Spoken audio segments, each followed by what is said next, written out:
Volume 1. Forward.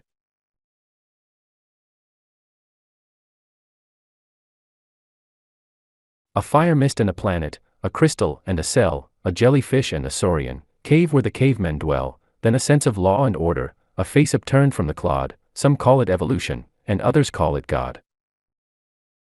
Reprinted from the New England Journal. If you had more money than time, more millions than you knew how to spend, what would be your pet philanthropy? Libraries. Hospitals. Churches. Homes for the blind, crippled or aged. Mine would be homes, but not for the aged or infirm. For young married couples.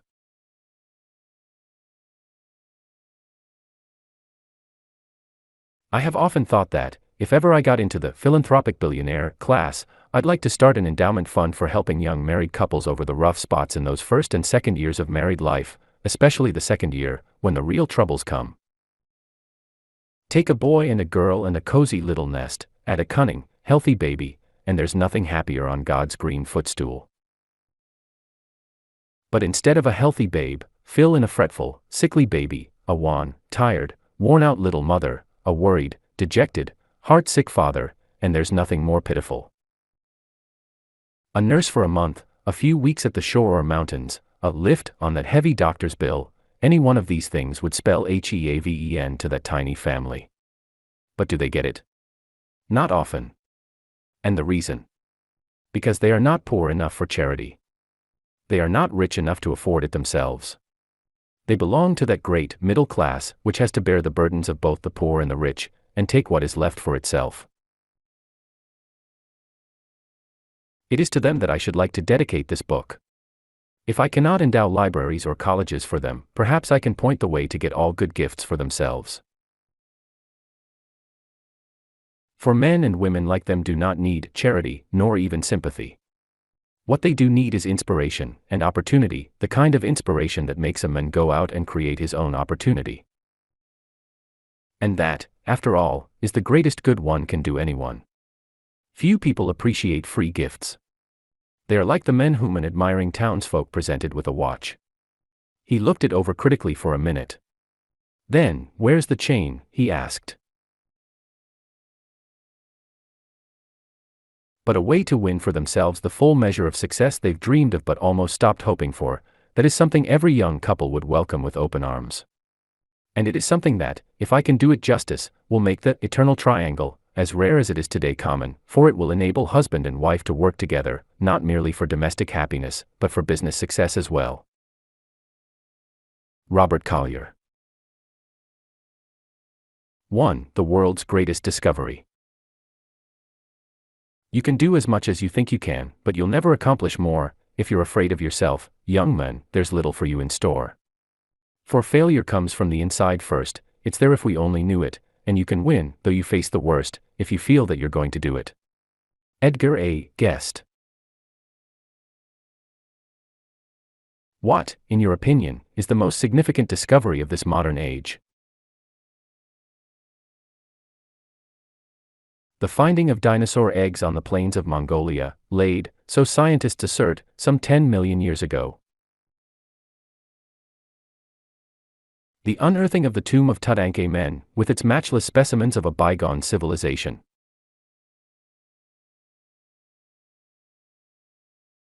The radioactive time clock by which Professor Lane of Tufts College estimates the age of the Earth at 1,250,000,000 years.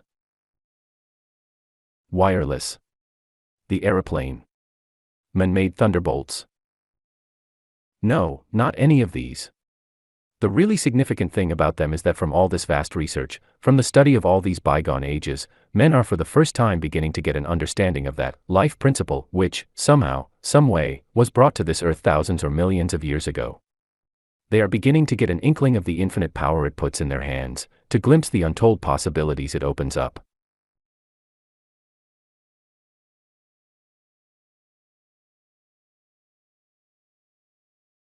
This is the greatest discovery of modern times, that every man can call upon this life principle at will, that it is as much the servant of his mind as was ever Aladdin's fabled genie of the lamp of old, that he has but to understand it and work in harmony with it to get from it anything he may need, health or happiness, riches or success.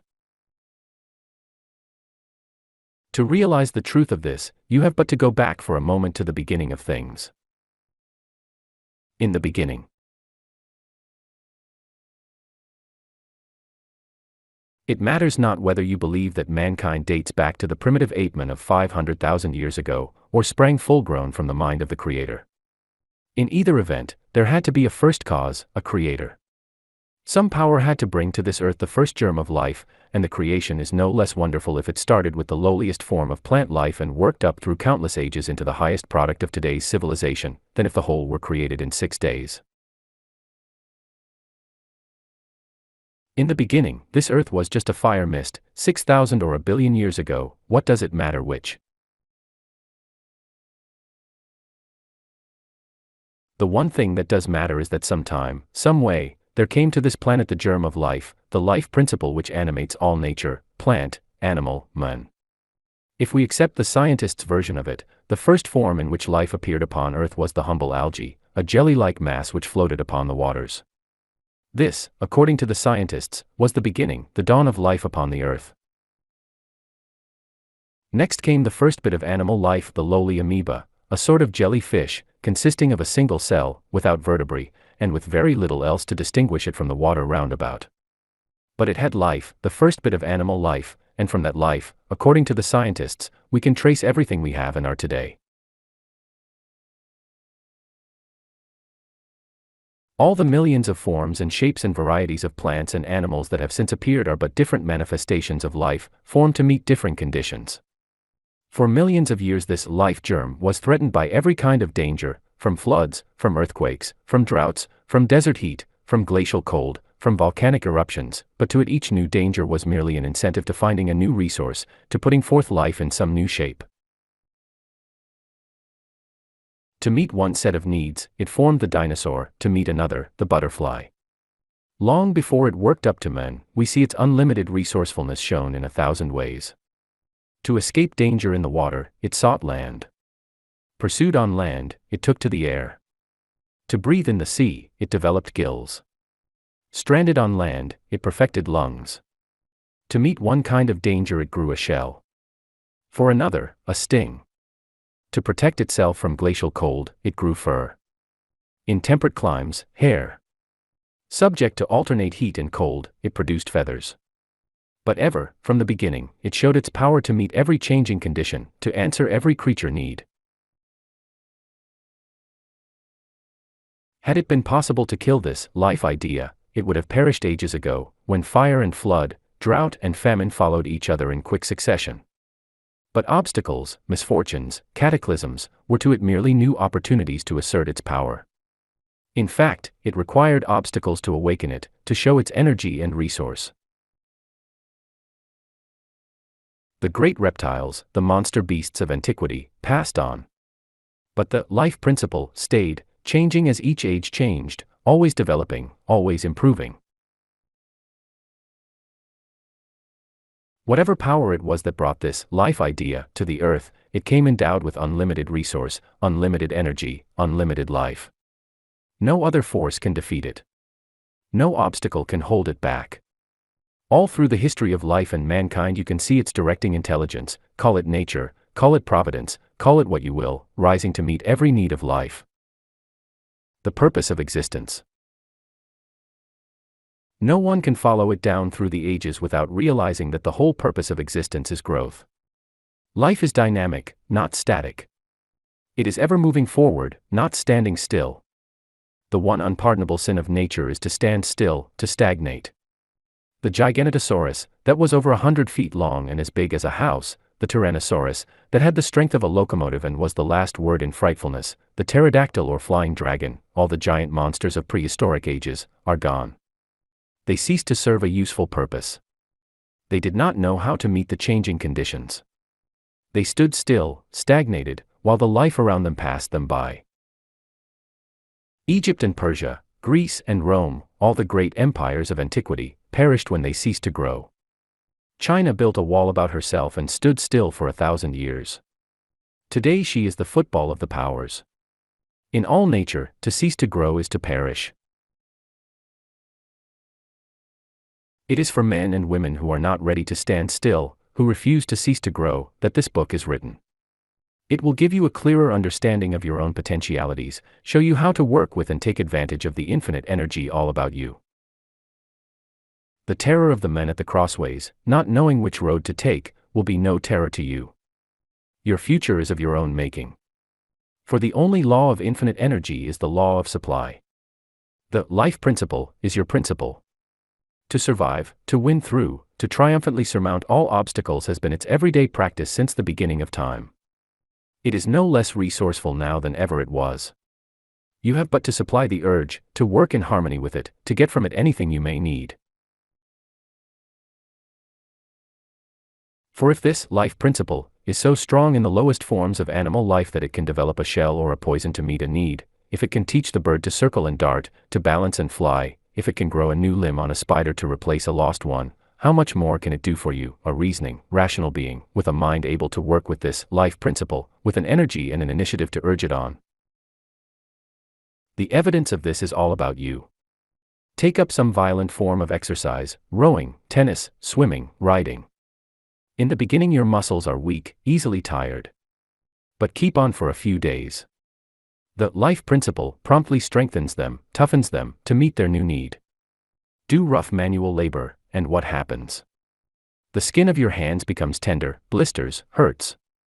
Keep it up, and does the skin all wear off?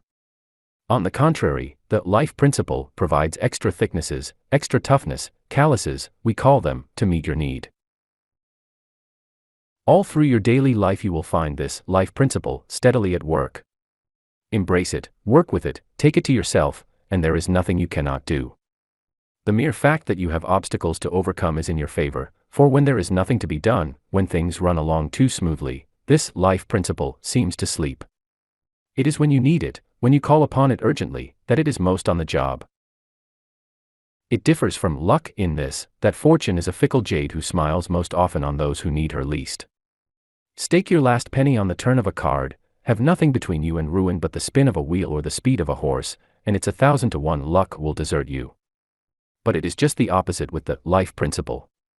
As long as things run smoothly, as long as life flows along like a song, this life principle seems to slumber, secure in the knowledge that your affairs can take care of themselves.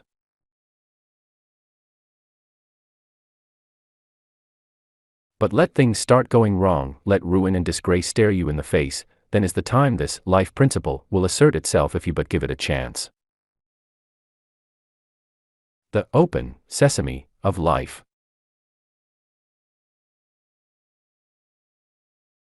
There is a Napoleonic feeling of power that ensures success in the knowledge that this invincible life principle is behind your every act. Knowing that you have working with you a force which never yet has failed in anything it has undertaken, you can go ahead in the confident knowledge that it will not fail in your case, either. The ingenuity which overcame every obstacle in making you what you are, is not likely to fall short when you have immediate need for it. It is the reserve strength of the athlete, the second wind of the runner, the power that, in moments of great stress or excitement, you unconsciously call upon to do the deeds which you ever after look upon as superhuman. But they are in no wise superhuman. They are merely beyond the capacity of your conscious self. Ally your conscious self with that sleeping giant within you, rouse him daily to the task, and those superhuman deeds will become your ordinary, everyday accomplishments.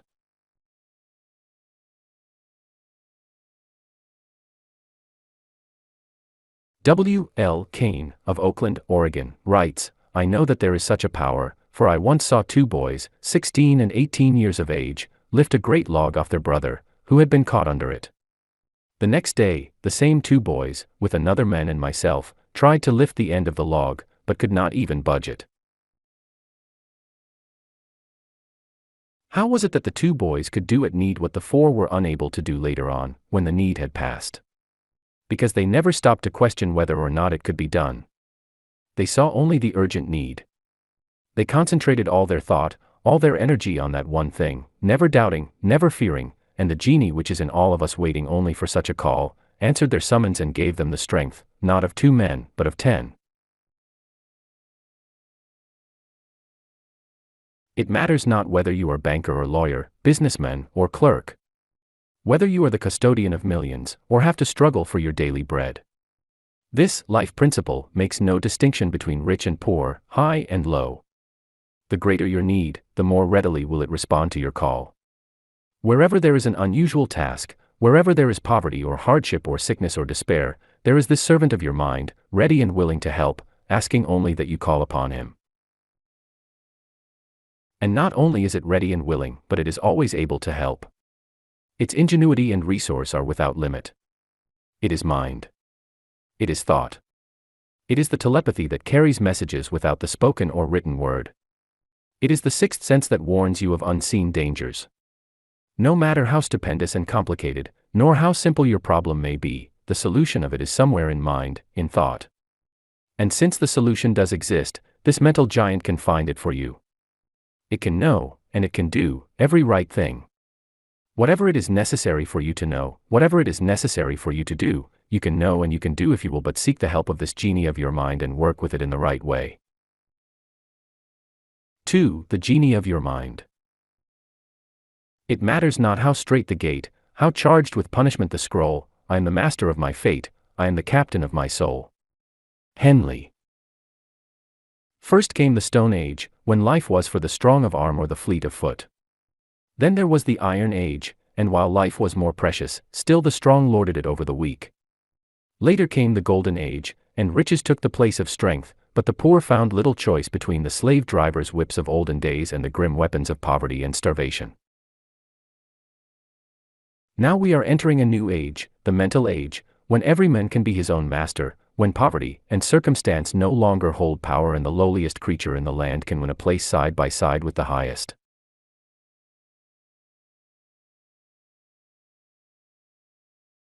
To those who do not know the resources of mind, these will sound like rash statements, but science proves beyond question that in the well springs of every man's mind are unplumbed depths, undiscovered deposits of energy, wisdom, and ability. Sound these depths, bring these treasures to the surface, and you gain an astounding wealth of new power.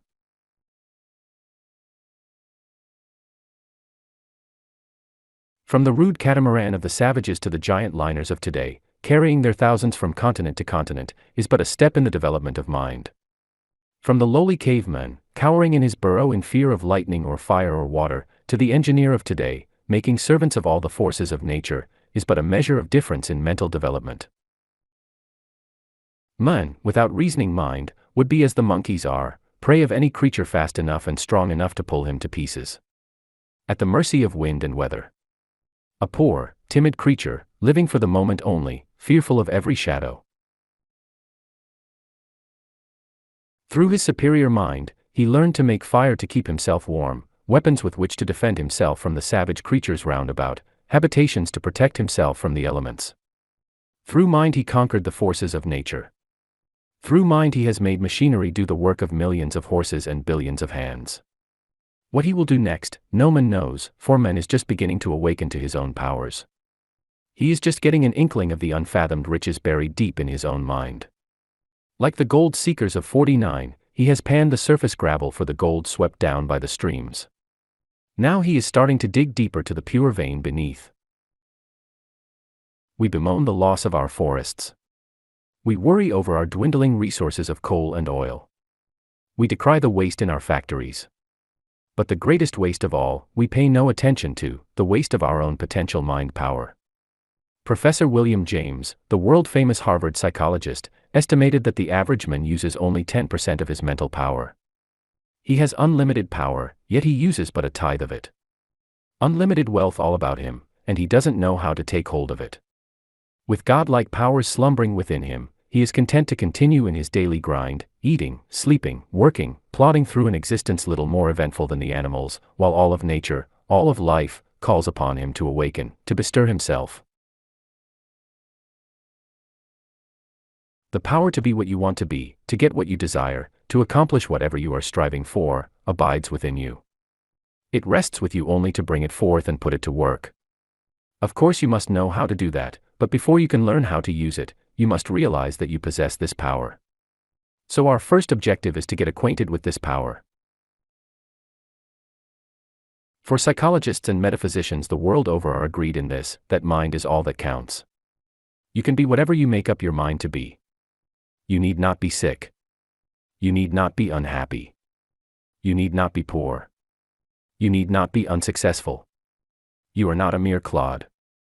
You are not a beast of burden, doomed to spend your days in unremitting labor in return for food and housing. You are one of the lords of the earth, with unlimited potentialities.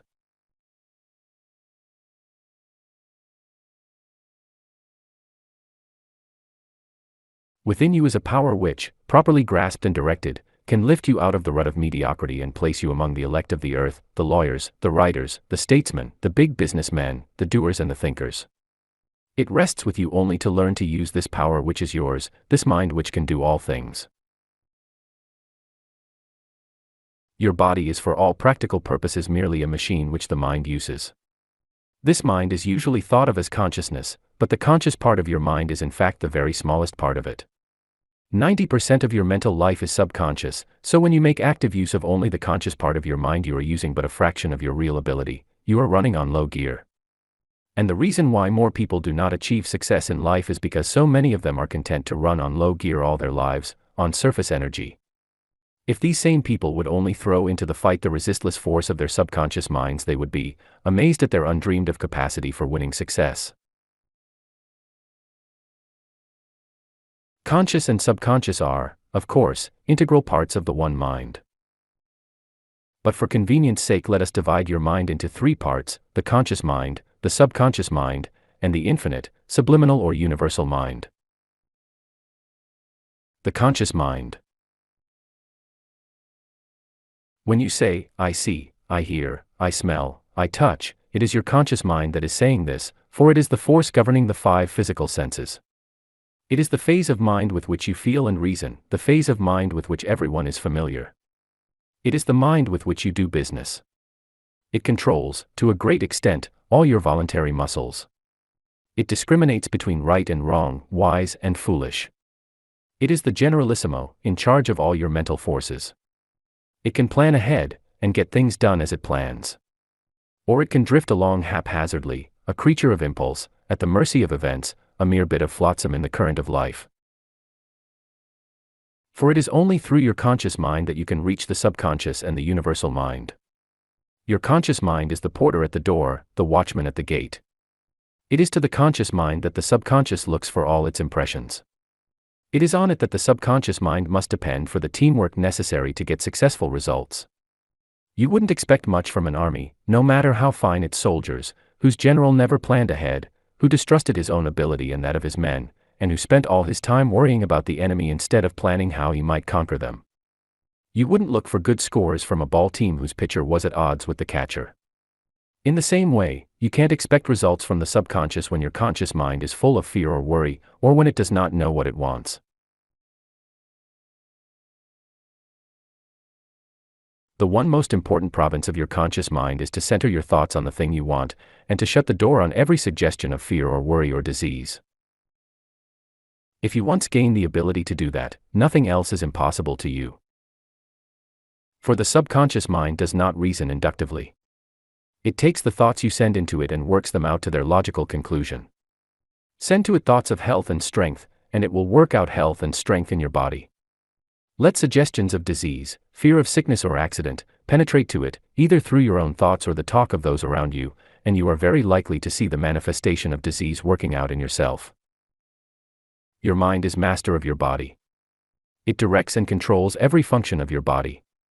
Your body is in effect a little universe in itself, and mind is its radiating center, the sun which gives light and life to all your system, and around which the whole revolves. And your conscious thought is master of this sun center. As Emile puts it, the conscious can put the subconscious mind over the hurdles. The subconscious mind. Can you tell me how much water, how much salt, how much of each different element there should be in your blood to maintain its proper specific gravity if you are leading an ordinary sedentary life? How much and how quickly these proportions must be changed if you play a fast game of tennis, or run for your car, or chop wood, or indulge in any other violent exercise? Do you know how much water you should drink to neutralize the excess salt in salt fish? How much you lose through perspiration? Do you know how much water, how much salt, how much of each different element in your food should be absorbed into your blood each day to maintain perfect health? No. Well, it need not worry you. Neither does anyone else. Not even the greatest physicists and chemists and mathematicians. But your subconscious mind knows. And it doesn't have to stop to figure it out. It does it almost automatically. It is one of those lightning calculators.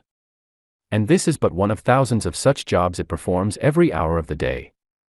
The greatest mathematicians in the land, the most renowned chemists, could never do in a year's time the abstruse problems which your subconscious mind solves every minute. And it doesn't matter whether you've ever studied mathematics or chemistry or any other of the sciences. From the moment of your birth, your subconscious mind solves all these problems for you. While you are struggling along with the 3 R's, it is doing problems that would leave your teachers aghast. It supervises all the intricate processes of digestion, of assimilation, of elimination, and all the glandular secretions that would tax the knowledge of all the chemists and all the laboratories in the land. It planned and built your body from infancy on up. It repairs it. It operates it. It has almost unlimited power, not merely for putting you and keeping you in perfect health but for acquiring all the good things of life. Ignorance of this power is the sole reason for all the failures in this world. If you would intelligently turn over to this wonderful power all your business and personal affairs in the same way that you turn over to it the mechanism of your body, no goal would be too great for you to strive for. Dr. G.O.C. Pitzer sums up the power of the subconscious mind very well in the following. The subconscious mind is a distinct entity. It occupies the whole human body, and, when not opposed in any way, it has absolute control over all the functions, conditions, and sensations of the body. While the objective, conscious, mind has control over all of our voluntary functions and motions, the subconscious mind controls all of the silent, involuntary, and vegetative functions. Nutrition, waste, all secretions and excretions, the action of the heart in the circulation of the blood, the lungs in respiration or breathing, and all cell life, cell changes and development, are positively under the complete control of the subconscious mind. This was the only mind animals had before the evolution of the brain, and it could not, nor can it yet, reason inductively, but its power of deductive reasoning is perfect. And more, it can see without the use of physical eyes. It perceives by intuition. It has the power to communicate with others without the aid of ordinary physical means. It can read the thoughts of others. It receives intelligence and transmits it to people at a distance. Distance offers no resistance against the successful missions of the subconscious mind. It never dies. We call this the soul mind. It is the living soul. In Practical Psychology and Sex Life, by David Bush, Dr. Win Bigler is quoted as going even further. To quote him, "It is this mind that carries on the work of assimilation and upbuilding whilst we sleep. It reveals to us things that the conscious mind has no conception of until the consummations have occurred. It can communicate with other minds without the ordinary physical means. It gets glimpses of things that ordinary sight does not behold. It makes God's presence an actual, realizable fact, and keeps the personality in peace and quietness. It warns of approaching danger. It approves or disapproves of a course of conduct and conversation. It carries out all the best things which are given to it, providing the conscious mind does not intercept and change the course of its manifestation. It heals the body and keeps it in health, if it is at all encouraged. It is, in short, the most powerful force in life, and when properly directed, the most beneficent. But, like a live electric wire, its destructive force is equally great. It can be either your servant or your master. It can bring to you evil or good. The Reverend William T. Walsh, in a new book just published, explains the idea very clearly. The subconscious part in us is called the subjective mind, because it does not decide and command. It is a subject rather than a ruler. Its nature is to do what it is told, or what really in your heart of hearts you desire. The subconscious mind directs all the vital processes of your body. You do not think consciously about breathing. Every time you take a breath, you do not have to reason, decide, command. The subconscious mind sees to that. You have not been at all conscious that you have been breathing while you have been reading this page. So it is with the mind and the circulation of blood. The heart is a muscle like the muscle of your arm. It has no power to move itself or to direct its action. Only mind, only something that can think, can direct our muscles, including the heart. You are not conscious that you are commanding your heart to beat. The subconscious mind attends to that. And so it is with the assimilation of food, the building and repairing of the body. In fact, all the vital processes are looked after by the subconscious mind. Man lives and moves and has his being in this great subconscious mind. It supplies the intuition that so often carries a woman straight to a point that may require hours of cumbersome reasoning for a man to reach. Even in ordinary, everyday affairs, you often draw upon its wonderful wisdom. But you do it in an accidental sort of way without realizing what you are doing. Consider the case of Blind Tom. Probably you've heard or read of him. You know that he could listen to a piece of music for the first time and go immediately to a piano and reproduce it. People call that abnormal. But as a matter of fact, he was in this respect more normal than any of us. We are abnormal because we cannot do it. Or consider the case of these lightning calculators, of whom one reads now and then. It may be a boy 7 or 8 years old, but you can ask him to divide 7,649.437 by 326.2568 and he'll give you the result in less time than it would take you to put the numbers down on a piece of paper. You call him phenomenal. Yet you ought to be able to do the same yourself. Your subconscious mind can. Dr. Hudson, in his book, The Law of Psychic Phenomena, tells of numerous such prodigies. Here are just a few instances. Of mathematical prodigies there have been upwards of a score whose calculations have surpassed, in rapidity and accuracy, those of the greatest educated mathematicians. These prodigies have done their greatest feats while but children from 3 to 10 years old. In no case had these boys any idea how they performed their calculations, and some of them would converse upon other subjects while doing the sum. 2 of these boys became men of eminence, while some of them showed but a low degree of objective intelligence. Whately spoke of his own gift in the following terms. There was certainly something peculiar in my calculating faculty. It began to show itself at between 5 and 6, and lasted about 3 years. I soon got to do the most difficult sums, always in my head, for I knew nothing of figures beyond numeration. I did these sums much quicker than anyone could upon paper, and I never remember committing the smallest error. When I went to school, at which time the passion wore off, I was a perfect dunce at ciphering, and have continued so ever since. Professor Safford became an astronomer. At the age of 10 he worked correctly a multiplication sum whose answer consisted of 36 figures. Later in life he could perform no such feats. Benjamin Hall Blythe, at the age of 6, asked his father at what hour he was born. He was told that he was born at 4 o'clock. Looking at the clock to see the present time, he informed his father of the number of seconds he had lived. His father made the calculation and said to Benjamin, "You are wrong 172,000 seconds." The boy answered, "Oh, Papa, you have left out 2 days for the leap years 1820 and 1824, which was the case." Then there is the celebrated case of Zerah Colburn, of whom Dr. Schofield writes.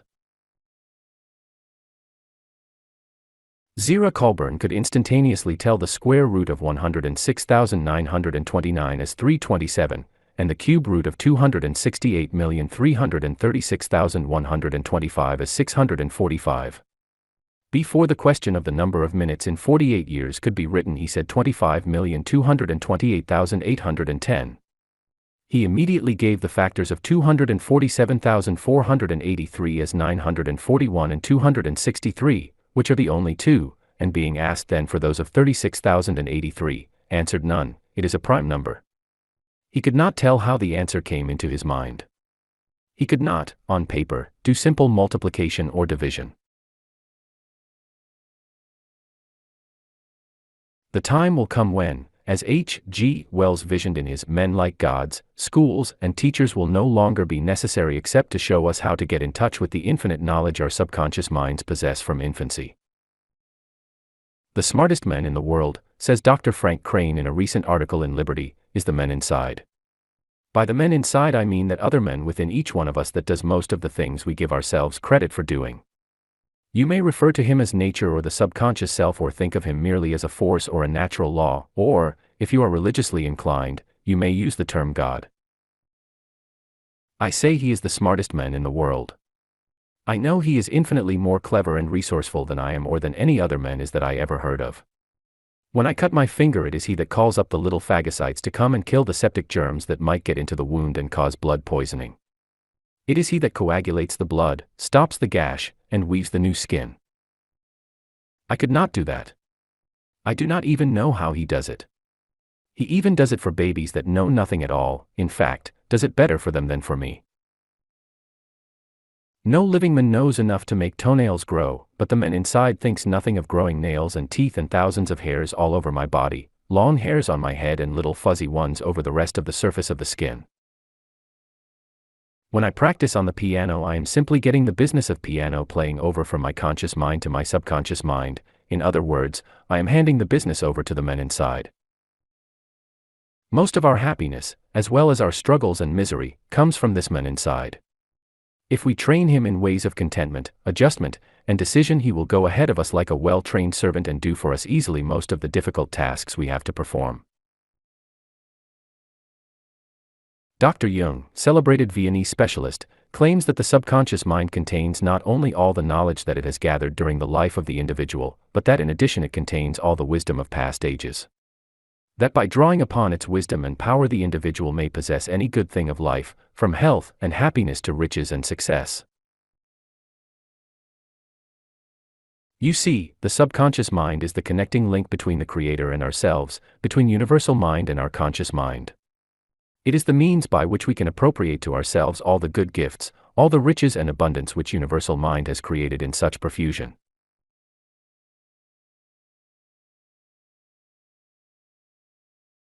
Berthelot, the great French founder of modern synthetic chemistry, once stated in a letter to a close friend that the final experiments which led to his most wonderful discoveries had never been the result of carefully followed and reasoned trains of thought, but that, on the contrary, they came of themselves, so to speak, from the clear sky. Charles M. Barrows, in Suggestion Instead of Medicine, tells us that if man requires another than his ordinary consciousness to take care of him while asleep, not less useful is the same psychical provision when he is awake. Many persons are able to obtain knowledge which does not come to them through their senses, in the usual way, but arrives in the mind by direct communication from another conscious intelligence, which apparently knows more of what concerns their welfare than their ordinary reason does.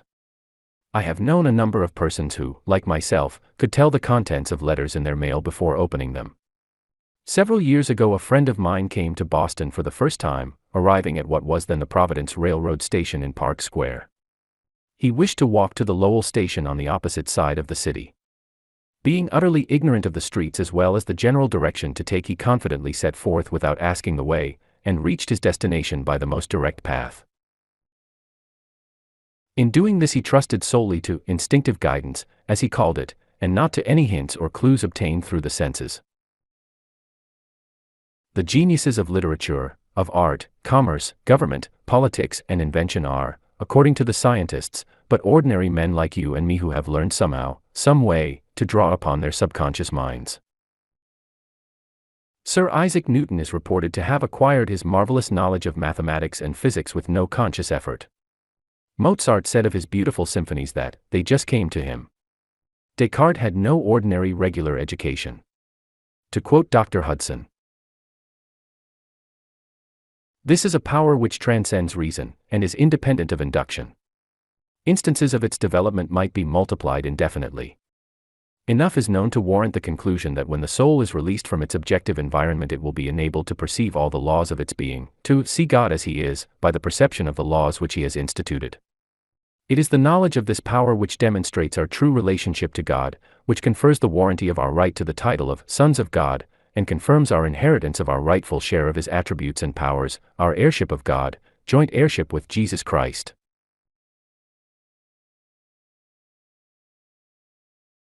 Our subconscious minds are vast magnets, with the power to draw from universal mind unlimited knowledge, unlimited power, unlimited riches. Considered from the standpoint of its activities, says Warren Hilton in Applied Psychology, the subconscious is that department of mind, which on the one hand directs the vital operations of the body, and on the other conserves, subject to the call of interest and attention, all ideas and complexes not at the moment active in consciousness. Observe, then, the possibility that lies before you. On the one hand, if you can control your mind in its subconscious activities, you can regulate the operation of your bodily functions, and can thus assure yourself of bodily efficiency and free yourself of functional disease. On the other hand, if you can determine just what ideas shall be brought forth from subconsciousness into consciousness, you can thus select the materials out of which will be woven your conscious judgments, your decisions, and your emotional attitudes. To achieve control of your mind is, then, to attain A. Health, B. Success, and C. Happiness. Few understand or appreciate, however, that the vast storehouse of knowledge and power of the subconscious mind can be drawn upon at will. Now and then through intense concentration or very active desire we do accidentally penetrate to the realm of the subconscious and register a thought upon it. Such thoughts are almost invariably realized. The trouble is that as often as not it is our negative thoughts, our fears, that penetrate. And these are realized just as surely as the positive thoughts. What you must manage to do is learn to communicate only such thoughts as you wish to see realized to your subconscious mind, for it is exceedingly amenable to suggestion. You have heard of the man who was always bragging of his fine health and upon whom some of his friends decided to play a trick. The first one he met one morning commented upon how badly he looked and asked if he weren't feeling well. Then all the others as they saw him made similar remarks. By noontime the man had come to believe them, and before the end of the day he was really ill. That was a rather glaring example. But similar things are going on every day with all of us. We eat something that someone else tells us isn't good for us, and in a little while we think we feel a pain. Before we know it we have indigestion, when the chances are that if we knew nothing about the supposed indigestible properties of the food we could eat it the rest of our days and never feel any ill effects. Let some new disease be discovered and the symptoms described in the daily paper. Hundreds will come down with it at once. They are like the men who read a medical encyclopedia and ended up by concluding he had everything but housemaid's knee. Patent medicine advertisers realize this power of suggestion and cash in upon it. Read one of their ads. If you don't think you have everything the matter with you that their nostrums are supposed to cure, you are the exception and not the rule. That is the negative side of it. Emile Coe based his system on the positive side, that you suggest to your subconscious mind that whatever ills it thinks you have are getting better. And it is good psychology at that. Properly carried out it will work wonders. But there are better methods. And I hope to be able to show them to you before we reach the end of this book. Suffice it now to say that your subconscious mind is exceedingly wise and powerful. That it knows many things that are not in books. That when properly used it has infallible judgment, unfailing power. That it never sleeps, never tires. Your conscious mind may slumber. It may be rendered impotent by anesthetics or a sudden blow. But your subconscious mind works on, keeping your heart and lungs, your arteries and glands ever on the job. Under ordinary conditions, it attends faithfully to its duties, and leaves your conscious mind to direct the outer life of the body. But let the conscious mind meet some situation with which it is unable to cope, and, if it will only call upon the subconscious, that powerful genie will respond immediately to its need.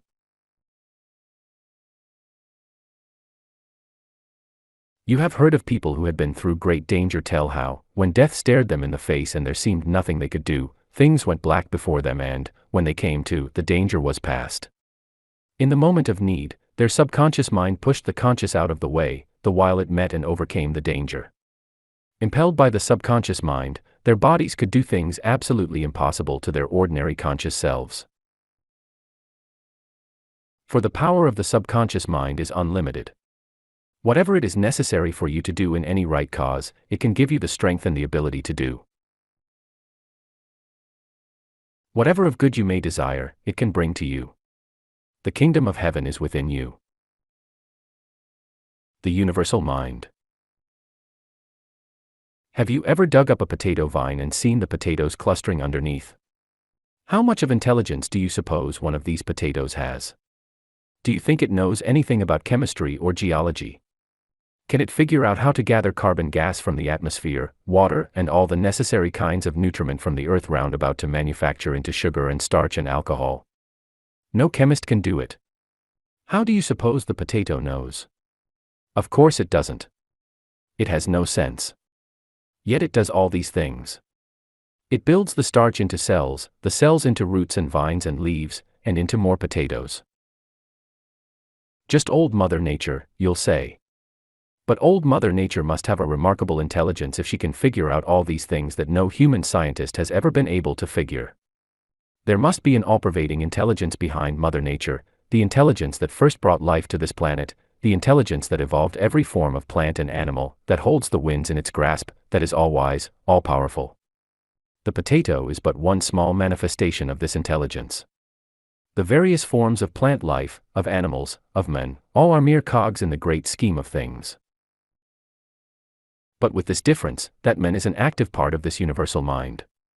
That he partakes of its creative wisdom and power, and that by working in harmony with universal mind he can do anything, have anything, be anything. There is within you, within everyone, this mighty resistless force with which you can perform undertakings that will dazzle your reason, stagger your imagination. There constantly resides within you a mind that is all-wise, all-powerful, a mind that is entirely apart from the mind which you consciously use in your everyday affairs, yet which is one with it. Your subconscious mind partakes of this wisdom and power, and it is through your subconscious mind that you can draw upon it in the attainment of anything you may desire. When you can intelligently reach your subconscious mind, you can be in communication with the universal mind. Remember this, the universal mind is omnipotent. And since the subconscious mind is part of the universal mind, there is no limit to the things which it can do when it is given the power to act. Given any desire that is in harmony with the universal mind, and you have but to hold that desire in your thought to attract from the invisible domain the things you need to satisfy it. For mind does its building solely by the power of thought. Its creations take form according to its thought. Its first requisite is a mental image, and your desire held with unswerving purpose will form that mental image. An understanding of this principle explains the power of prayer. The results of prayer are not brought about by some special dispensation of providence. God is not a finite being to be cajoled or flattered into doing as you desire. But when you pray earnestly, you form a mental image of the thing that you desire and you hold it strongly in your thought, then the universal intelligence, which is your intelligence, omnipotent mind, begins to work with and for you, and this is what brings about the manifestation that you desire. The universal mind is all around you. It is as all-pervading as the air you breathe. It encompasses you with as little trouble as the water in the sea encompasses the fish. Yet it is just as thoroughly conscious of you as the water would be, were it intelligent, of every creature within it. Are not 2 sparrows sold for a farthing? And one of them shall not fall on the ground without your Father. But the very hairs of your head are all numbered. Fear ye not, therefore, ye are of more value than many sparrows. It seems hard to believe that a mind busied with the immensities of the universe can consider such trivial affairs as our own when we are but one of the billions of forms of life which come into existence. Yet consider again the fish in the sea. It is no trouble for the sea to encompass them. It is no more trouble for the universal mind to encompass us. Its power, its thought, are as much at our disposal as the sunshine and the wind and the rain. Few of us take advantage to the full of these great forces. Fewer still take advantage of the power of the universal mind. If you have any lack, if you are prey to poverty or disease, it is because you do not believe or do not understand the power that is yours. It is not a question of the universal giving to you. It offers everything to everyone, there is no partiality. Ho, everyone that thirsteth, come ye to the waters. You have only to take. Whosoever will, let him take of the water of life freely. With all thy getting, get understanding, said Solomon. And if you will but get understanding, everything else will add it unto you.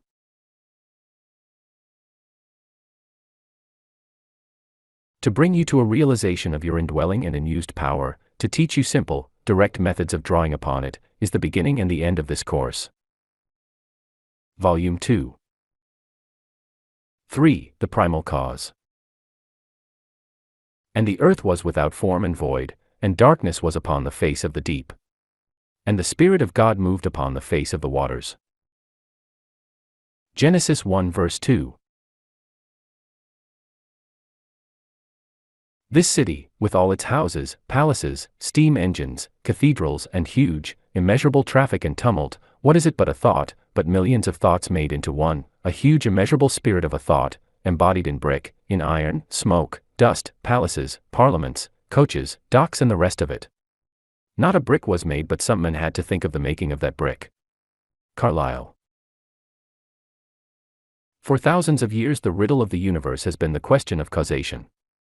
Did the egg come first, or the chicken? The globe, says an Eastern proverb, rests upon the howdah of an elephant. The elephant stands upon a tortoise, swimming in a sea of milk. But then what? And what is life? As the Persian poet puts it. What without asking, hither hurried whence, and without asking whither hurried hence? It has been said that every man, consciously or unconsciously, is either a materialist or an idealist. Certainly throughout the ages the schools of philosophy as well as individuals have argued and quarreled, but always human thought through one or the other of these channels has rolled down the hill of speculation into the ocean of doubt. The materialist, roughly speaking, declares that nothing exists but matter and the forces inherent therein. The idealist declares that all is mind or energy, and that matter is necessarily unreal. The time has come when people have become dissatisfied with these unceasing theories which get them nowhere. And today, as the appreciation of a primal cause becomes more clearly defined, the spiritual instinct asserts itself determinately. Give me a base of support, said Archimedes, and with a lever I will move the world. And the base of support is that all started with mind. In the beginning was nothing, a fire mist. Before anything could come of it there had to be an idea, a model on which to build. Universal mind supplied that idea, that model. Therefore the primal cause is mind. Everything must start with an idea. Every event, every condition, everything is first an idea in the mind of someone. Before you start to build a house, you draw up a plan of it. You make an exact blueprint of that plan, and your house takes shape in accordance with your blueprint. Every material object takes form in the same way. Mind draws the plan. Thought forms the blueprint, well drawn or badly done as your thoughts are clear or vague. It all goes back to the one cause. The creative principle of the universe is mind, and thought is the eternal energy. But just as the effect you get from electricity depends upon the mechanism to which the power is attached, so the effects you get from mind depend upon the way you use it. We are all of us dynamos. The power is there, unlimited power. But we've got to connect it up to something, set it some task, give it work to do, else are we no better off than the animals. The 7 wonders of the world were built by men with few of the opportunities or facilities that are available to you. They conceived these gigantic projects first in their own minds, pictured them so vividly that their subconscious minds came to their aid and enabled them to overcome obstacles that most of us would regard as insurmountable.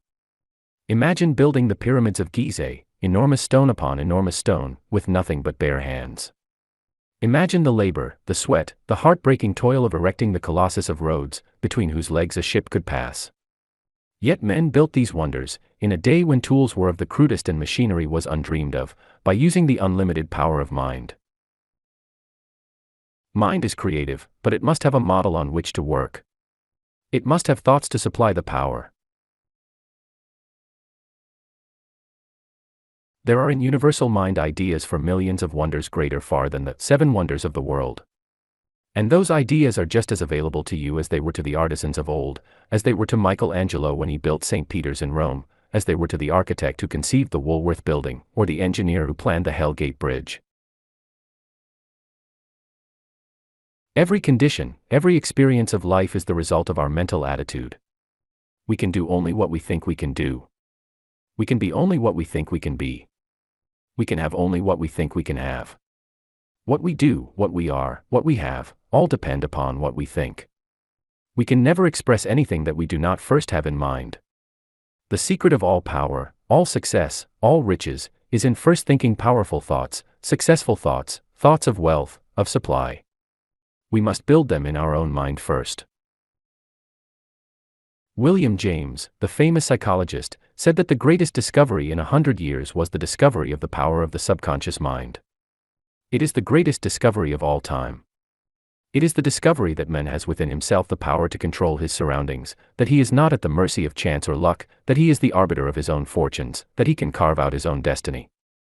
He is the master of all the forces round about him. As James Allen puts it, dream lofty dreams, and as you dream, so shall you become. Your vision is the promise of what you shall one day be, your ideal is the prophecy of what you shall at last unveil.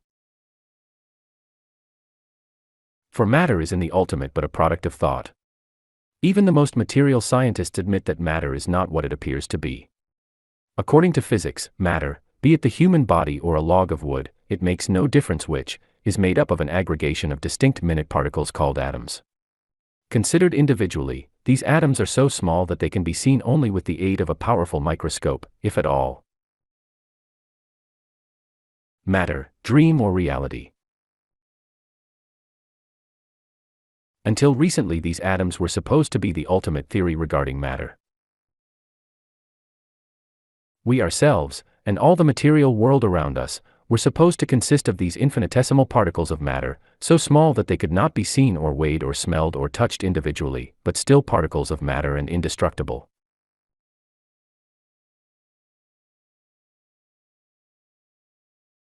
Now, however, these atoms have been further analyzed, and physics tells us that they are not indestructible at all, that they are mere positive and negative buttons of force or energy called protons and electrons, without hardness, without density, without solidity, without even positive actuality. In short, they are vortices in the ether, whirling bits of energy, dynamic, never static, pulsating with life, but the life is spiritual. As one eminent British scientist put it, science now explains matter by explaining it away. And that, mind you, is what the solid table in front of you is made of, is what your house, your body, the whole world is made of, whirling bits of energy. To quote the New York Herald Tribune of March 11, 1926, we used to believe that the universe was composed of an unknown number of different kinds of matter, one kind for each chemical element. The discovery of a new element had all the interest of the unexpected. It might turn out to be anything, to have any imaginable set of properties. That romantic prospect no longer exists. We know now that instead of many ultimate kinds of matter there are only two kinds. Both of these are really kinds of electricity. One is negative electricity, being, in fact, the tiny particle called the electron, familiar to radio fans as one of the particles vast swarms of which operate radio vacuum tubes. The other kind of electricity is positive electricity. Its ultimate particles are called protons. From these protons and electrons all of the chemical elements are built up. Iron and lead and oxygen and gold and all the others differ from one another merely in the number and arrangement of the electrons and protons which they contain. That is the modern idea of the nature of matter. Matter is really nothing but electricity.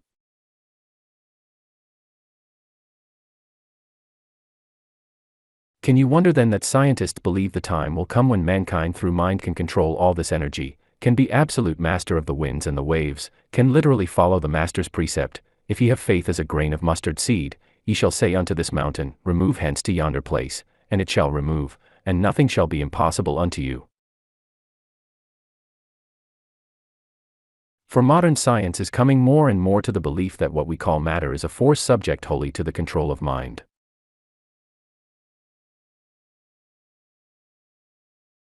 How tenuous matter really is perhaps best illustrated by the fact that a single violin string, tuned to the proper pitch, could start a vibration that would shake down the Brooklyn Bridge. Oceans and mountains, rocks and iron, all can be reduced to a point little short of the purely spiritual. Your body is 85% water, 15% ash and phosphorus. And they in turn can be dissipated into gas and vapor. Where do we go from there? Is not the answer that, to a great degree at least, and perhaps altogether, this world round about us is one of our mind's own creating? And that we can put into it, and get from it, pretty much what we wish. You see this illustrated every day. A panorama is spread before you.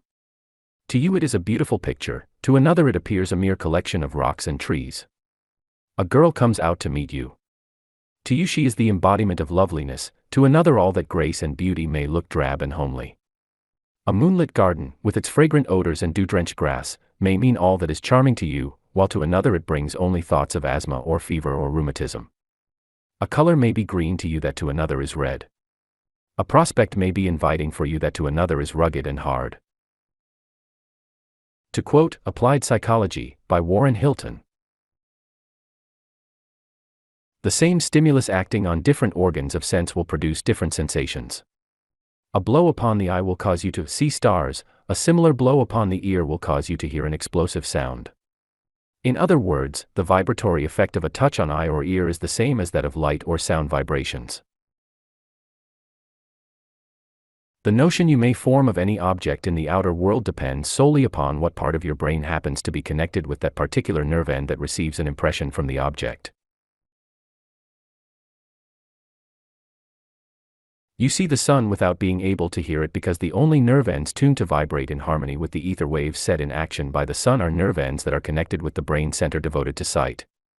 If, says Professor James, we could splice the outer extremities of our optic nerves to our ears, and those of our auditory nerves to our eyes, we should hear the lightning and see the thunder, see the symphony and hear the conductor's movements. In other words, the kind of impressions we receive from the world about us, the sort of mental pictures we form concerning it, in fact, the character of the outer world, the nature of the environment in which our lives are cast, all these things depend for each one of us simply upon how he happens to be put together, upon his individual mental makeup. In short, it all comes back to the old fable of the three blind men and the elephant. To the one who caught hold of his leg, the elephant was like a tree. To the one who felt of his side, the elephant was like a wall. To the one who seized his tail, the elephant was like a rope. The world is to each one of us the world of his individual perceptions. You are like a radio receiving station. Every moment thousands of impressions are reaching you. You can tune in on whatever ones you like, on joy or sorrow, on success or failure, on optimism or fear. You can select the particular impressions that will best serve you. You can hear only what you want to hear, you can shut out all disagreeable thoughts and sounds and experiences, or you can tune in on discouragement and failure and despair. Yours is the choice. You have within you a force against which the whole world is powerless. By using it, you can make what you will of life and of your surroundings. But, you will say, objects themselves do not change. It is merely the difference in the way you look at them. Perhaps. But to a great extent, at least, we find what we look for, just as, when we turn the dial on the radio, we tune in on whatever kind of entertainment or instruction we may wish to hear. And who can say that it is not our thoughts that put it there? Who, for the matter of that, can prove that our surroundings in waking hours are not as much the creature of our minds as are our dreams? You've had dreams many a time where every object seemed just as real as when you were awake. You felt of the objects, you've pinched yourself, yet still you were convinced that you were actually living those dreams. May not your waking existence be largely the creation of your own mind, just as your dream pictures are?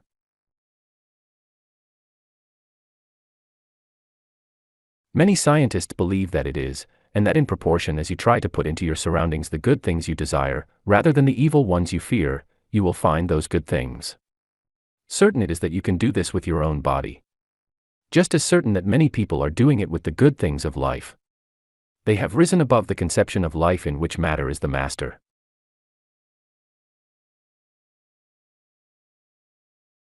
Just as the most powerful forces in nature are the invisible ones, heat, light, air, electricity, so the most powerful forces of man are his invisible forces, his thought forces. And just as electricity can fuse stone and iron, so can your thought forces control your body, so can they make or mar your destiny. The philosopher's charm. There was once a shrewd necromancer who told a king that he had discovered a way to make gold out of sand. Naturally, the king was interested and offered him great rewards for his secret. The necromancer explained his process. It seemed quite easy, except for one thing. Not once during the operation must the king think of the word abracadabra. If he did, the charm was broken and the gold would not come. The king tried and tried to follow the directions, but he could not keep that word abracadabra out of his mind. And he never made the gold. Dr. Win Bigler puts the same idea in another way. Inspiration, genius, power, are often interfered with by the conscious mind's interposing, by man's failing to recognize his power, afraid to assist himself, lacking the faith in himself necessary to stimulate the subconscious so as to arouse the genius asleep in each. From childhood on we are assured on every hand, by scientists, by philosophers, by our religious teachers, that ours is the earth and the fullness thereof. Beginning with the first chapter of Genesis, we are told that God said, "Let us make men in our image, after our likeness, and let them have dominion over the fish of the sea, and over the fowl of the air, and over the cattle, and over all the earth, and over every living thing that moveth upon the earth." All through the Old and the New Testament, we are repeatedly adjured to use these God-given powers. "He that believeth on me," said Jesus, "the works that I do shall he do also, and greater works than these shall he do. If ye abide in me, and my words abide in you, ye shall ask what ye will, and it shall be done unto you."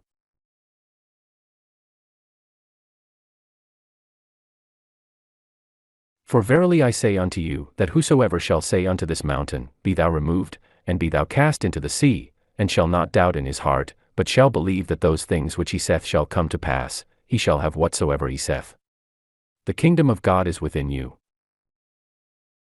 We hear all this, perhaps we even think we believe, but always, when the time comes to use these God-given talents, there is the doubt in our heart.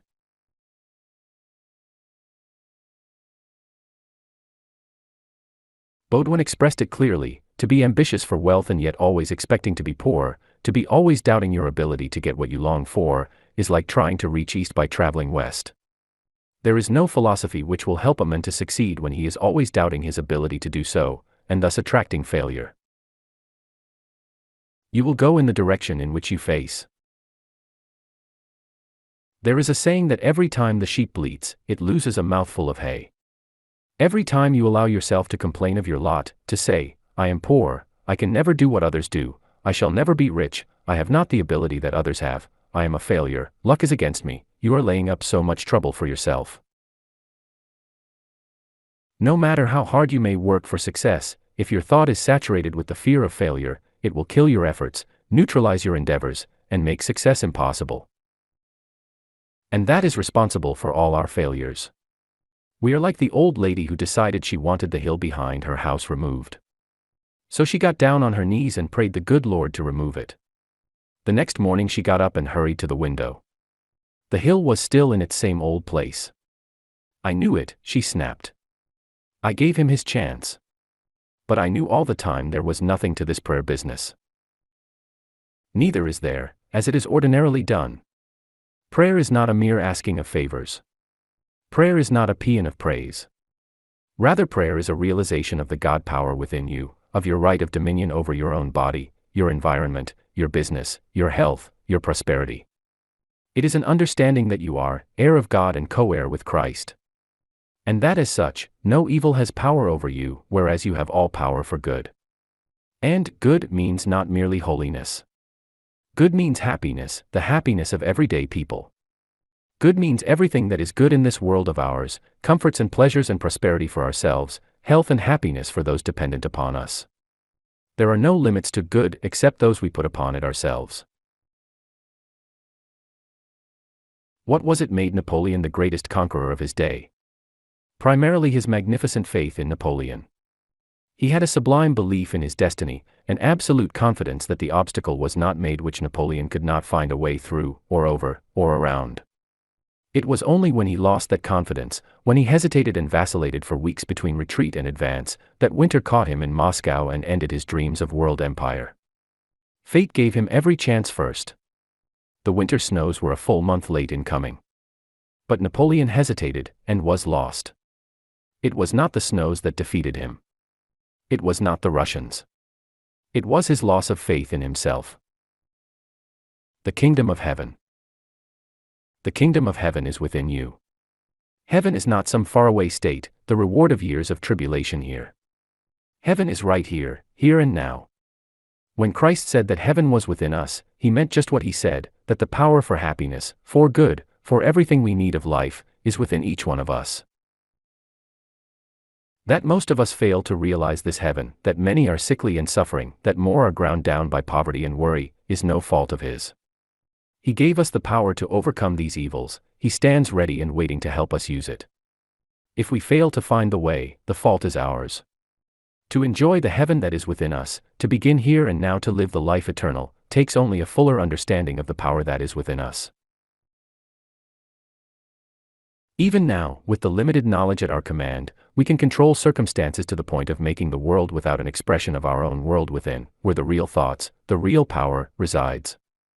Through this world within you can find the solution of every problem, the cause for every effect. Discover it, and all power, all possession is within your control. For the world without is but a reflection of that world within. Your thought creates the conditions your mind images.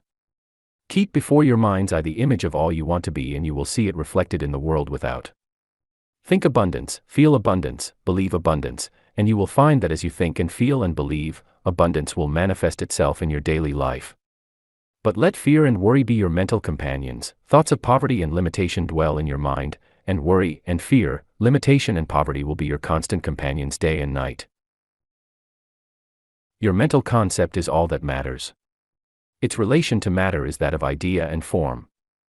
There has got to be an idea before it can take form. As Dr. Terry Walter says,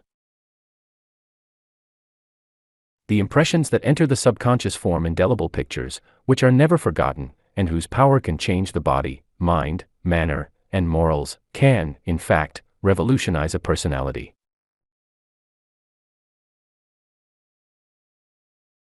All during our waking hours the conscious mind, through the five senses, acts as constant feeder to the subconscious. The senses are the temporal source of supply for the content of the soul mind, therefore it is most important that we know and realize definitely and explicitly that every time we think a thought or feel an emotion, we are adding to the content of this powerful mind, good or bad, as the case may be.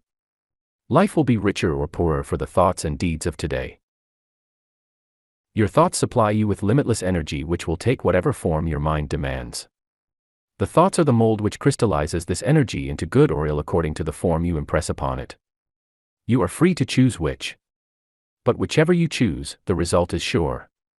Thoughts of wealth, of power, of success, can bring only results commensurate with your idea of them. Thoughts of poverty and lack can bring only limitation and trouble. A radical doctrine, you'll say, and think me wildly optimistic. Because the world has been taught for so long to think that some must be rich and some poor, that trials and tribulations are a lot. That this is at best a vale of tears. The history of the race shows that what is considered to be the learning of one age is ignorance to the next age.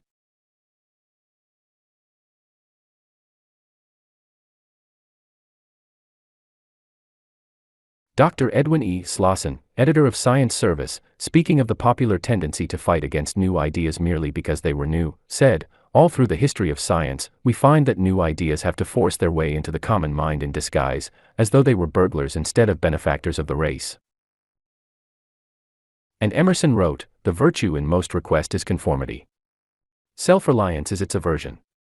It loves not realities and creators, but names and customs. In the ages to come men will look back upon the poverty and wretchedness of so many millions today, and think how foolish we were not to take advantage of the abundance all about us. Look at nature, how profuse she is in everything. Do you suppose the mind that imaged that profuseness ever intended you to be limited, to have to scrimp and save in order to eke out a bare existence? There are hundreds of millions of stars in the heavens. Do you suppose the mind which could bring into being worlds without number in such prodigality intended to stint you of the few things necessary to your happiness?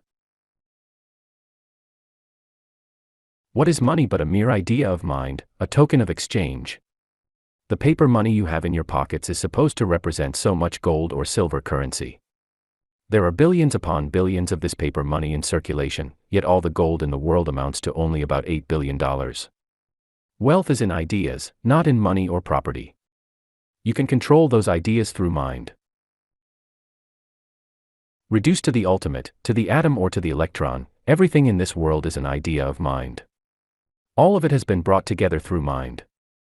If we can change the things we want back into mental images, we can multiply them as often as we like, possess all that we like. To him that hath. Take as an example the science of numbers. Suppose all numbers were of metal, that it was against the law to write figures for ourselves. Every time you wanted to do a sum in arithmetic, you'd have to provide yourself with a supply of numbers, arrange them in their proper order, work out your problems with them. If your problems were too abstruse, you might run out of numbers, have to borrow some from your neighbor or from the bank. How ridiculous, you say. Figures are not things, they are mere ideas, and we can add them or divide them or multiply them or subtract them as often as we like.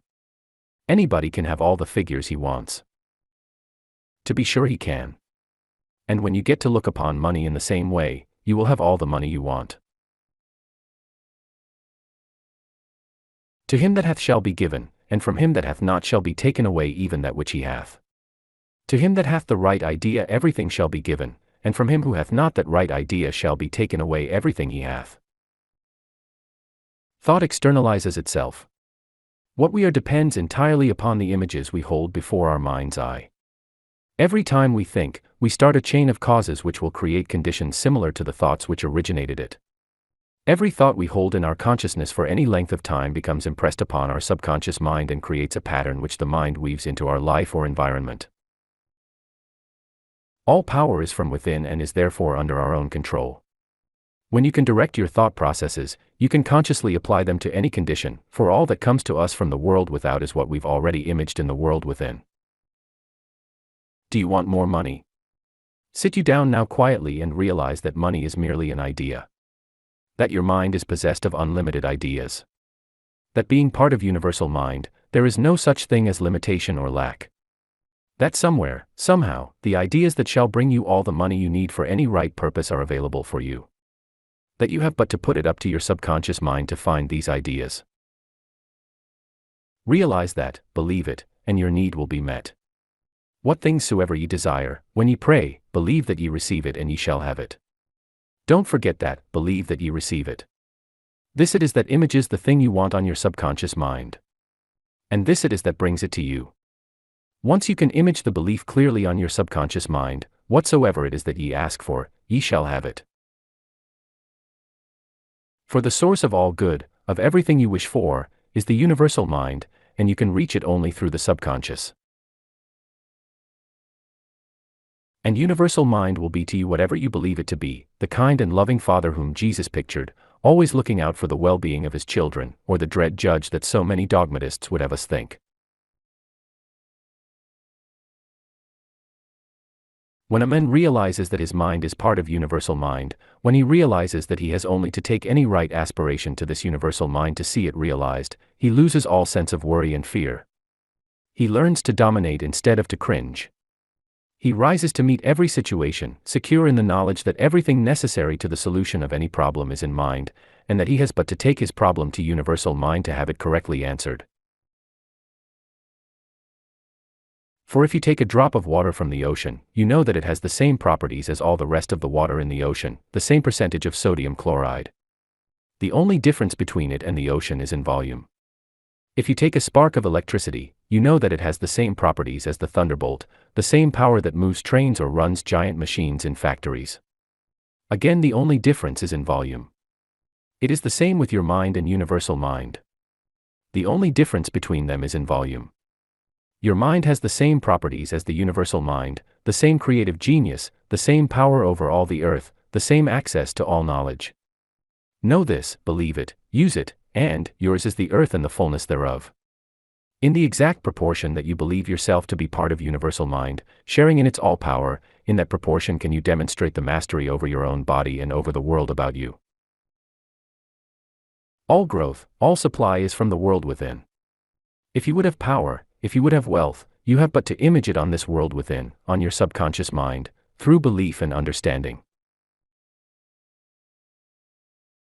If you would remove discord, you have but to remove the wrong images, images of ill health, of worry, and trouble from within. The trouble with most of us is that we live entirely in the world without. We have no knowledge of that inner world which is responsible for all the conditions we meet and all the experiences we have. We have no conception of the Father that is within us. The inner world promises us life and health, prosperity and happiness, dominion over all the earth. It promises peace and perfection for all its offspring. It gives you the right way and the adequate way to accomplish any normal purpose. Business, labor, professions, exist primarily in thought. And the outcome of your labors in them is regulated by thought. Consider the difference, then, in this outcome if you have at your command only the limited capacity of your conscious mind, compared with the boundless energy of the subconscious and the universal mind. Thought, not money, is the real business capital, says Harvey S. Firestone, and if you know absolutely that what you are doing is right, then you are bound to accomplish it in due season. Thought is a dynamic energy with the power to bring its object out from the invisible substance all about us. Matter is inert, unintelligent. Thought can shape and control. Every form in which matter is today is but the expression of some thought, some desire, some idea. You have a mind. You can originate thought. And thoughts are creative. Therefore you can create for yourself that which you desire. Once you realize this, you are taking a long step toward success in whatever undertaking you have in mind. More than half the prophecies in the scriptures refer to the time when men shall possess the earth, when tears and sorrow shall be unknown, and peace and plenty shall be everywhere. That time will come. It is nearer than most people think possible. You are helping it along. Every man who is honestly trying to use the power of mind in the right way is doing his part in the great cause. For it is only through mind that peace and plenty can be gained. The earth is laden with treasures as yet undiscovered. But they are every one of them known to universal mind, for it was universal mind that first imaged them there. And as part of universal mind, they can be known to you. How else did the prophets of old foretell, thousands of years ago, the aeroplane, the cannon, the radio? What was the genius that enabled Ezekiel to argue from his potter's wheel, his water wheel and the stroke of the lightning to an airplane, with its wheels within wheels, driven by electricity and guided by men? How are we to explain the descriptions of artillery in the Apocalypse and the astonishing declaration in the Gospels that the utterances of the chamber would be broadcast from the housetops? To the manner born. Few of us have any idea of our mental powers.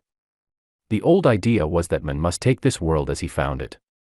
He'd been born into a certain position in life, and to try to rise above his fellows was not only the height of bad taste, but sacrilegious as well. An all-wise providence had decreed by birth the position a child should occupy in the web of organized society. For him to be discontented with his lot, for him to attempt to raise himself to a higher level, was tantamount to tempting providence. The gates of hell yawned wide for such scatterbrains, who were lucky if in this life they incurred nothing worse than the ribald scorn of their associates. That is the system that produced aristocracy and feudalism. That is the system that feudalism and aristocracy strove to perpetuate. The new idea, the basis of all democracies, is that man is not bound by any system, that he need not accept the world as he finds it. He can remake the world to his own ideas. It is merely the raw material. He can make what he wills of it. It is this new idea that is responsible for all our inventions, all our progress. Man is satisfied with nothing. He is constantly remaking his world. And now more than ever will this be true, for psychology teaches us that each one has within himself the power to become what he wills. Learn to control your thought. Learn to image upon your mind only the things you want to see reflected there. You will never improve yourself by dwelling upon the drawbacks of your neighbors. You will never attain perfect health and strength by thinking of weakness or disease. No man ever made a perfect score by watching his rival's target. You have got to think strength, think health, think riches. To paraphrase Pascal, our achievements today are but the sum of our thoughts of yesterday. For thought is energy. Mental images are concentrated energy. And energy concentrated on any definite purpose becomes power. To those who perceive the nature and transcendency of this force, all physical power sinks into insignificance. What is imagination but a form of thought? Yet it is the instrument by which all the inventors and discoverers have opened the way to new worlds. Those who grasp this force, be their state ever so humble, their natural gifts ever so insignificant, become our leading men. They are our governors and supreme lawgivers, the guides of the drifting host which follows them as by an irrevocable decree. To quote Glenn Clark in the Atlantic Monthly, whatever we have of civilization is their work, theirs alone. If progress was made, they made it. If spiritual facts were discerned, they discerned them. If justice and order were put in place of insolence and chaos, they wrought the change. Never is progress achieved by the masses. Creation ever remains the task of the individual. Our railroads, our telephones, our automobiles, our libraries, our newspapers, our thousands of other conveniences, comforts and necessities are due to the creative genius of but 2% of our population. And the same 2% own a great percentage of the wealth of the country. The question arises, who are they? What are they? The sons of the rich? College men? No, few of them had any early advantages. Many of them have never seen the inside of a college. It was grim necessity that drove them, and somehow, some way, they found a method of drawing upon their genie of the mind, and through that inner force they have reached success. You don't need to stumble and grope. You can call upon your inner forces at will. There are 3 steps necessary. First, to realize that you have the power. Second, to know what you want. Third, to center your thought upon it with singleness of purpose. To accomplish these steps takes only a fuller understanding of the power that is within you. But what is this power? Where should you go to locate it? Is it a thing, a place, an object? Has it bounds, form or material shape? No. Then how shall you go about finding it? If you have begun to realize that there is a power within you, if you have begun to arouse in your conscious mind the ambition and desire to use this power, you have started in the pathway of wisdom. If you are willing to go forward, to endure the mental discipline of mastering this method, nothing in the world can hinder you or keep you from overcoming every obstacle. Begin at once, today, to use what you have learned. All growth comes from practice. All the forces of life are active: peace, joy, power. The unused talent decays. Open the door. Behold, I stand at the door and knock. If any man hear my voice and open the door, I will come into him, and will sup with him and he with me. So let us make use of this dynamo, which is you. What is going to start it working? Your faith, the faith that is begotten of understanding. Faith is the impulsion, the propulsion of this power within. Faith is the confidence, the assurance, the enforcing truth, the knowing that the right idea of life will bring you into the reality of existence and the manifestation of the all-power. All cause is in mind, and mind is everywhere. All the knowledge there is, all the wisdom there is, all the power there is all about you, no matter where you may be. Your mind is part of it. You have access to it. If you fail to avail yourself of it, you have no one to blame but yourself. 4. As the drop of water in the ocean shares in all the properties of the rest of the ocean water, so you share in that all power, all wisdom of mind. If you have been sick and ailing, if poverty and hardship have been your lot, don't blame it on fate. Blame yourself. Yours is the earth and everything that's in it. But you've got to take it. The power is there, but you must use it. It is round about you like the air you breathe. You don't expect others to do your breathing for you. Neither can you expect them to use your mind for you. Universal intelligence is not only the mind of the creator of the universe, but it is also the mind of man, your intelligence, your mind. Let this mind be in you, which was also in Christ Jesus.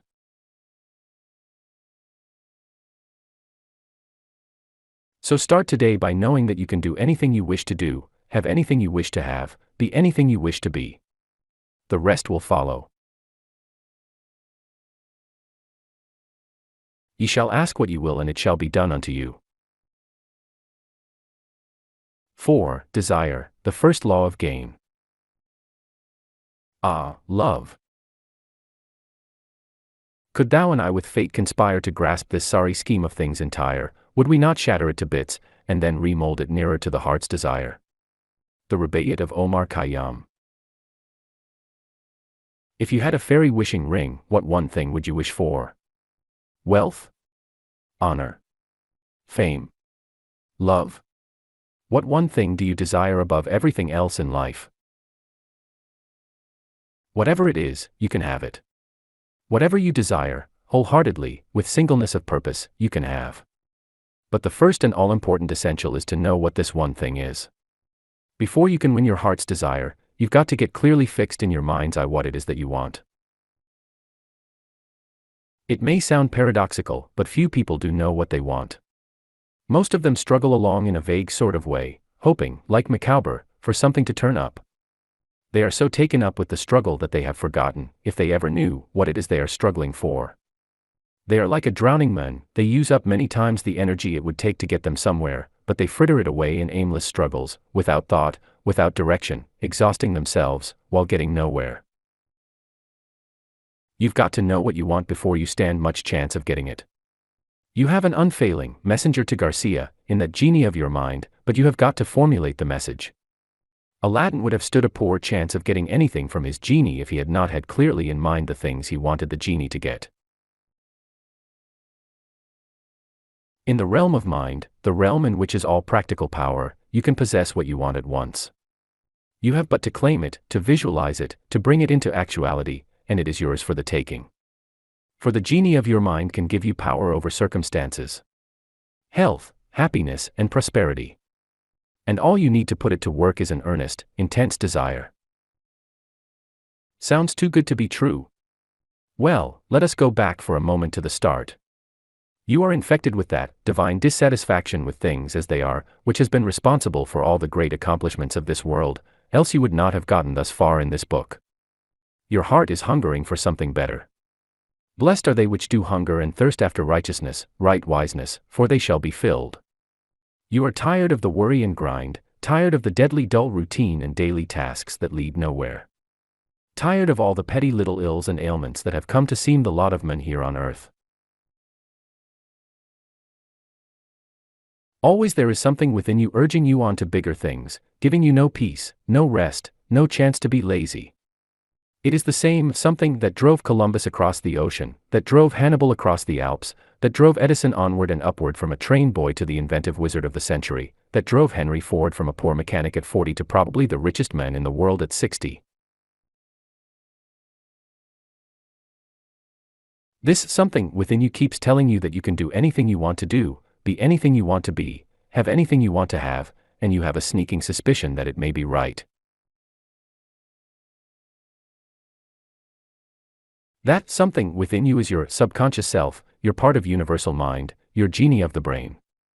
Men call it ambition, and lucky is the man, says Arthur Brisbane, whom the demon of ambition harnesses and drives through life.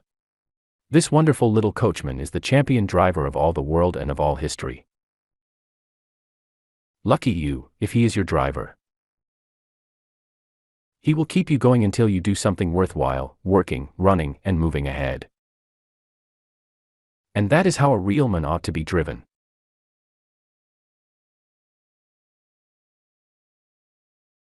This is the little demon that works in men's brains, that makes the blood tingle at the thought of achievement and that makes the face flush and grow white at the thought of failure. Every one of us has this demon for a driver, in youth at least.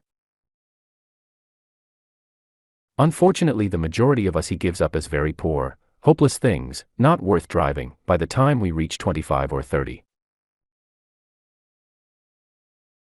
How many men look back to their teens, when they were harnessed to the wagon of life with ambition for a driver? When they could not wait for the years to pass and for opportunity to come. It is the duty of ambition to drive, and it is your duty to keep ambition alive and driving. If you are doing nothing, if there is no driving, no hurrying, no working, you may count upon it that there will be no results. Nothing much worthwhile in the years to come. Those that are destined to be the big men 20 years from now, when the majority of us will be nobodies, are those whom this demon is driving relentlessly, remorselessly, through the hot weather and the cold weather, through early hours and late hours. Lucky you if you are in harness and driven by the demon of ambition. Suppose you have had disappointments, disillusionments along the way. Suppose the fine point of your ambition has become blunted. Remember, there is no obstacle that there is not some way around, or over, or through, and if you will depend less upon the 10% of your abilities that reside in your conscious mind, and leave more to the 90% that constitute your subconscious, you can overcome all obstacles. Remember this, there is no condition so hopeless, no life so far gone, that mind cannot redeem it. Every untoward condition is merely a lack of something. Darkness, you know, is not real. It is merely a lack of light. Turn on the light and the darkness will be seen to be nothing. It vanishes instantly. In the same way, poverty is simply a lack of necessary supply. Find the avenue of supply and your poverty vanishes. Sickness is merely the absence of health. If you are in perfect health, sickness cannot hurt you. Doctors and nurses go about it well among the sick without fear, and suffer as a rule far less from sickness than does the average man or woman. So there is nothing you have to overcome. You merely have to acquire something. And always mind can show you the way. You can obtain from mind anything you want, if you will learn how to do it. I think we can rest assured that one can do and be practically what he desires to be, says Farnsworth in Practical Psychology. And psychologists all over the world have put the same thought in 1,000 different ways. It is not will, but desire, says Charles W. Mears, that rules the world. But, you will say, I have had plenty of desires all my life. I've always wanted to be rich. How do you account for the difference between my wealth and position and power and that of the rich men all around me? The magic secret. The answer is simply that you have never focused your desires into one great dominating desire. You have a host of mild desires. You mildly wish you were rich, you wish you had a position of responsibility and influence, you wish you could travel at will.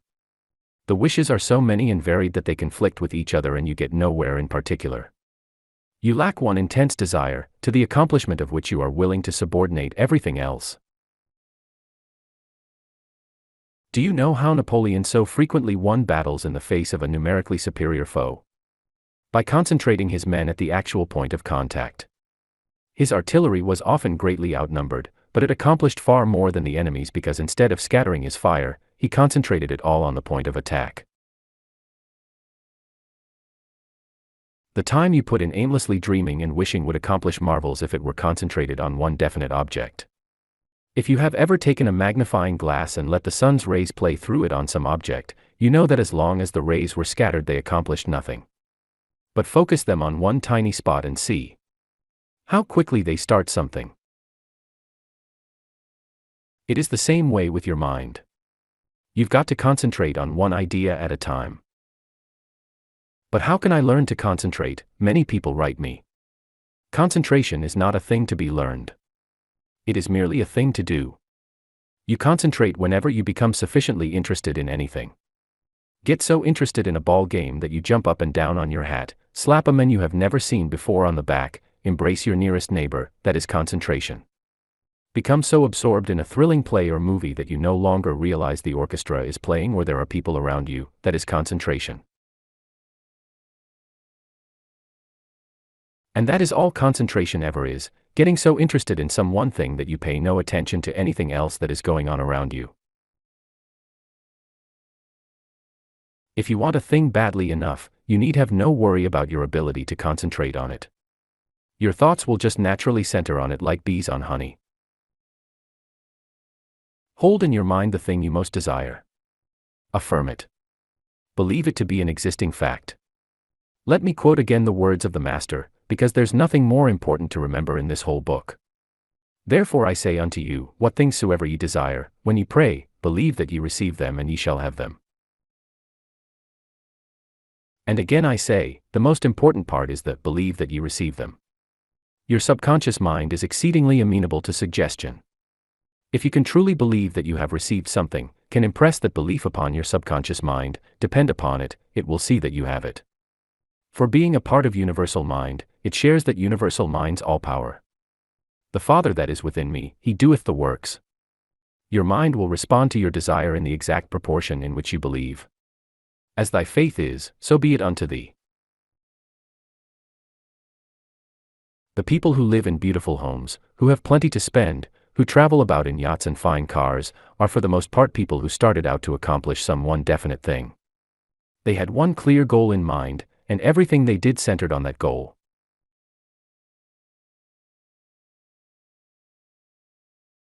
Most men just jog along in a rut, going through the same old routine day after day, eking out a bare livelihood, with no definite desire other than the vague hope that fortune will someday drop in their lap. Fortune doesn't often play such pranks. And a rut, you know, differs from a grave only in depth. A life such as that is no better than the animals live. Work all day for money to buy bread, to give you strength to work all the next day to buy more bread. There is nothing to it but the daily search for food and sustenance. No time for aught but worry and struggle. No hope of anything but the surcease of sorrow in death. You can have anything you want, if you want it badly enough. You can be anything you want to be, have anything you desire, accomplish anything you set out to accomplish, if you will hold to that desire with singleness of purpose, if you will understand and believe in your own powers to accomplish. What is it that you wish in life? Is it health? In the chapter on health I will show you that you can be radiantly well, without drugs, without tedious exercises. It matters not if you are crippled or bedridden or infirm. Your body rebuilds itself entirely every 11 months. You can start now rebuilding along perfect lines. Is it wealth you wish? In the chapter on success I will show you how you can increase your income, how you can forge rapidly ahead in your chosen business or profession. Is it happiness you ask for?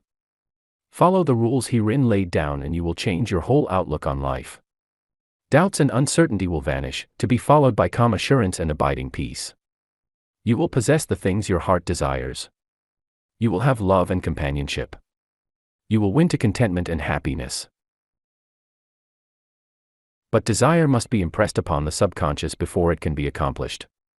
Merely conscious desire seldom gets you anything. It is like the daydreams that pass through your mind. Your desire must be visualized, must be persisted in, must be concentrated upon, must be impressed upon your subconscious mind. Don't bother about the means for accomplishing your desire, you can safely leave that to your subconscious mind. It knows how to do a great many things besides building and repairing your body.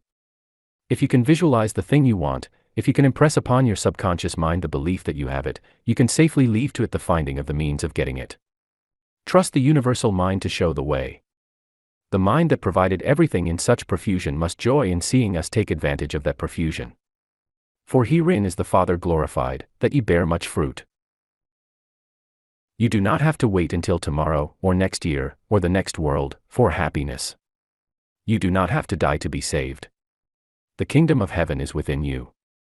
That does not mean that it is up in the heavens or on some star or in the next world. It means here and now. All the possibilities of happiness are always here and always available. At the open door of every man's life there lies this pearl of great price, the understanding of man's dominion over the earth. With that understanding and conviction you can do everything which lies before you to do, and you can do it to the satisfaction of everyone and the well-being of yourself. God and good are synonymous. And God, good, is absent only to those who believe he is absent. Find your desire, impress it upon your thought, and you have opened the door for opportunity. And remember, in this new heaven and new earth which I am trying to show you, the door of opportunity is never closed. As a matter of fact, you constantly have all that you will take. So keep yourself in a state of receptivity. It is your business to receive abundantly and perpetually. The law of opportunity enforces its continuance and availability. Every good gift and every perfect gift is from above and cometh down from the Father of light, with whom is no variableness, neither shadow of turning. Infinite mind saith to every man, Come ye to the open fountain.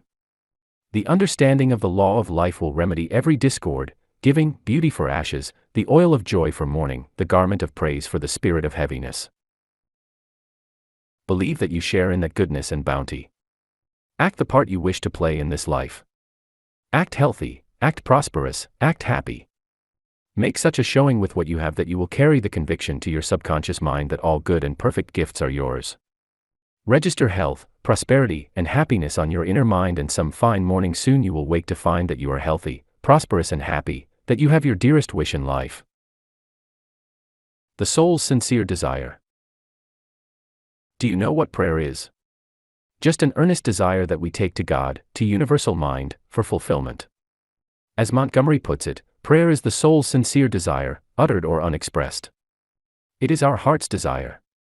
At least, the only prayer that is worth anything is the prayer that asks for our real desires. That kind of prayer is heard. That kind of prayer is answered. Mere lip prayers get you nowhere. It doesn't matter what your lips may say. The thing that counts is what your heart desires, what your mind images on your subconscious thought, and through it on universal mind. Thou, when thou prayest, be not as the hypocrites are, for they love to pray standing in the synagogue and at the corners of the streets, that they may be seen of men. Verily I say unto you, they have their reward. What was it these hypocrites that Jesus speaks of really wanted? To be seen of men. And their prayers were answered. Their sincere desire was granted. They were seen of men. They have their reward. But as for what their lips were saying, neither God nor they paid any attention to it. Thou, when thou prayest, enter into thy closet, and when thou hast shut the door, pray to thy Father which is in secret, and thy Father which seeth in secret, shall reward thee openly. Go where you can be alone, where you can concentrate your thoughts on your one innermost sincere desire, where you can impress that desire upon your subconscious mind without distraction, and so reach the universal mind, the Father of all things. But even sincere desire is not enough by itself. There must be belief, too. What things soever ye desire, when ye pray, believe that ye receive them and ye shall have them. You must realize God's ability to give you every good thing. You must believe in His readiness to do it. Model your thoughts after the psalmists of old. They first asked for that which they wanted, then killed all doubts and fears by affirming God's power and His willingness to grant their prayers. Read any of the Psalms and you will see what I mean. So when you pray, ask for the things that you want. Then affirm God's readiness and His power to grant your prayer. Glenn Frank, in The Soul's Sincere Desire, gives some wonderfully helpful suggestions along these lines. To quote him, "For money troubles, realize, there is no want in heaven, and affirm. Our Heavenly Father, we know that Thy love is as infinite as the sky is infinite, and Thy ways of manifesting that love are as unaccountable as the stars of the heavens. Thy power is greater than man's horizon, and Thy ways of manifesting that power are more numerous than the sands of the sea. As Thou keepest the stars in their courses, so shalt Thou guide our steps in perfect harmony, without clash or discord of any kind, if we keep our trust in Thee. For we know Thou wilt keep him in perfect peace whose mind is stayed on Thee, because he trusteth in Thee. We know that, if we acknowledge Thee in all our ways, Thou wilt direct our paths. For Thou art the God of love, giver of every good and perfect gift, and there is none beside Thee. Thou art omnipotent, omniscient, and omnipresent, in all, through all, and over all, the only God. And Thine is the kingdom, and the power, and the glory, forever. Amen."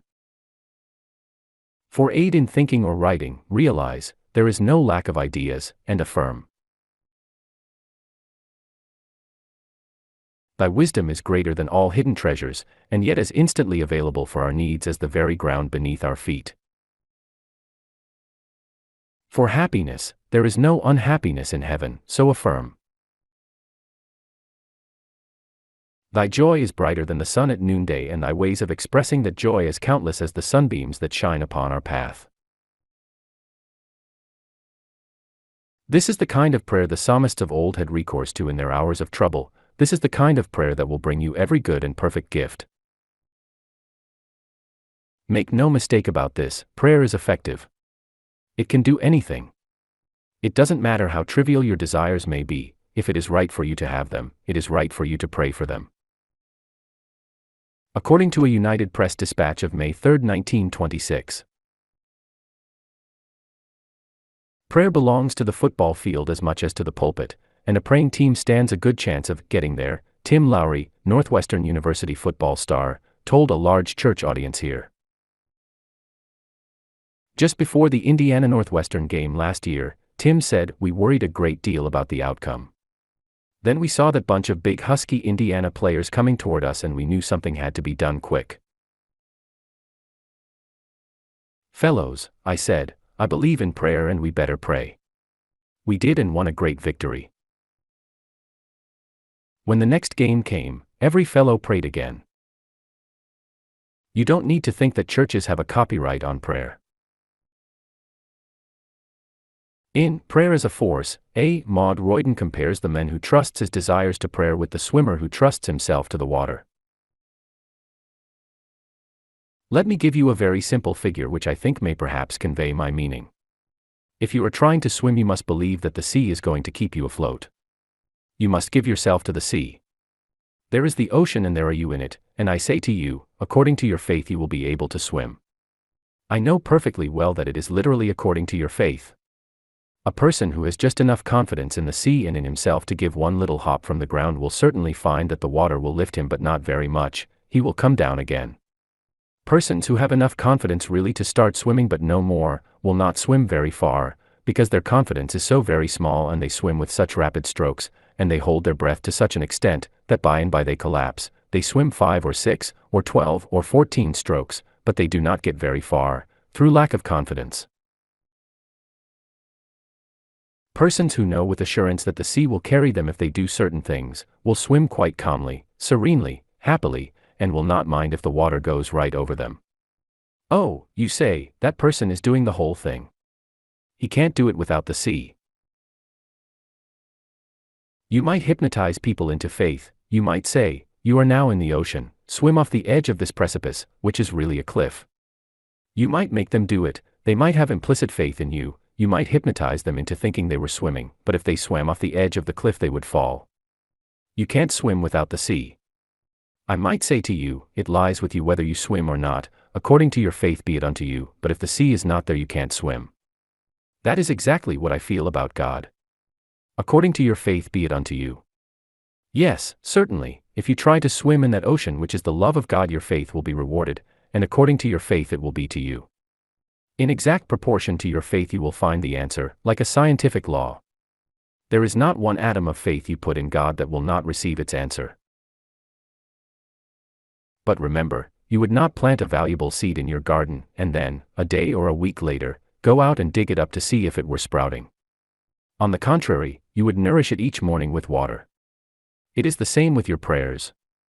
Don't plant the seed of your desire in your subconscious mind and then go out the next morning and tear it up with doubts and fears. Nourish it by holding in thought the thing you desire, by believing in it, visualizing it, seeing it as an accomplished fact. If you ask for my own formula for successful prayer, I would say: first, center your thoughts on the thing that you want.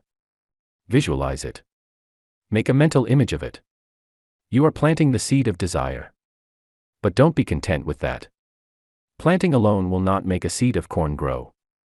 It has to be warmed by sunshine, nurtured by rain. So with the seed of your desire. It must be warmed by faith, nurtured by constant belief. So, second, read the 91st and the 23rd Psalms, just as a reminder of God's power and His readiness to help you in all your needs. Third, don't forget to be thankful, not merely for past favors, but for the granting of this favor you are now asking. To be able to thank God for it sincerely, in advance of its actual material manifestation, is the finest evidence of belief. Fourth, believe. Picture the thing that you want so clearly, see it in your imagination so vividly, that for the moment, at least, you will actually believe that you have it.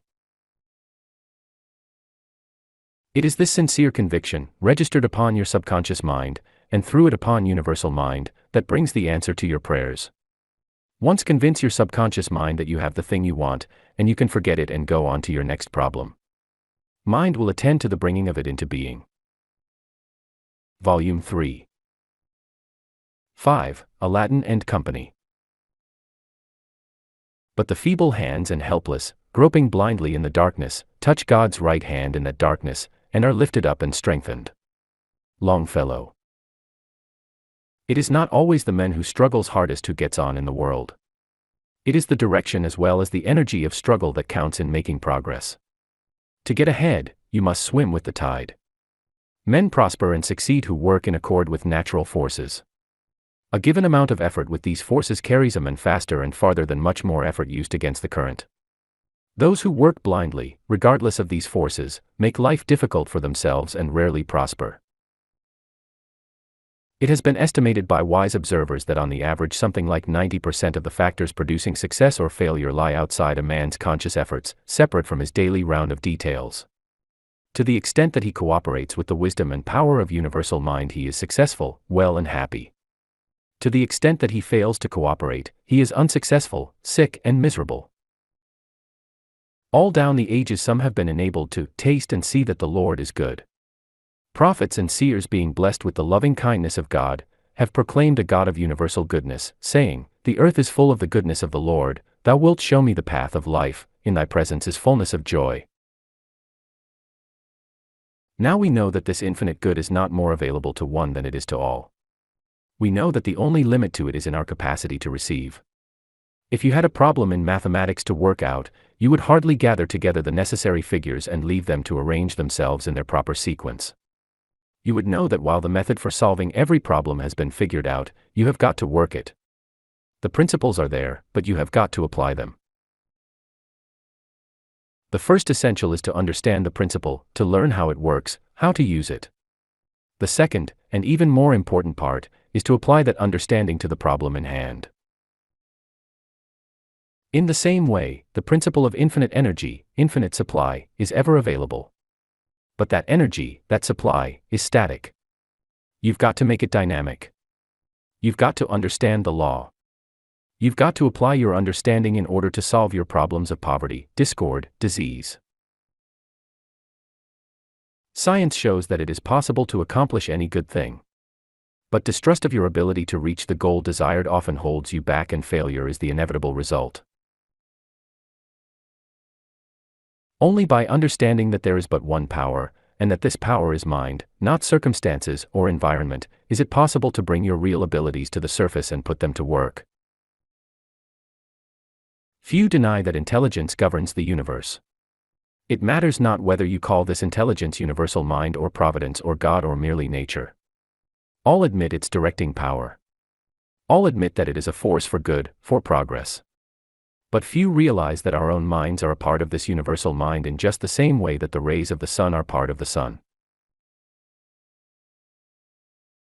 If we will work in harmony with it, we can draw upon universal mind for all power, all intelligence, in the same way that the sun's rays draw upon their source for the heat and light they bring the earth. It is not enough to know that you have this power.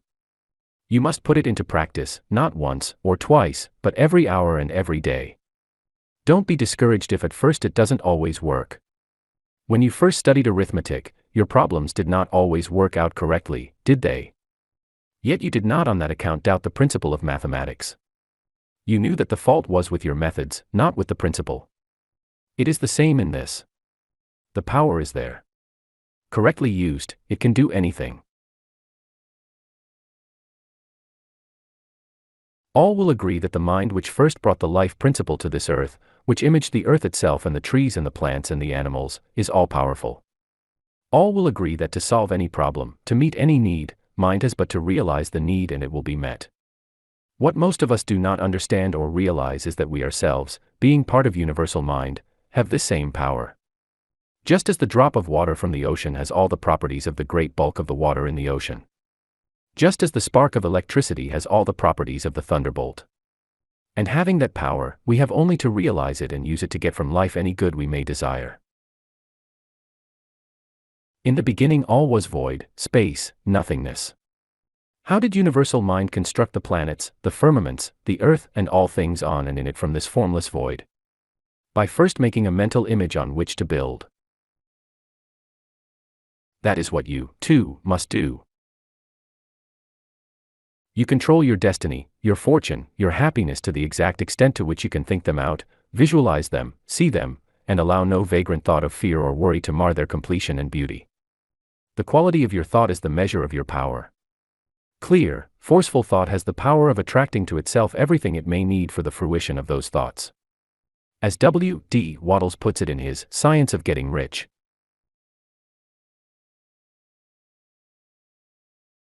there is a thinking stuff from which all things are made and which, in its original state, permeates, penetrates, and fills the interspaces of the universe.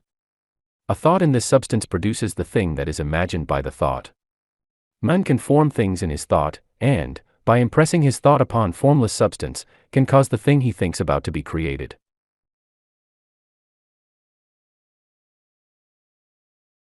The connecting link between your conscious mind and the universal is thought, and every thought that is in harmony with progress and good, every thought that is freighted with the right idea, can penetrate to universal mind. And penetrating to it, it comes back with the power of universal mind to accomplish it. You don't need to originate the ways and means. The universal mind knows how to bring about any necessary results. There is but one right way to solve any given problem. When your human judgment is unable to decide what that one right way is, turn to universal mind for guidance. You need never fear the outcome, for if you heed its advice you cannot go wrong. Always remember, your mind is but a conductor, good or poor as you make it, for the power of universal mind. And thought is the connecting energy. Use that conductor, and you will improve its conductivity. Demand much, and you will receive the more. The universal is not a niggard in any of its gifts. Ask and ye shall receive, seek and ye shall find, knock and it shall be opened unto you. That is the law of life. And the destiny of man lies not in poverty and hardship, but in living up to his high estate in unity with universal mind, with the power that governs the universe. To look upon poverty and sickness as sent by God and therefore inevitable, is the way of the weakling. God never sent us anything but good. What is more, he has never yet failed to give to those who would use them the means to overcome any condition not of his making. Sickness and poverty are not of his making. They are not evidences of virtue, but of weakness. God gave us everything in abundance, and he expects us to manifest that abundance. If you had a son you loved very much, and you surrounded him with good things which he had only to exert himself in order to reach, you wouldn't like it if he showed himself to the world half-starved, ill-kempt and clothed in rags, merely because he was unwilling to exert himself enough to reach for the good things you had provided. No more, in my humble opinion, does God. Man's principal business in life, as I see it, is to establish a contact with universal mind. It is to acquire an understanding of this power that is in him. With all thy getting, get understanding, said Solomon. Happy is the man that findeth wisdom, and the man that getteth understanding. For the gaining of it is better than the gaining of silver, and the profit thereof than fine gold. She is more precious than rubies, and none of the things thou canst desire are to be compared unto her. Length of days is in her right hand, in her left hand are riches and honor. Her ways are ways of pleasantness, and all her paths are peace. She is a tree of life to them that lay hold upon her. And happy is every one that retaineth her. Proverbs. When you become conscious, even to a limited degree, of your oneness with universal mind, your ability to call upon it at will for anything you may need, it makes a different man of you. Gone are the fears, gone are the worries. You know that your success, your health, your happiness will be measured only by the degree to which you can impress the fruition of your desires upon mind. The toil and worry, the wearisome grind and the back-breaking work, will go in the future as in the past to those who will not use their minds. The less they use them, the more they will sweat. And the more they work only from the neck down, the less they will be paid and the more hopeless their lot will become. It is mind that rules the world. But to use your mind to the best advantage doesn't mean to toil along with the mere conscious part of it. It means hitching up your conscious mind with the men inside you, with the little, mental brownies, as Robert Louis Stevenson called them, and then working together for a definite end. My brownies. God bless them, said Stevenson, who do one half of my work for me when I am fast asleep, and in all human likelihood do the rest for me as well when I am wide awake and foolishly suppose that I do it myself. I had long been wanting to write a book on man's double being. For 2 days I went about racking my brains for a plot of any sort, and on the second night I dreamt the scene in Dr. Jekyll and Mr. Hyde at the window, and a scene, afterward split in two, in which Hyde, pursued, took the powder and underwent the change in the presence of his pursuer. Many another famous writer has spoken in similar strain, and every man who has problems to solve has had like experiences. You know how, after you have studied a problem from all angles, it sometimes seems worse jumbled than when you started on it. Leave it then for a while, forget it, and when you go back to it, you find your thoughts clarified, the line of reasoning worked out, your problem solved for you. It is your little mental brownies who have done the work for you. The flash of genius does not originate in your own brain. Through intense concentration, you've established a circuit through your subconscious mind with the universal, and it is from it that the inspiration comes. All genius, all progress, is from the same source. It lies with you merely to learn how to establish this circuit at will so that you can call upon it at need. It can be done.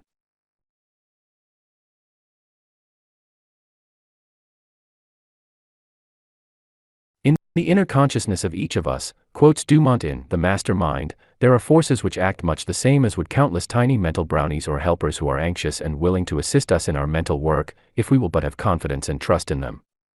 This is a psychological truth expressed in the terms of the old fairy tales. The process of calling into service these inner consciousness helpers is similar to that which we constantly employ to recall some forgotten fact or name. We find that we cannot recollect some desired fact, date, or name, and instead of racking our brains with an increased effort, we, if we have learned the secret, pass on the matter to the inner consciousness with a silent command, recollect this name for me, and then go on with our ordinary work. After a few minutes, or it may be hours, all of a sudden, pop, will come the missing name or fact before us, flashed from the planes of the inner consciousness, by the help of the kindly workers or brownies of those planes. The experience is so common that we have ceased to wonder at it, and yet it is a wonderful manifestation of the inner consciousness workings of the mind. Stop and think a moment, and you will see that the missing word does not present itself accidentally, or just because. There are mental processes at work for your benefit, and when they have worked out the problem for you, they gleefully push it up from their plane onto the plane of the outer consciousness where you may use it. We know of no better way of illustrating the matter than by this fanciful figure of the mental brownies, in connection with the illustration of the subconscious storehouse. If you would learn to take advantage of the work of these subconscious brownies, we advise you to form a mental picture of the subconscious storehouse in which is stored all sorts of knowledge that you have placed there during your lifetime, as well as the impressions that you have acquired by race inheritance, racial memory, in fact.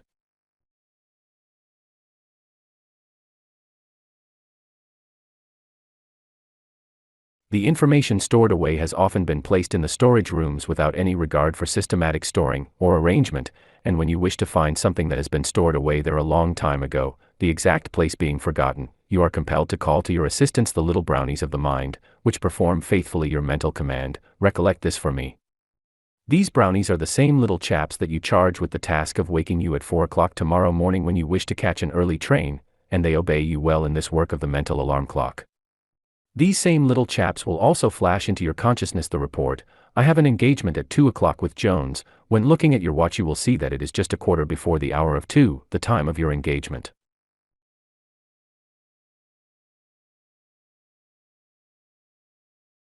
Well then, if you will examine carefully into a subject which you wish to master, and will pass along the results of your observations to these subconscious brownies, you will find that they will work the raw materials of thought into shape for you in a comparatively short time. They will analyze, systematize, collate, and arrange in consecutive order the various details of information which you have passed on to them, and will add thereto the articles of similar information that they will find stored away in the recesses of your memory. In this way they will group together various scattered bits of knowledge that you have forgotten. And, right here, let us say to you that you never absolutely forget anything that you have placed in your mind. You may be unable to recollect certain things, but they are not lost. Sometime later some associative connection will be made with some other fact, and lo, the missing idea will be found fitted nicely into its place in the larger idea, the work of our little brownies. Remember Thompson's statement, in view of having to wait for the results of these unconscious processes, I have proved the habit of getting together material in advance, and then leaving the mass to digest itself until I am ready to write about it. This subconscious digestion is really the work of our little mental brownies. There are many ways of setting the brownies to work. Nearly everyone has had some experience, more or less, in the matter, although often it is produced almost unconsciously, and without purpose and intent. Perhaps the best way for the average person, or rather the majority of persons, to get the desired results is for one to get as clear an idea of what one really wants to know, as clear an idea or mental image of the question you wish answered. Then after rolling it around in your mind, mentally chewing it, as it were, giving it a high degree of voluntary attention, you can pass it on to your subconscious mentality with the mental command, "Attend to this for me, work out the answer." Or some similar order. This command may be given silently, or else spoken aloud, either will do. Speak to the subconscious mentality, or its little workers, just as you would speak to persons in your employ, kindly but firmly.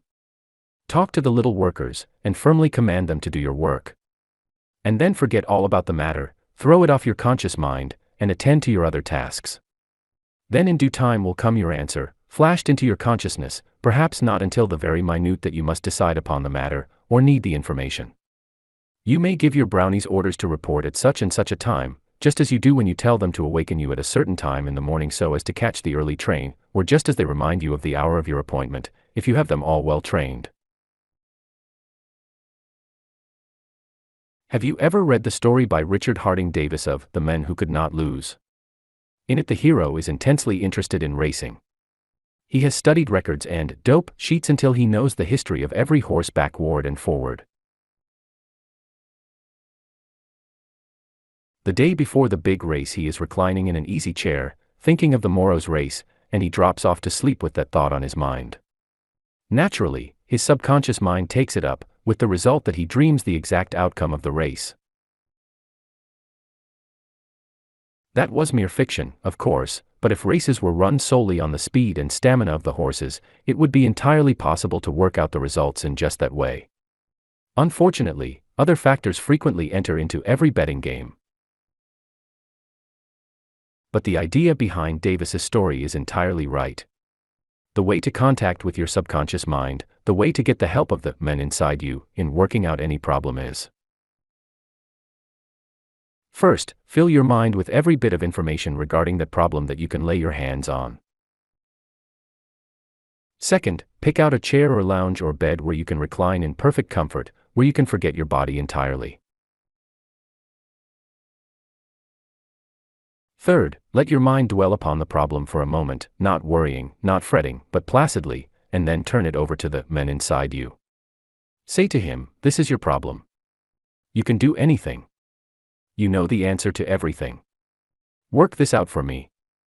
And utterly relax. Drop off to sleep, if you can.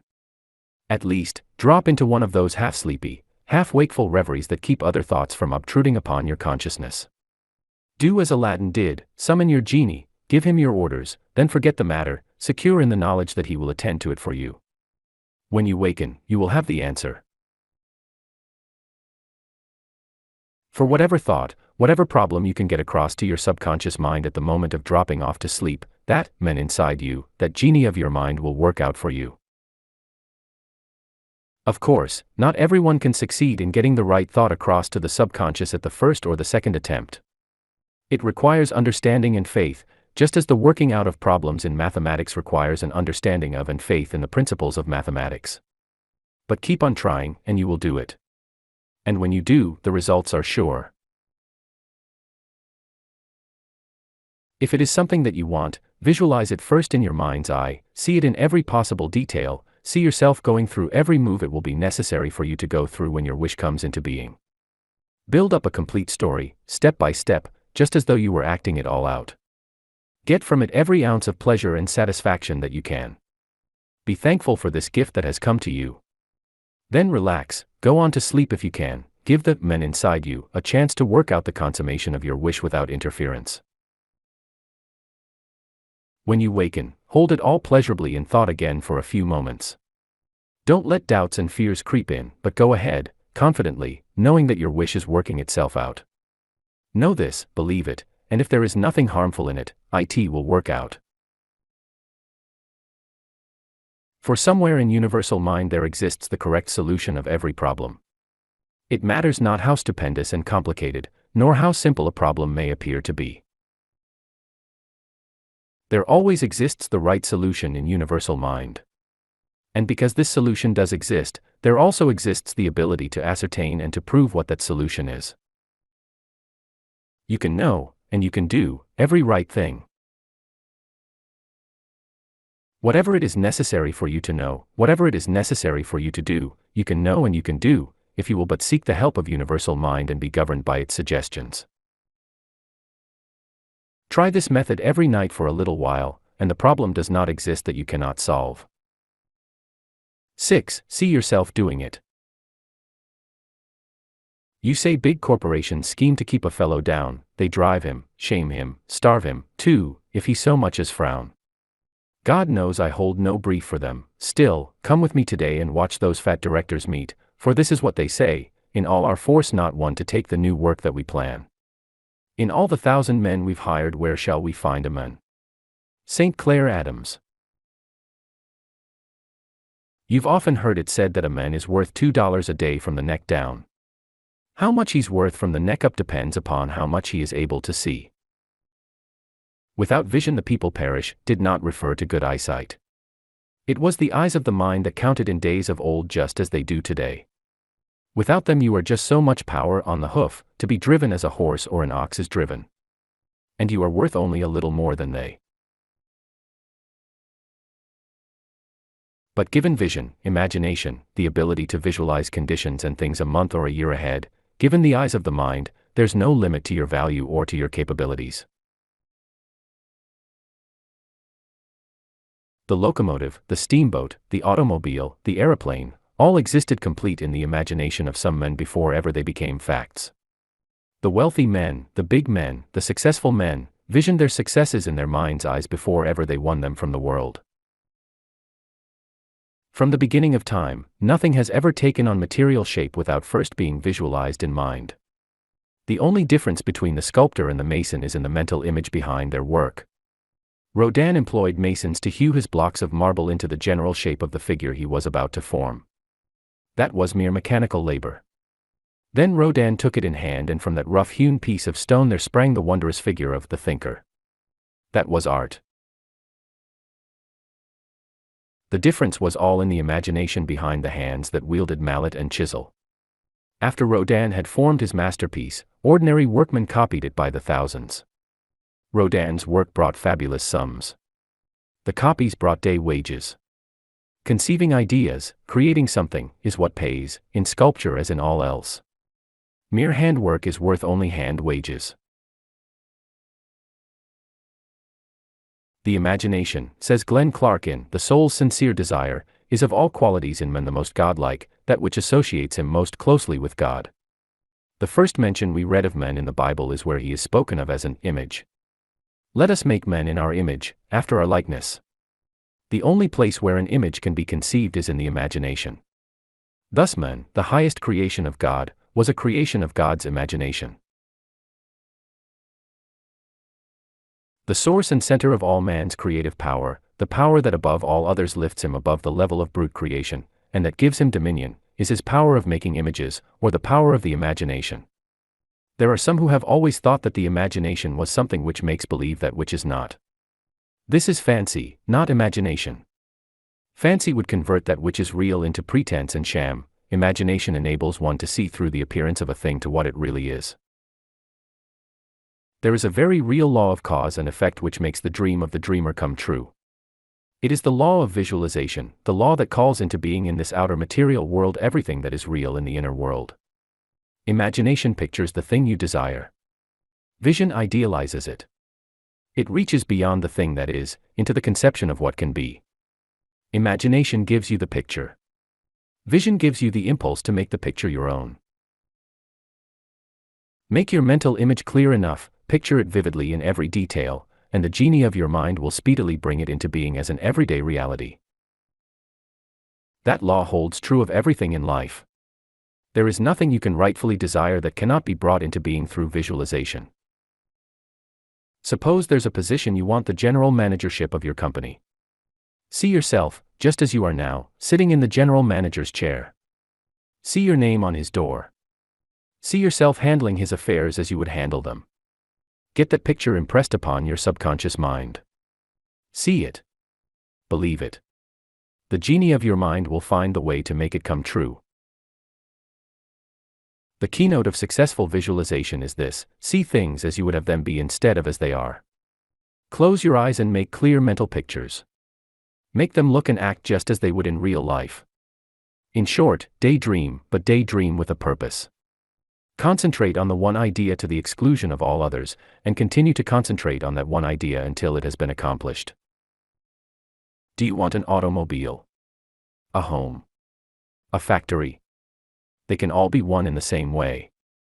They are in their essence all of them ideas of mind, and if you will but build them up in your own mind first, stone by stone, complete in every detail, you will find that the genie of your mind can build them up similarly in the material world.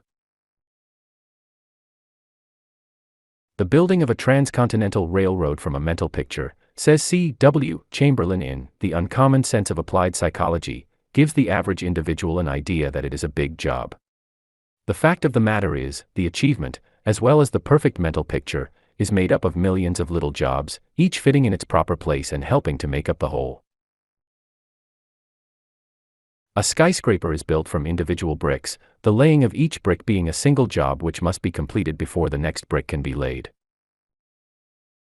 It is the same with any work, any study. To quote Professor James,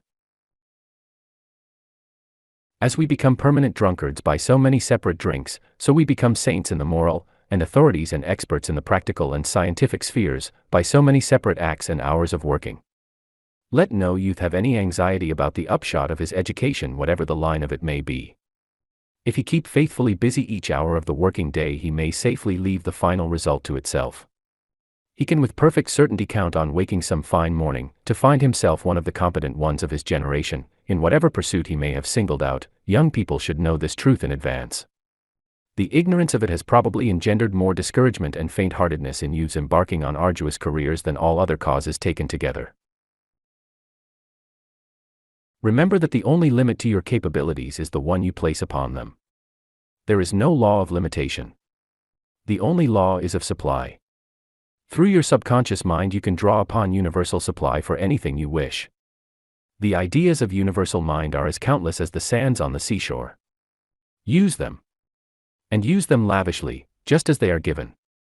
There is a little poem by Jessie B. Rittenhouse that so well describes the limitations that most of us put upon ourselves that I quote it here. I bargained with life for a penny, and life would pay no more, however I begged at evening when I counted my scanty store. For life is a just employer, he gives you what you ask, but once you have set the wages, why, you must bear the task. I worked for a menial's hire, only to learn, dismayed, that any wage I had asked of life, life would have paid. Aim high. If you miss the moon, you may hit a star. Everyone admits that this world and all the vast firmament must have been thought into shape from the formless void by some universal mind. That same universal mind rules today, and it has given to each form of life power to attract to itself whatever it needs for its perfect growth. The tree, the plant, the animal, each one finds its need. You are an intelligent, reasoning creature. Your mind is part of universal mind. And you have power to say what you require for perfect growth.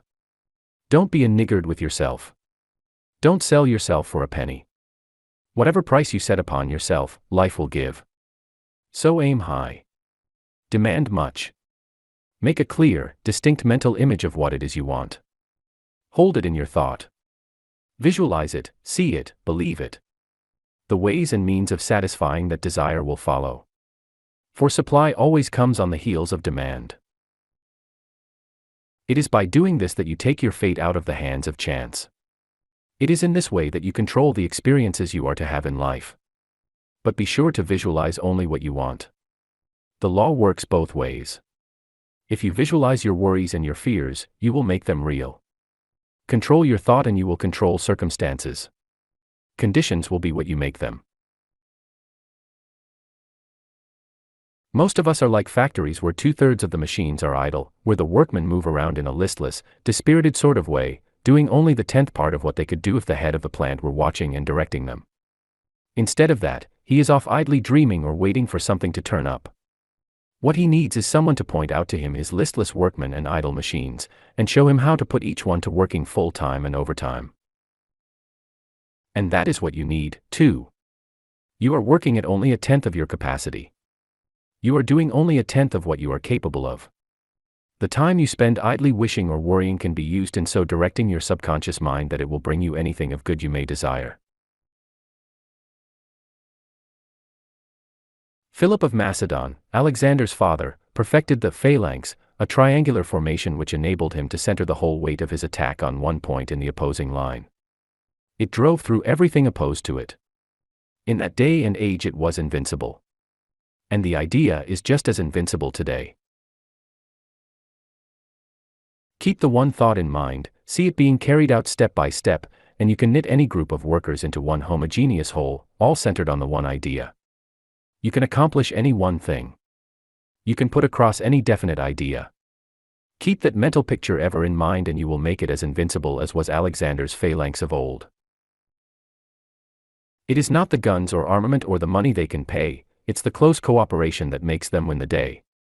It is not the individual or the army as a whole but the everlasting teamwork of every bloomin' soul. J. Mason Knox. The error of the ages is the tendency mankind has always shown to limit the power of mind, or its willingness to help in time of need. Know ye not, said Paul, that ye are the temples of the living God? No, most of us do not know it. Or at least, if we do, we are like the Indian family out on the Cherokee reservation.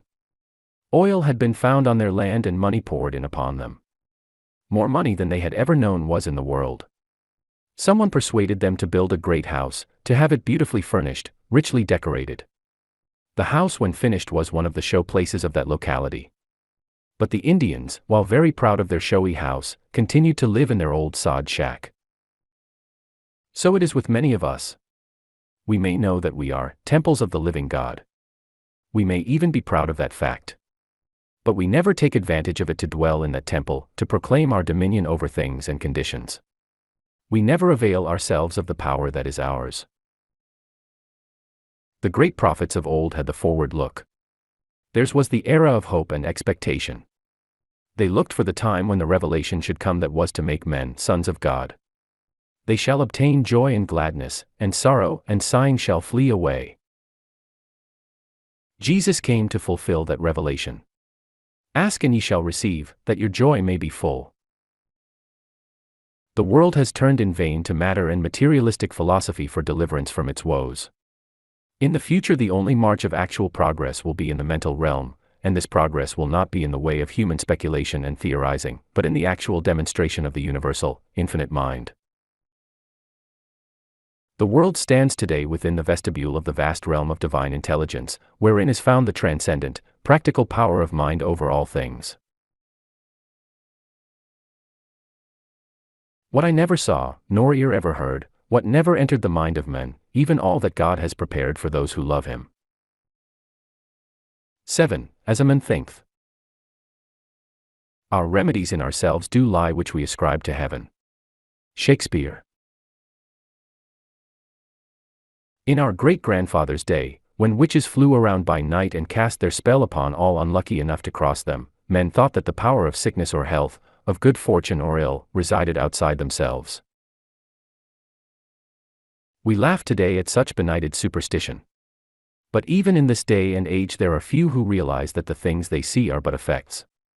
Fewer still who have any idea of the causes by which those effects are brought about. Every human experience is an effect. You laugh, you weep, you joy, you sorrow, you suffer or you are happy. Each of these is an effect, the cause of which can be easily traced. But all the experiences of life are not so easily traceable to their primary causes. We save money for our old age. We put it into a bank or into safe bonds, and the bank breaks or the railroad or corporation goes into a receivership. We stay at home on a holiday to avoid risk of accident, and fall off a stepladder or down the stairs and break a limb. We drive slowly for fear of danger, and a speeding car comes from behind and knocks us into a ditch. A man goes over Niagara Falls in a barrel without harm, and then slips on a banana peel, breaks his leg, and dies of it. What is the cause back of it all? If we can find it and control it, we can control the effect. We shall no longer then be the football of fate. We shall be able to rise above the conception of life in which matter is our master. There is but one answer. The world without is a reflection of the world within. We image thoughts of disaster upon our subconscious minds, and the genie of our mind finds ways of bringing them into effect, even though we stay at home, even though we take every possible precaution. The mental image is what counts, be it for good or ill. It is a devastating or a beneficent force, just as we choose to make it. To paraphrase Thackeray, the world is a looking glass, and gives back to every man the reflection of his own thought. For matter is not real substance. Material science today shows that matter has no natural eternal existence. Dr. Willis R. Whitney, in an address before the American Chemical Society on August 8, 1925, discussing matter, is there anything in it, stated that the most we know about matter is that it is almost entirely space. It is as empty as the sky. It is almost as empty as a perfect vacuum, although it usually contains a lot of energy. Thought is the only force. Just as polarity controls the electron, gravitation the planets, tropism the plants and lower animals, just so thought controls the action and the environment of men. And thought is subject wholly to the control of mind. Its direction rests with us. Walt Whitman had the right of it when he said, "Nothing external to me has any power over me." The happenings that occur in the material world are in themselves neither cheerful nor sorrowful, just as outside of the eye that observes them colors are neither green nor red. It is our thoughts that make them so. And we can color those thoughts according to our own fancy. We can make the world without but a reflection of the world within. We can make matter a force subject entirely to the control of our mind. For matter is merely our wrong view of what universal mind sees rightly. We cannot change the past experience, but we can determine what the new ones shall be like. We can make the coming day just what we want it to be. We can be tomorrow what we think today. For the thoughts are causes and the conditions are the effects. What is the reason for most failures in life? The fact that they first thought failure. They allowed competition, hard times, fear, and worry to undermine their confidence. Instead of working aggressively ahead, spending money to make more money, they stopped every possible outlay, tried to play safe, but expected others to continue spending with them. War is not the only place where the best defensive is a strong offensive. The law of compensation is always at work. Man is not at the caprice of fate. He is his own fate. As a man thinketh in this heart, so is he. We are our own past thoughts, with the things that these thoughts have attracted to us added on. The successful man has no time to think of failure. He is too busy thinking up new ways to succeed. You can't pour water into a vessel already full. All about you is energy, electronic energy, exactly like that which makes up the solid objects you possess. The only difference is that the loose energy round about is unappropriated. It is still virgin gold, undiscovered, unclaimed. You can think it into anything you wish, into gold or dross, into health or sickness, into strength or weakness, into success or failure. Which shall it be? There is nothing either good or bad, said Shakespeare, but thinking makes it so. The understanding of that law will enable you to control every other law that exists. In it is to be found the panacea for all ills, the satisfaction of all want, all desire. It is creative mind's own provision for man's freedom. Have you ever read Basil King's Conquest of Fear?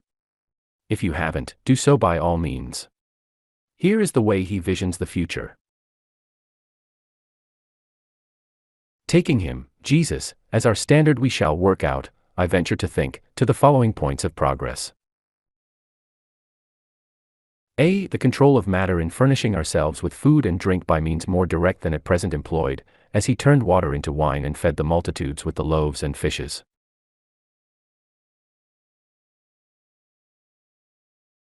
B. The control of matter by putting away from ourselves, by methods more sure and less roundabout than those of today, sickness, blindness, infirmity, and deformity. C. The control of matter by regulating our atmospheric conditions as he stilled the tempest. D. The control of matter by restoring to this phase of existence those who have passed out of it before their time, or who can ill be spared from it, as he raised 3 young people from the dead, and Peter and Paul followed his example. E. The control of matter in putting it off and on at will, as he in his death and resurrection. F. The control of matter in passing altogether out of it, as he in what we call his ascension into heaven. Mortals are healthy or unhealthy, happy or unhappy, strong or weak, alive or dead, in the proportion that they think thoughts of health or illness, strength or weakness. Your body, like all other material things, manifests only what your mind entertains in belief. In a general way, you have often noticed this yourself. A man with an ugly disposition, which is a mental state, will have harsh, unlovely features. One with a gentle disposition will have a smiling and serene countenance. All the other organs of the human body are equally responsive to thought. Who has not seen the face become red with rage or white with fear? Who has not known of people who became desperately ill following an outburst of temper? Physicians declare that just as fear, irritability, and hate distort the features, they likewise distort the heart, stomach, and liver. Experiments conducted on a cat shortly after a meal showed that when it was purring contentedly, its digestive organs functioned perfectly. But when a dog was brought into the room and the cat drew back in fear and anger, the X-ray showed that its digestive organs were so contorted as to be almost tied up in a knot. Each of us makes his own world, and he makes it through mind. It is a commonplace fact that no 2 people see the same thing alike. A primrose by a river's brim, a yellow primrose was to him, and it was nothing more. Thoughts are the causes. Conditions are merely effects. We can mold ourselves and our surroundings by resolutely directing our thoughts towards the goal we have in mind. Ordinary animal life is very definitely controlled by temperature, by climate, by seasonal conditions. Man alone can adjust himself to any reasonable temperature or condition. Man alone has been able to free himself to a great extent from the control of natural forces through his understanding of the relation of cause and effect. And now man is beginning to get a glimpse of the final freedom that shall be his from all material causes when he shall acquire the complete understanding that mind is the only cause and that effects are what he sees. We moderns are unaccustomed, says one talented writer, to the mastery over our own inner thoughts and feelings. That a man should be a prey to any thought that chances to take possession of his mind, is commonly among us assumed as unavoidable. It may be a matter of regret that he should be kept awake all night from anxiety as to the issue of a lawsuit on the morrow, but that he should have the power of determining whether he be kept awake or not seems an extravagant demand. The image of an impending calamity is no doubt odious, but its very odiousness, we say, makes it haunt the mind all the more pertinaciously, and it is useless to expel it. Yet this is an absurd position for man, the heir of all the ages, to be in, hag-ridden by the flimsy creatures of his own brain. If a pebble in our boot torments us, we expel it. We take off the boot and shake it out. And once the matter is fairly understood, it is just as easy to expel an intruding and obnoxious thought from the mind. About this there ought to be no mistake, no 2 opinions. The thing is obvious, clear, and unmistakable. It should be as easy to expel an obnoxious thought from the mind as to shake a stone out of your shoe, and until a man can do that, it is just nonsense to talk about his ascendancy over nature, and all the rest of it. He is a mere slave, and a prey to the bat-winged phantoms that flit through the corridors of his own brain. Yet the weary and careworn faces that we meet by thousands, even among the affluent classes of civilization, testify only too clearly how seldom this mastery is obtained.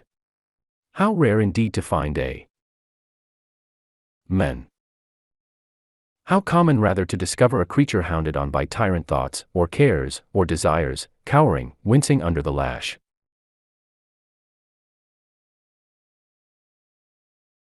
It is one of the prominent doctrines of some of the Oriental schools of practical psychology that the power of expelling thoughts, or if need be, killing them dead on the spot, must be attained. Naturally, the art requires practice, but like other arts, when once acquired there is no mystery or difficulty about it. It is worth practice. It may be fairly said that life only begins when this art has been acquired. For obviously when, instead of being ruled by individual thoughts, the whole flock of them in their immense multitude and variety and capacity is ours to direct and dispatch and employ where we list, life becomes a thing so vast and grand, compared to what it was before, that its former condition may well appear almost antenatal. If you can kill a thought dead, for the time being, you can do anything else with it that you please. And therefore it is that this power is so valuable. And it not only frees a man from mental torment, which is 9/10 at least of the torment of life, but it gives him a concentrated power of handling mental work absolutely unknown to him before. The two are correlative to each other.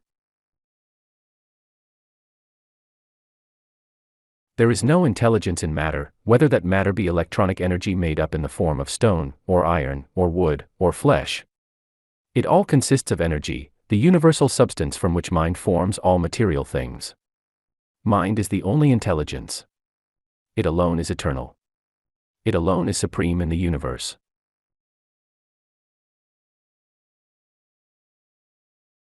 When we reach that understanding, we will no longer have cause for fear, because we will realize that universal mind is the creator of life only, that death is not an actuality, it is merely the absence of life, and life will be ever present.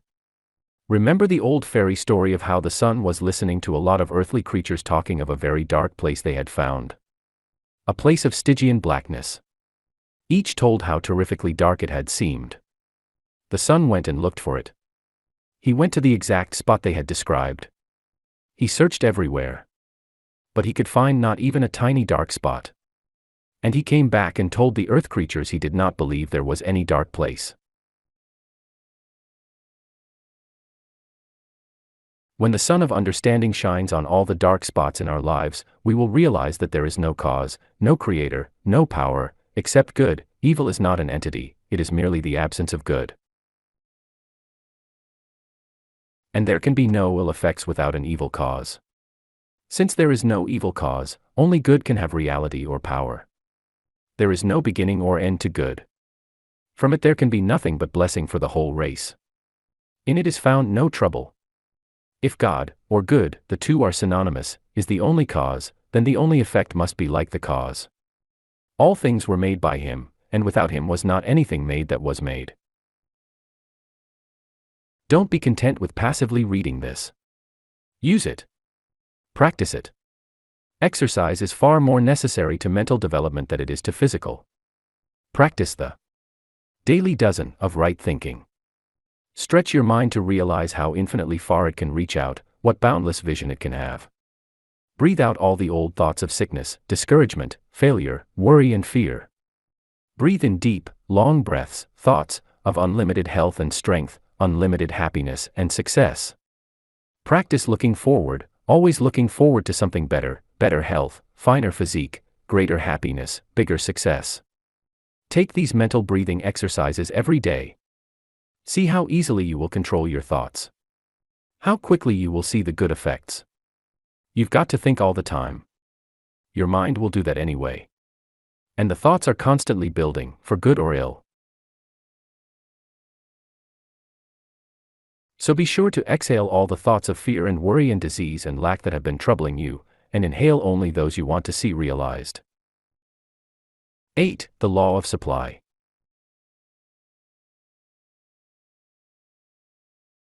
They do me wrong who say I come no more when once I knock and fail to find you in, for every day I stand outside your door, and bid you wake, and rise to fight and win.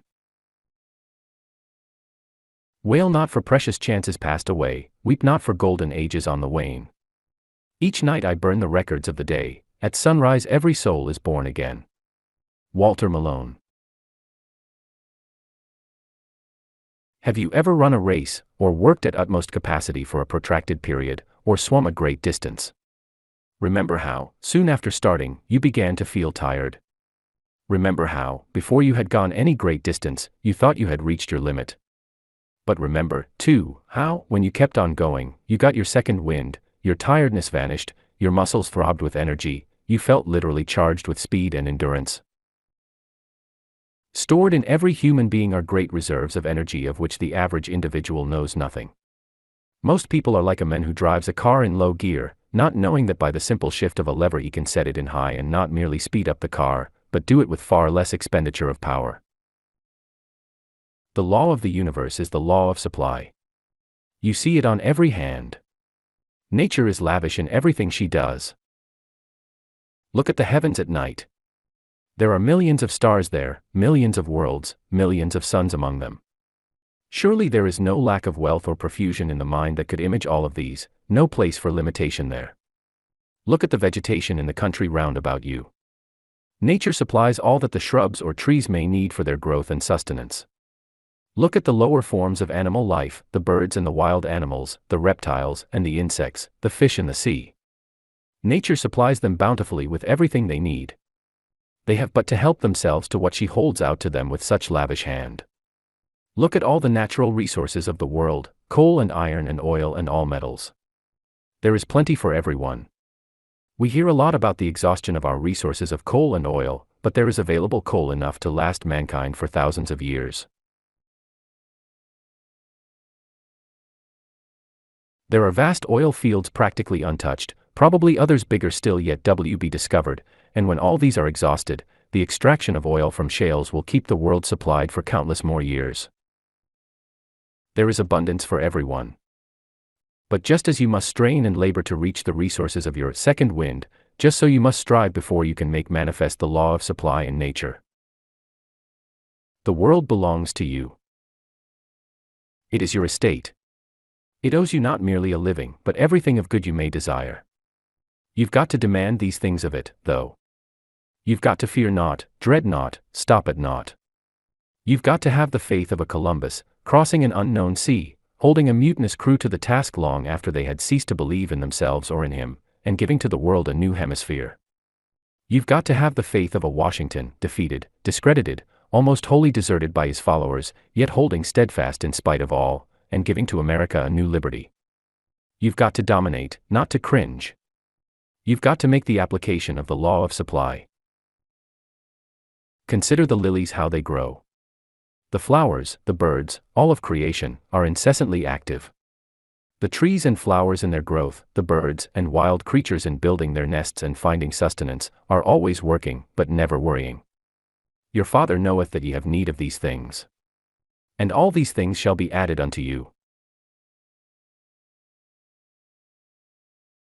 If all would agree to give up worrying, to be industrious, but never anxious about the outcome, it would mean the beginning of a new era in human progress, an age of liberty, of freedom from bondage. Jesus set forth the universal law of supply when he said, "Therefore I say unto you, be not anxious for the morrow, what ye shall eat, or wherewithal ye shall be clothed, but seek first the kingdom of God, and all those things shall be added unto you." What is this kingdom of God? Jesus tells us, the kingdom of God is within you. It is the Father within you, to which he so frequently referred. It is mind, your part of universal mind. Seek first the kingdom of God. Seek first an understanding of this power within you, learn to contact with it, to use it, and all those things shall be added unto you. All riches have their origin in mind. Wealth is in ideas, not money. Money is merely the material medium of exchange for ideas. The paper money in your pockets is in itself worth no more than so many Russian rubles. It is the idea behind it that gives it value. Factory buildings, machinery, materials, are in themselves worthless without a manufacturing or a selling idea behind them. How often you see a factory fall to pieces, the machinery rust away, after the idea behind them gave out. Factories, machines, are simply the tools of trade. It is the idea behind them that makes them go. So don't go out seeking of wealth. Look within you for ideas. The kingdom of God is within you. Use it, purposefully. Use it to think constructively. Don't say you are thinking when all you are doing is exercising your faculty of memory. As Dumont says in The Master Mind, they are simply allowing the stream of memory to flow through their field of consciousness, while the ego stands on the banks and idly watches the passing waters of memory flow by. They call this thinking, while in reality there is no process of thought underway. They are like the old mountaineer sitting in the shade alongside his cabin. Asked what he did to pass the long hours away, he said, "Vol, sometimes I set and think, and sometimes I just set." Dumont goes on to say, in quoting another writer, When I use the word thinking, I mean thinking with a purpose, with an end in view, thinking to solve a problem. I mean the kind of thinking that is forced on us when we are deciding on a course to pursue, on a life work to take up perhaps, the kind of thinking that was forced upon us in our younger days when we had to find a solution to a problem in mathematics, or when we tackled psychology in college. I do not mean thinking in snatches, or holding petty opinions on this subject and on that. I mean thought on significant questions which lie outside the bounds of your narrow personal welfare. This is the kind of thinking which is now so rare, so sadly needed. The kingdom of God is the kingdom of thought, of achievement, of health, of happiness and prosperity. I came that ye might have life and have it more abundantly. But you have got to seek it. You have got to do more than ponder. You have got to think constructively, to seek how you may discover new worlds, new methods, new needs. The greatest discoveries, you know, have arisen out of things which everybody had seen, but only one man had noticed. The biggest fortunes have been made out of the opportunities which many men had, but only one man grasped. Why is it that so many millions of men and women go through life in poverty and misery, in sickness and despair? Why? Primarily because they make a reality of poverty through their fear of it. They visualize poverty, misery, and disease, and thus bring them into being.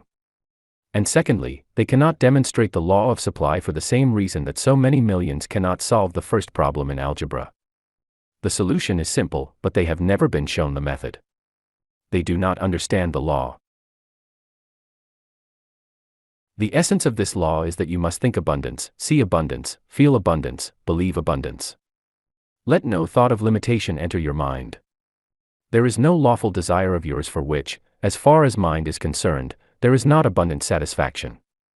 And if you can visualize it in mind, you can realize it in your daily world.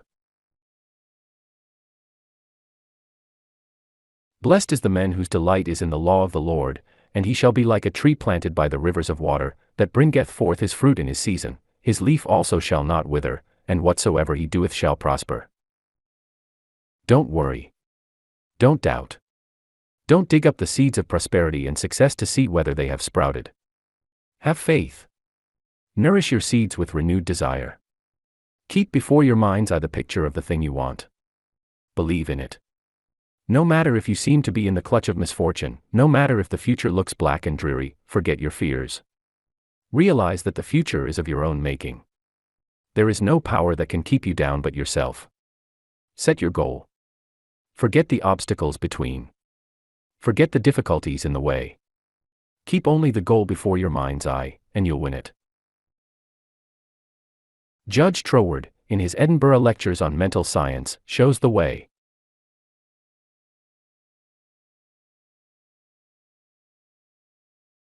The initial step, then, consists in determining to picture the universal mind as the ideal of all we could wish it to be, both to ourselves and to others, together with the endeavor to reproduce this ideal, however imperfectly, in our own life, and this step having been taken, we can then cheerfully look upon it as our ever-present friend, providing all good, guarding from all danger, and guiding us with all counsel.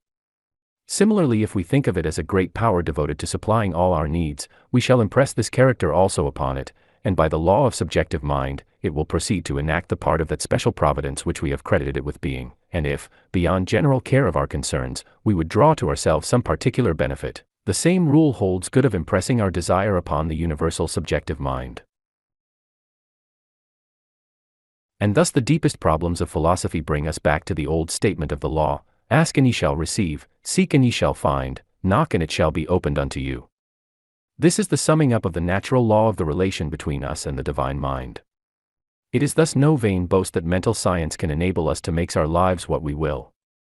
And to this law there is no limit. What it can do for us today it can do tomorrow, and through all the procession of tomorrows that loses itself in the dim vistas of eternity.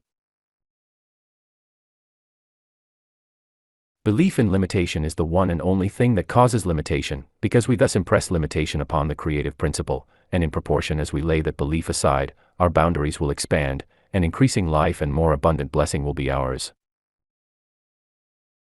You are not working for some firm merely for the pittance they pay you. You are part of the great scheme of things. And what you do has its bearing on the ultimate result. That being the case, you are working for universal mind, and universal mind is the most generous paymaster there is. Just remember that you can look to it for all good things. Supply is where you are and what you need. Do you want a situation? Close your eyes and realize that somewhere is the position for which you of all people are best fitted, and which is best fitted to your ability. The position where you can do the utmost of good, and where life, in turn, offers the most to you. Realize that universal mind knows exactly where this position is, and that through your subconscious mind you, too, can know it. Realize that this is your position, that it needs you, that it belongs to you, that it is right for you to have it, that you are entitled to it. Hold this thought in mind every night for just a moment, then go to sleep knowing that your subconscious mind has the necessary information as to where this position is and how to get in touch with it. Mind you, not will have, but has. The earnest realization of this will bring that position to you, and you to it, as surely as the morrow will bring the sun. Make the law of supply operative and you find that the things you seek are seeking you.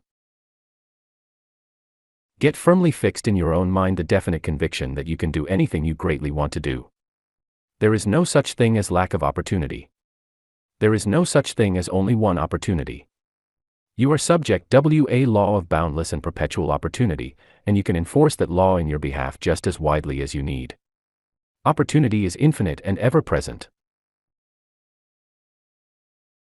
Burton Braley has it well expressed in his poem on opportunity.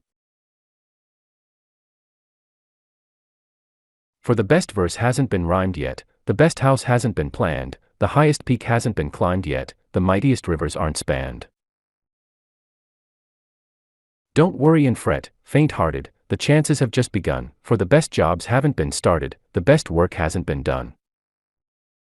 Nothing stands in the way of a will which wants, an intelligence which knows. The great thing is to start. Begin your work, says Ausonius. To begin is to complete the first half. The second half remains. Begin again and the work is done. It matters not how small or unimportant your task may seem to be. It may loom bigger in universal mind than that of your neighbor, whose position is so much greater in the eyes of the world. Do it well, and universal mind will work with you. But don't feel limited to any one job or any one line of work. Man was given dominion over all the earth. And God said, "Let us make men in our image, after our likeness, and let them have dominion over the fish of the sea, and over the fowl of the air, and over the cattle, and over all the earth, and over every creeping thing that creepeth upon the earth." All of energy, all of power, all that can exercise any influence over your life, is in your hands through the power of thought. God, good, is the only power there is. Your mind is part of his mind. He is the Father that is within you that doeth the works. So don't put any limit upon his power by trying to limit your capabilities. You are not in bondage to anything. All your hopes and dreams can come true. Were you not given dominion over all the earth? And can anyone else take this dominion from you? All the mysterious psychic powers about which you hear so much today are perfectly natural. I have them. You have them. They only await the time when they shall be allowed to assert their vigor and prove themselves your faithful servitors. Be not afraid. Claim your inheritance. The universal mind that supplies all wisdom and power is your mind. And to the extent that you are governed by your understanding of its infinite law of supply, you will be able to demonstrate plenty. According to your faith, be it unto you. Analyze most of the great American fortunes of the past generation, says Advertising and Selling Fortnightly, and you will find that they were founded on great faiths. One man's faith was in oil, another's in land, another's in minerals. The fortunes that are being built today are just as surely being built on great faiths, but there is this difference: the emphasis of the faith has been shifted. Today it takes faith in a product or an opportunity, as it always did, but it takes faith in the public, in addition. Those who have the greatest faith in the public, the kind of faith possessed by Henry Ford and H. J. Heinz, and make that faith articulate, build the biggest fortunes. Wanted. There is one question that bothers many a man. Should he stick to the job he has, or cast about at once for a better one? The answer depends entirely upon what you are striving for. The first thing is to set your goal. What is it you want? A profession. A political appointment. An important executive position. A business of your own. Every position should yield you 3 things. 1. Reasonable pay for the present. 2. Knowledge, training, or experience that will be worth money to you in the future. 3. Prestige or acquaintances that will be of assistance to you in attaining your goal. Judge every opening by those 3 standards. But don't overlook chances for valuable training merely because the pay is small. Though it is a pretty safe rule that the concern with up-to-the-minute methods that it would profit you to learn also pays up-to-the-minute salaries. Hold each job long enough to get from it every speck of information there is in it. Hold it long enough to learn the job ahead. Then if there seems no likelihood of a vacancy soon in that job ahead, find one that corresponds to it somewhere else. Progress. Keep going ahead. Don't be satisfied merely because your salary is being boosted occasionally. Learn something every day. When you reach the point in your work that you are no longer adding to your store of knowledge or abilities, you are going backward, and it's time for you to move. Move upward in the organization you are with if you can, but move. Your actual salary is of slight importance compared with the knowledge and ability you add to your mind. Given a full storehouse there, the salary or the riches will speedily follow. But the biggest salary won't do you much good for long unless you've got the knowledge inside you to back it up. It's like a girl picking her husband. She can pick one with a lot of money and no brains, or she can pick one with no money but a lot of ability. In the former case, she'll have a high time for a little while, ending in a divorce court or in her having a worthless young rounder on her hands and no money to pay the bills. In the other, the start will be hard, but she is likely to end up with a happy home she has helped to build, an earnest, hard-working husband who has arrived, and happiness. Money ought to be a consideration in marriage, but never the consideration. Of course it's an easy matter to pick a man with neither money nor brains. But when it's a choice of money or brains, take the brains every time. Possessions are of slight importance compared to mind. Given the inquiring, alert type of mind, you can get any amount of possessions. But the possessions without the mind are nothing. 9 times out of 10 the best thing that can happen to any young couple is to have to start out with little or nothing and work out their salvation together. What is it you want most from life? Is it riches? Picture yourself with all the riches you could use, with all the abundance that nature holds out with such lavish hand everywhere. What would you do with it? Daydream for a while. Believe that you have that abundance now. Practice being rich in your own mind. See yourself driving that expensive car you have always longed for, living in the sort of house you have often pictured, well-dressed, surrounded by everything to make life worthwhile. Picture yourself spending this money that is yours, lavishly, without a worry as to where more is coming from, knowing that there is no limit to the riches of mind. Picture yourself doing all those things you would like to do, living the life you would like to live, providing for your loved ones as you would like to see them provided for. See all this in your mind's eye. Believe it to be true for the moment. Know that it will all be true in the not very distant future. Get from it all the pleasure and enjoyment you can. It is the first step in making your dreams come true. You are creating the model in mind. And if you don't allow fear or worry to tear it down, mind will recreate that model for you in your everyday life. All that the Father hath is yours, said Jesus. And a single glance at the heavens and the earth will show you that he has all riches in abundance. Reach out mentally and appropriate to yourself some of these good gifts. You've got to do it mentally before you can enjoy it physically. 'Tis mind that makes the body rich, as Shakespeare tells us. See the things that you want as already yours. Know that they will come to you at need. Then let them come. Don't fret and worry about them. Don't think about your lack of them. Think of them as yours, as belonging to you, as already in your possession. Look upon money as water that runs the mill of your mind. You are constantly grinding out ideas that the world needs. Your thoughts, your plans, are necessary to the great scheme of things. Money provides the power. But it needs you, it needs your ideas, before it can be of any use to the world. The falls of Niagara would be of no use without the power plants that line the banks.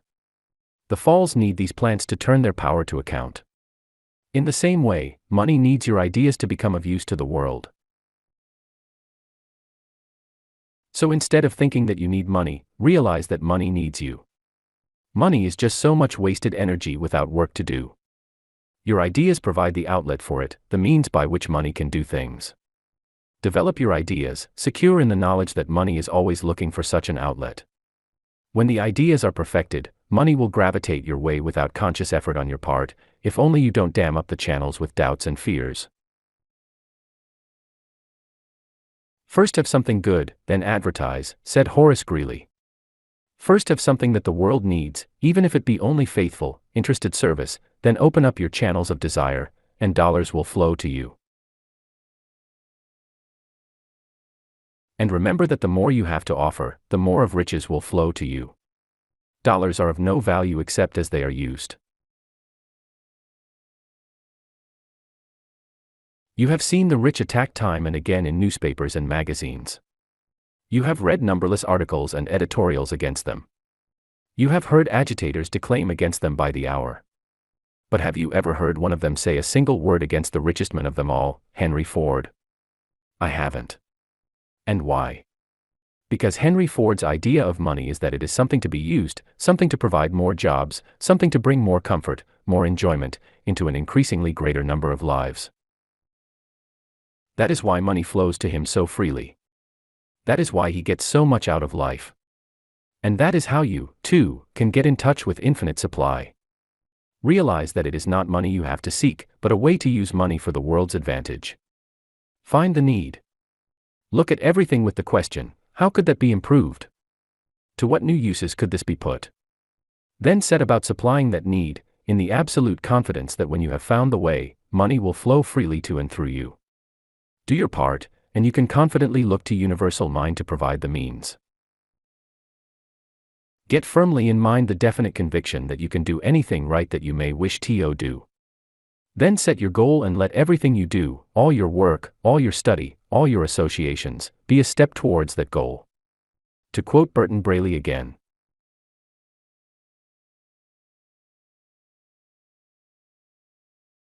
If you want a thing bad enough to go out and fight for it, work day and night for it, give up your time and your peace and your sleep for it, if only desire of it makes you quite mad enough never to tire of it, makes you hold all other things tawdry and cheap for it, if life seems all empty and useless without it and all that you scheme and you dream is about it, if gladly you'll sweat for it, fret for it, plan for it, lose all your terror of God or man for it, if you'll simply go after that thing that you want, with all your capacity, strength and sagacity, faith, hope and confidence, stern pertinacity, if neither cold poverty, famished and gaunt, nor sickness nor pain of body or brain can turn you away from the thing that you want, if dogged and grim you besiege and beset it, you'll get it. Volume 4. 9. The Formula of Success. One ship drives east, and another drives west, with the selfsame winds that blow. 'Tis the set of the sails, and not the gales which tells us the way they go.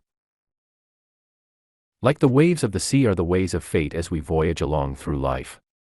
'Tis the set of the soul which decides its goal and not the calm or the strife. Ella Wheeler Wilcox. What is the eternal question which stands up and looks you and every sincere man squarely in the eye every morning? How can I better my condition? That is the real life question which confronts you, and will haunt you every day till you solve it. Read this chapter carefully and I think you will find the answer to this important life question which you and every man must solve if he expects ever to have more each Monday morning, after pay day, than he had the week before. To begin with, all wealth depends upon a clear understanding of the fact that mind, thought, is the only creator. The great business of life is thinking. Control your thoughts and you control circumstance.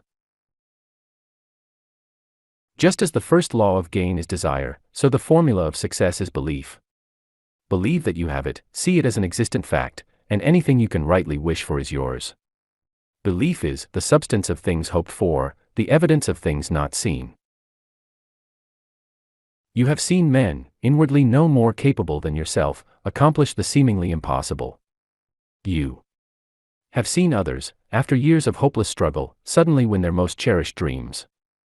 And you've often wondered, what is the power that gives new life to their dying ambitions, that supplies new impetus to their jaded desires, that gives them a new start on the road to success?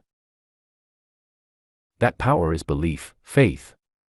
Someone, something, gave them a new belief in themselves and a new faith in their power to win, and they leaped ahead and wrested success from seemingly certain defeat. Do you remember the picture Harold Lloyd was in 2 or 3 years ago, showing a country boy who was afraid of his shadow? Every boy in the countryside bedeviled him. Until one day his grandmother gave him a talisman that she assured him his grandfather had carried through the Civil War and which, so she said, had the property of making its owner invincible.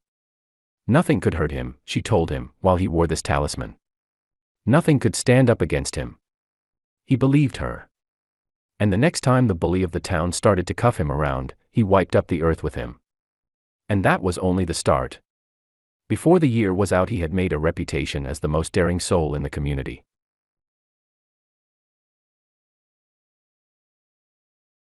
Then, when his grandmother felt that he was thoroughly cured, she told him the truth, that the talisman was merely a piece of old junk she'd picked up by the roadside, that she knew all he needed was faith in himself, belief that he could do these things. The talisman of Napoleon. Stories like that are common. It is such a well-established truth that you can do only what you think you can, that the theme is a favorite one with authors. I remember reading a story years ago of an artist, a mediocre sort of artist, who was visiting the field of Waterloo and happened upon a curious lump of metal half buried in the dirt, which so attracted him that he picked it up and put it in his pocket.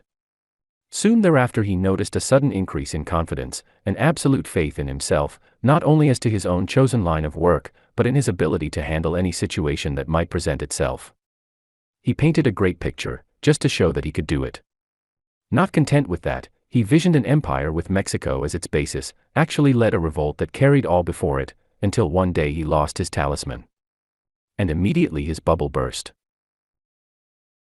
I instance this just to illustrate the point that it is your own belief in yourself that counts.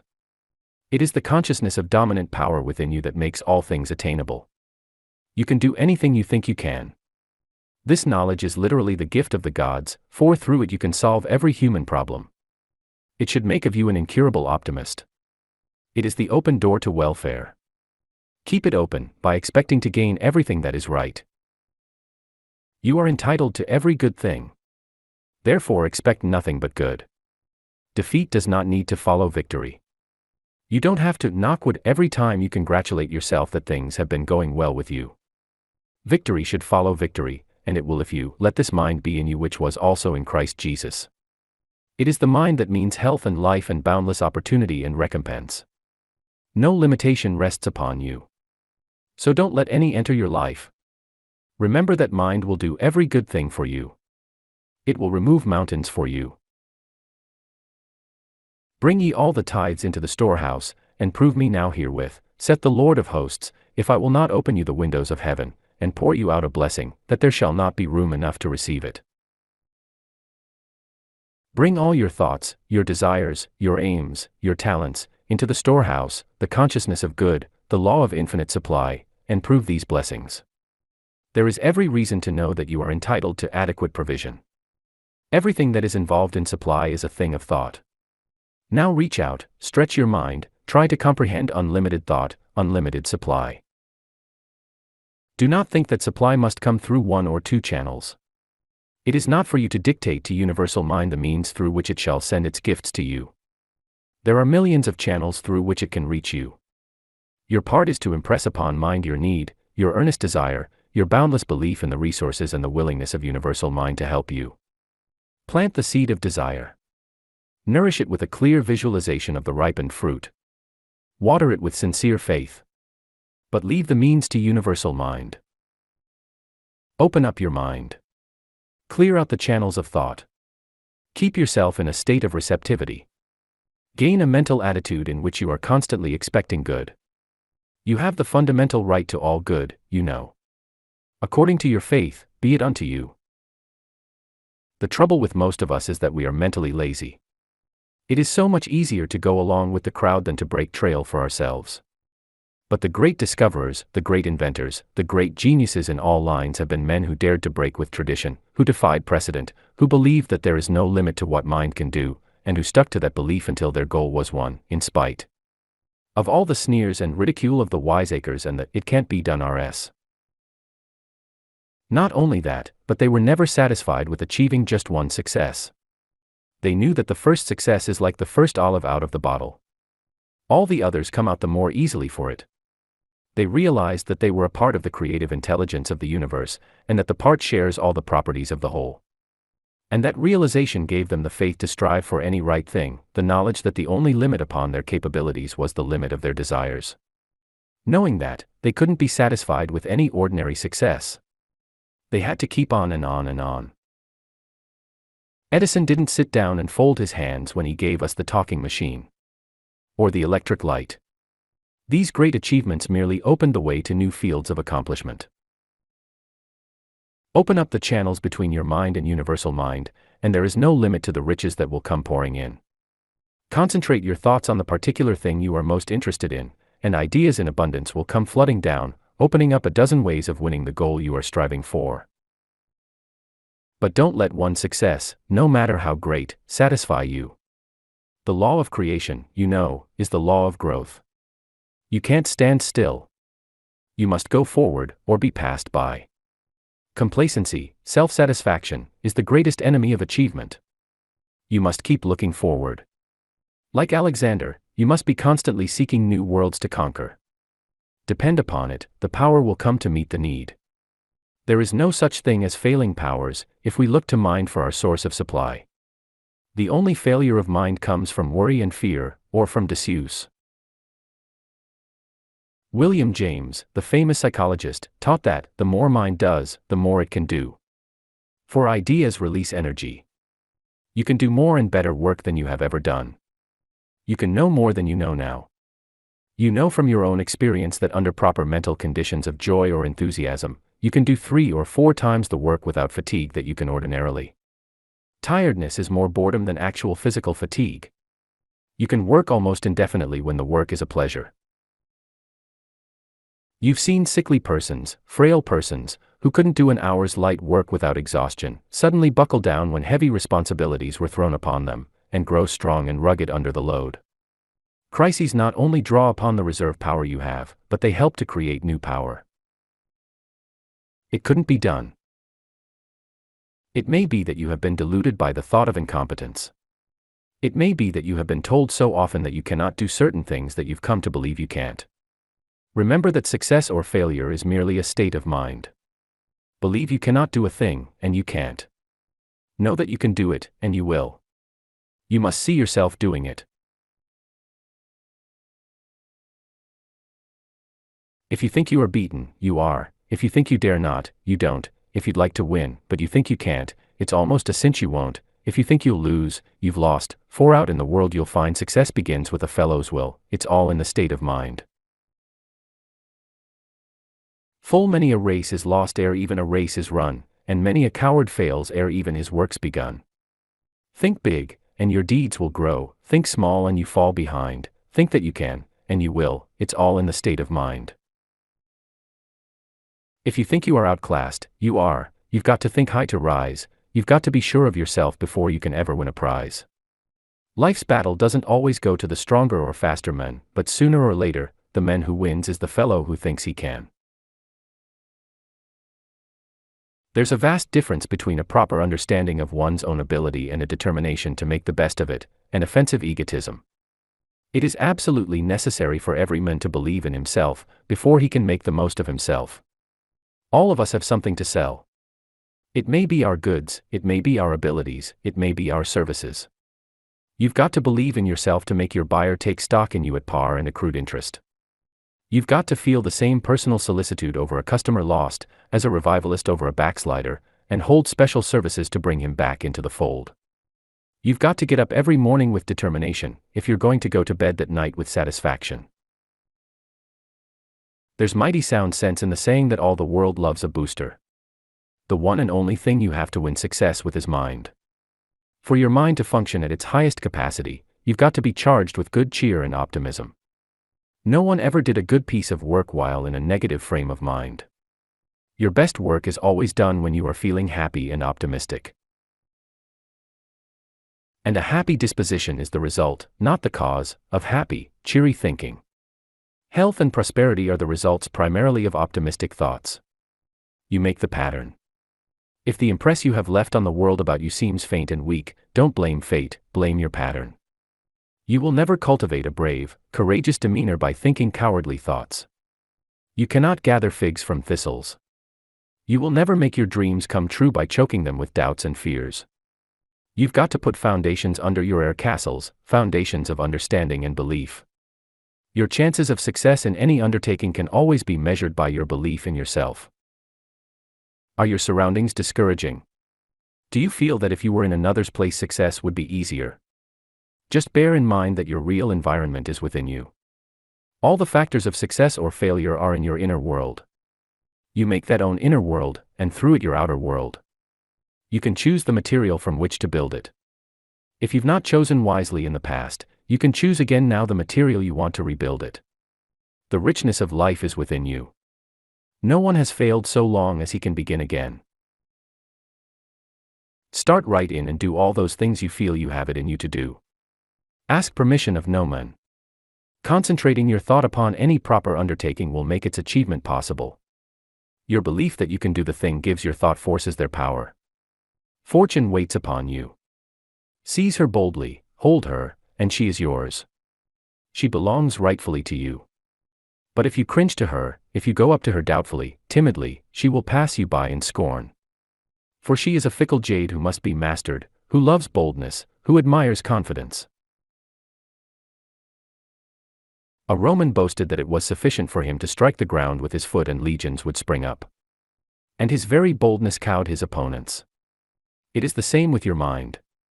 Take the first step, and your mind will mobilize all its forces to your aid. But the first essential is that you begin. Once the battle is started, all that is within and without you will come to your assistance, if you attack in earnest and meet each obstacle with resolution. But you have got to start things. The Lord helps them that help themselves, is a truth as old as men. It is, in fact, plain common sense. Your subconscious mind has all power, but your conscious mind is the watchman at the gate. It has got to open the door. It has got to press the spring that releases the infinite energy. No failure is possible in the accomplishment of any right object you may have in life, if you but understand your power and will perseveringly try to use it in the proper way. The men who have made their mark in this world all had one trait in common: they believed in themselves. But, you may say, how can I believe in myself when I have never yet done anything worthwhile, when everything I put my hand to seems to fail? You can't, of course. That is, you couldn't if you had to depend upon your conscious mind alone. But just remember what one far greater than you said: I can of mine own self do nothing. The Father that is within me, he doeth the works. That same Father is within you. And it is by knowing that he is in you, and that through him you can do anything that is right, that you can acquire that belief in yourself which is so necessary. Certainly the mind that imaged the heavens and the earth and all that they contain has all wisdom, all power, all abundance. With this mind to call upon, you know there is no problem too difficult for you to undertake. The knowing of this is the first step. Faith. But St. James tells us, faith without works is dead. So go on to the next step. Decide on the one thing you want most from life. No matter what it may be. There is no limit, you know, to mind. Visualize this thing that you want. See it, feel it, believe in it. Make your mental blueprint, and begin to build. Suppose some people do laugh at your idea. Suppose reason does say, it can't be done. People laughed at Galileo. They laughed at Henry Ford. Reason contended for countless ages that the earth was flat. Reason said, or so numerous automotive engineers argued, that the Ford motor wouldn't run. But the earth is round, and the 12th or 15th million Ford is on the road. Let us start right now putting into practice some of these truths that you have learned. What do you want most of life right now? Take that one desire, concentrate on it, impress it upon your subconscious mind. Psychologists have discovered that the best time to make suggestions to your subconscious mind is just before going to sleep, when the senses are quiet and the attention is lax. So let us take your desire and suggest it to your subconscious mind tonight. The two prerequisites are the earnest desire and an intelligent, understanding belief. Someone has said, that education is 3/4 encouragement, and the encouragement is the suggestion that the thing can be done. You know that you can have what you want, if you want it badly enough and can believe in it earnestly enough. So tonight, just before you drop off to sleep, concentrate your thought on this thing that you most desire from life. Believe that you have it. See yourself possessing it. Feel yourself using it. Do that every night until you actually do believe that you have the thing you want. When you reach that point, you will have it. 10. This freedom. Ye shall know the truth, and the truth shall make you free. I have heard that quotation ever since I was a little child. Most of us have. But to me it was never anything much but a quotation, until a few years ago.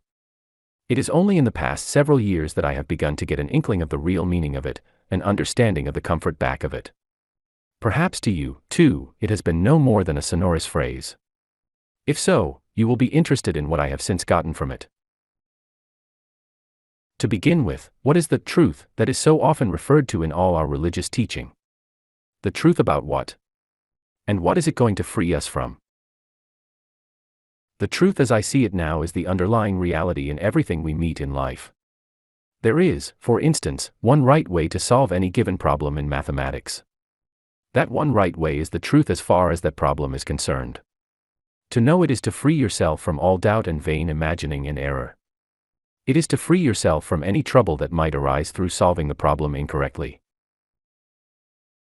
In the same way, there is but one best way of solving every situation that confronts you. That best way is the truth. To know it is to make you free from all worry or trouble in connection with that situation. For if it is met in the right way, only good can come of it. Then there is your body. There is only one right idea of every organism in your body. One correct method of functioning for each of them. And universal mind holds that right idea, that correct method. The functioning of your body, the rebuilding of each cell and tissue, is the work of your subconscious mind.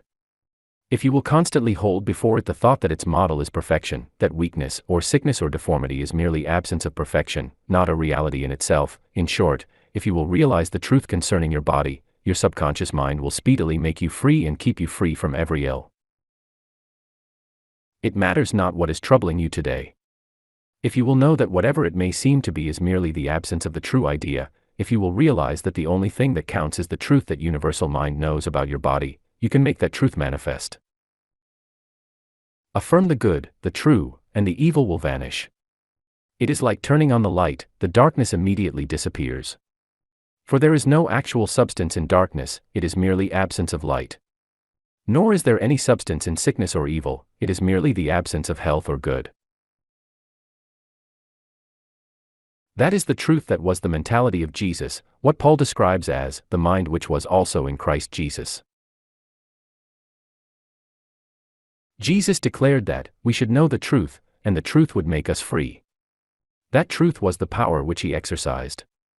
He had so perfect an understanding of truth that it gave him absolute dominion over evil, enabled him to heal diseases of every nature, even to raise the dead. The power that he exercised then was not confined to his time, nor limited to his own immediate followers.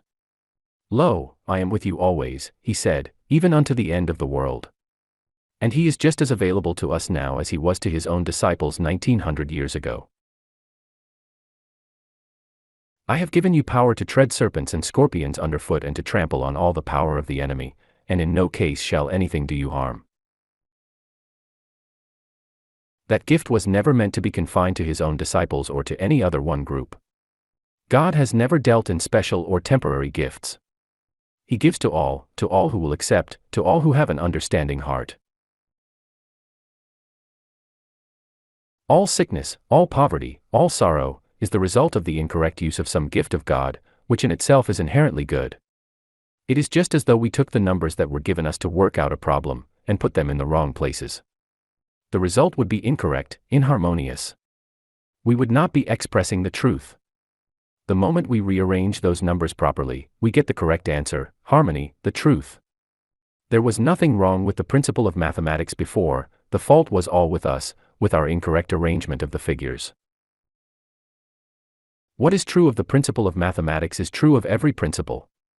The principle is changeless, undying. It is only our expression of the principle that changes as our understanding of it becomes more thorough. Lightning held only terror for men until he made of electricity his servant. Steam was only so much waste until men learned to harness it. Fire and water are the most destructive forces known, until properly used, then they are man's greatest helpers. There is nothing wrong with any gift of God, once we find the way to use it. The truth is always there if we can find the principle behind it. The figures in mathematics are never bad. It is merely our incorrect arrangement of them. The great need is an open mind and the desire for understanding. How far in the science of mathematics would you get if you approached the study of it with the preconceived notion that 2 plus 2 makes 5, and nothing you heard to the contrary was going to change that belief? Except ye turn, and become as little children, ye shall not enter into the kingdom of heaven. You must drop all your preconceived ideas, all your prejudices. You must never say, "Oh, that sounds like so and so." I don't want any of it. Just remember that any great movement must have at least a grain of truth back of it, else it could never grow to any size. Seek that grain of truth. Be open-minded. Keep your eyes and ears open for the truth. If you can do this, you will find that new wordings, different interpretations, are but the outer shell. You can still see the truth beneath, the Christ that, before Abraham was, I am. The only power. He who is looking for wisdom, power, or permanent success, will find it only within. Mind is the only cause. Your body is healthy or sick according to the images of thought you impress upon your subconscious mind. 2. You will hold thoughts of health instead of sickness. If you will banish all thoughts of disease and decay, you can build up a perfect body. Dr. William S. Patton of New York says, to know and to understand the organization of mind and to recognize the action of mind is the first and the only requisite of a sound body. For all disease starts in mind. It may be in your own conscious mind, from reading of an epidemic or from meeting with circumstances which education has taught you will bring about disease.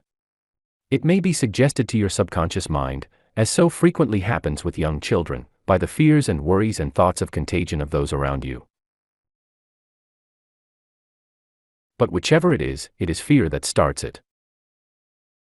You visualize, consciously or unconsciously, the disease that you fear, and because that is the image held before your thought, your body proceeds to build in accordance with that model.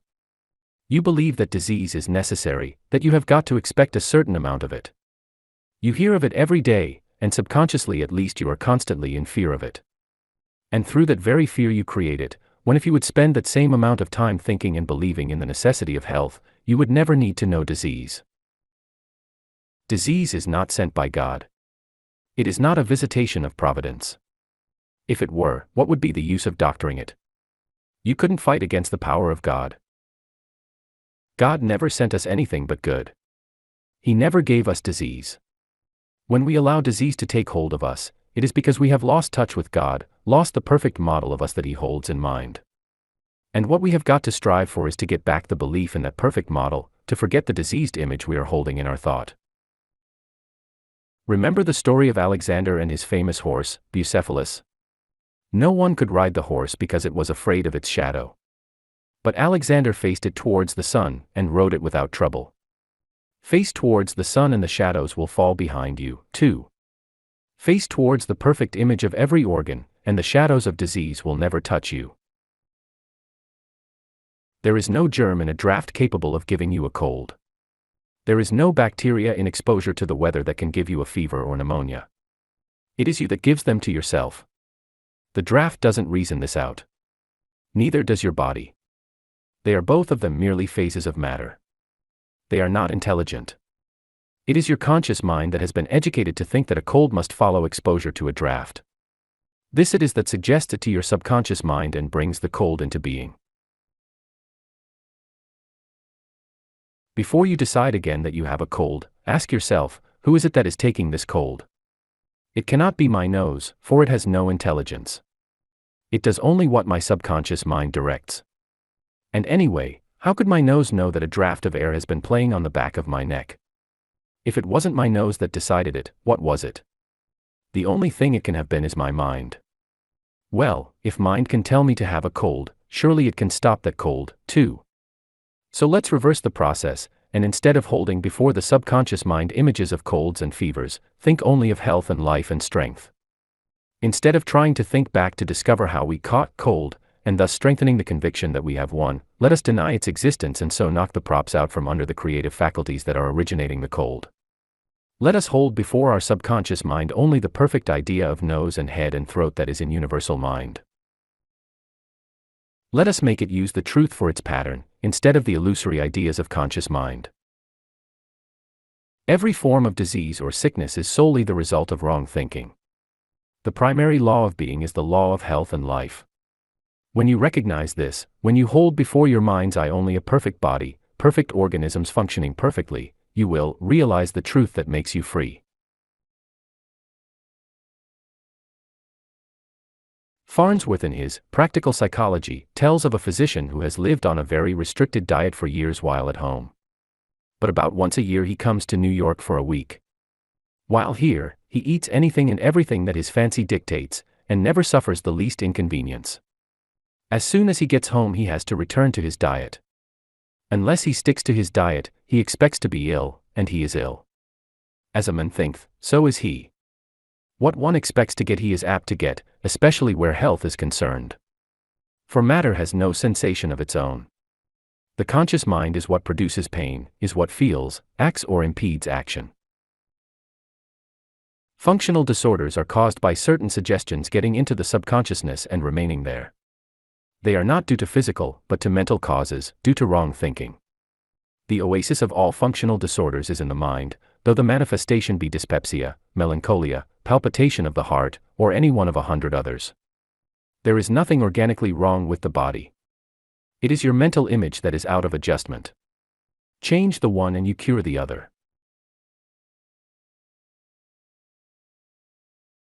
In this day of the gymnasium and the daily dozen, it may sound impractical to suggest that it is the mind, not the body, which needs the care.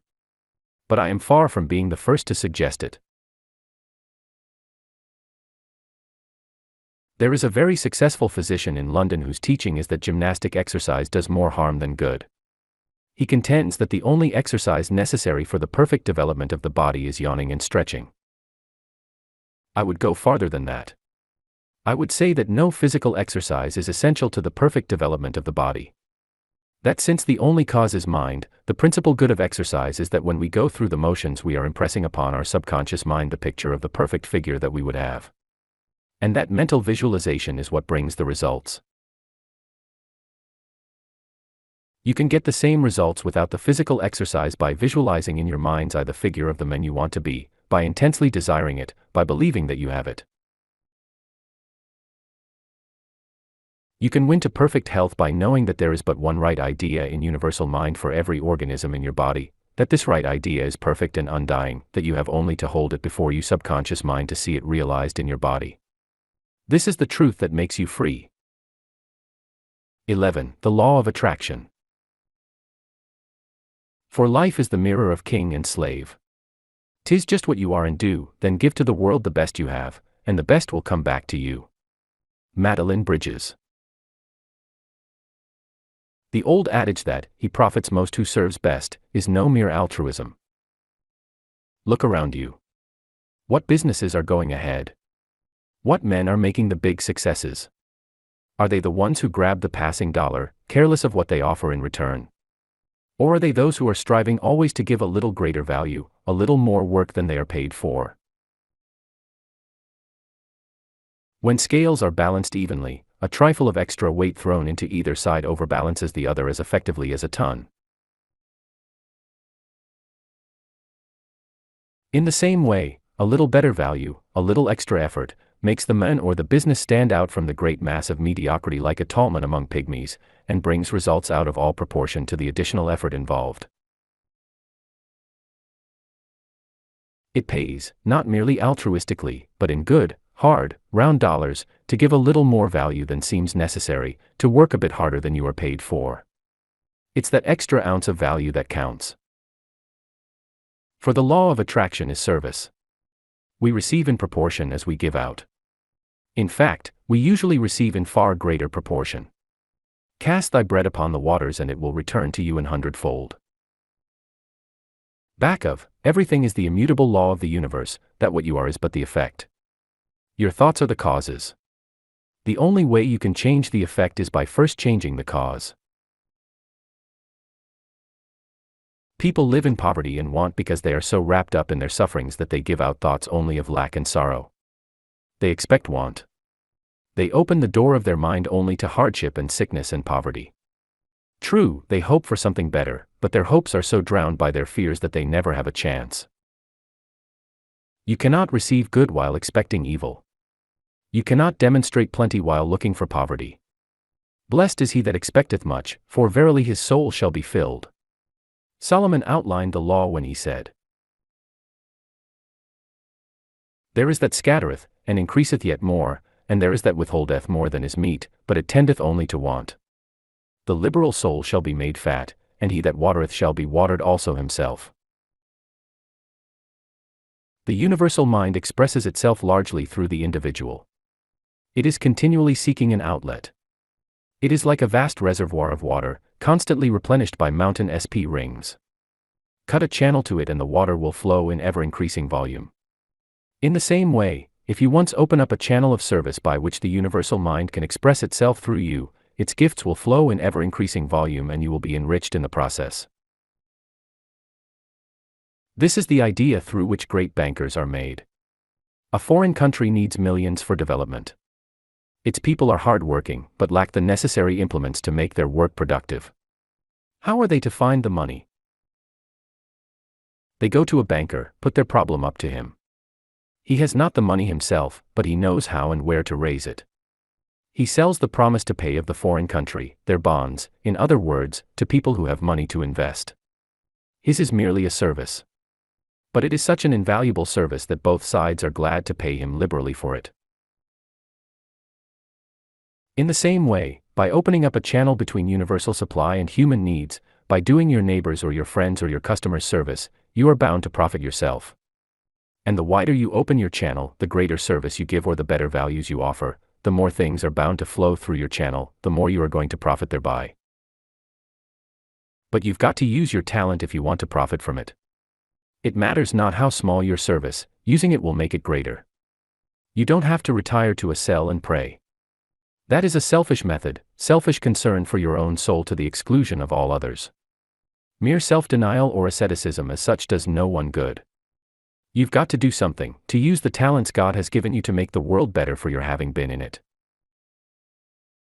Remember the parable of the talents. You know what happened to the men who went off and hid his talent, whereas those who made use of theirs were given charge over many things.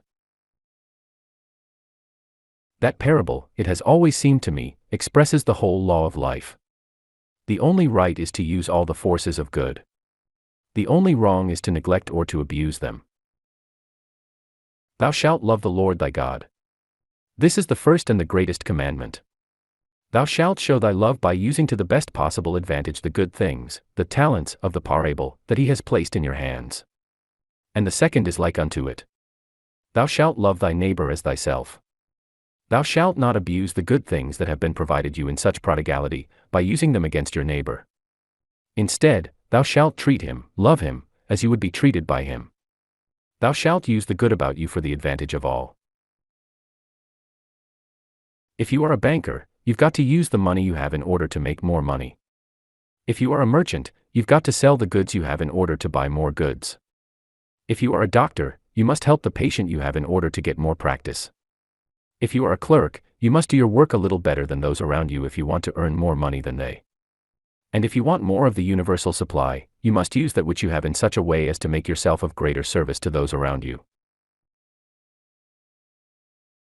Whosoever shall be great among you, said Jesus, shall be your minister, and whosoever of you will be the chiefest, shall be servant of all. In other words, if you would be great, you must serve. And he who serves most shall be greatest of all. If you want to make more money, instead of seeking it for yourself, see how you can make more for others. In the process, you will inevitably make more for yourself, too. We get as we give, but we must give first. It matters not where you start, you may be a day laborer. But still you can give a bit more of energy, of work, of thought, than you are paid for. Whosoever shall compel thee to go a mile, said Jesus, go with him twain. Try to put a little extra skill into your work. Use your mind to find some better way of doing whatever task may be set for you. It won't be long before you are out of the common labor class. There is no kind of work that cannot be bettered by thought. There is no method that cannot be improved by thought. So give generously of your thought to your work. Think every minute you are at it, isn't there some way in which this could be done easier, quicker, better? Read in your spare time everything that relates to your own work or to the job ahead of you. In these days of magazines and books and libraries, few are the occupations that are not thoroughly covered in some good work. Remember in Lorimer's Letters of a Self-Made Merchant to his son, the young fellow that old Gorgon Graham hired against his better judgment and put in the barrel gang, just to get rid of him quickly. Before the month was out, the young fellow had thought himself out of that job by persuading the boss to get a machine that did the work at half the cost and with a third of the gang. Graham just had to raise his pay and put him higher up. But he wouldn't stay put. No matter what the job, he always found some way it could be done better and with fewer people. Until he reached the top of the ladder. There are plenty of men like that in actual life. They won't stay down. They are as full of bounce as a cat with a small boy and a dog after it. Thrown to the dog from an upper window, it is using the time of falling to get set for the next jump.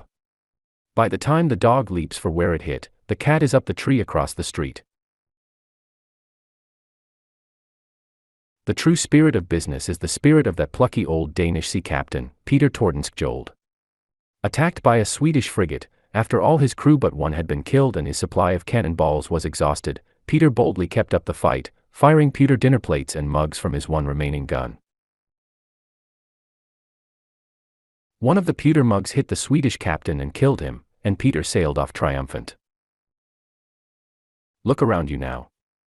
How can you give greater value for what you get? How can you serve better?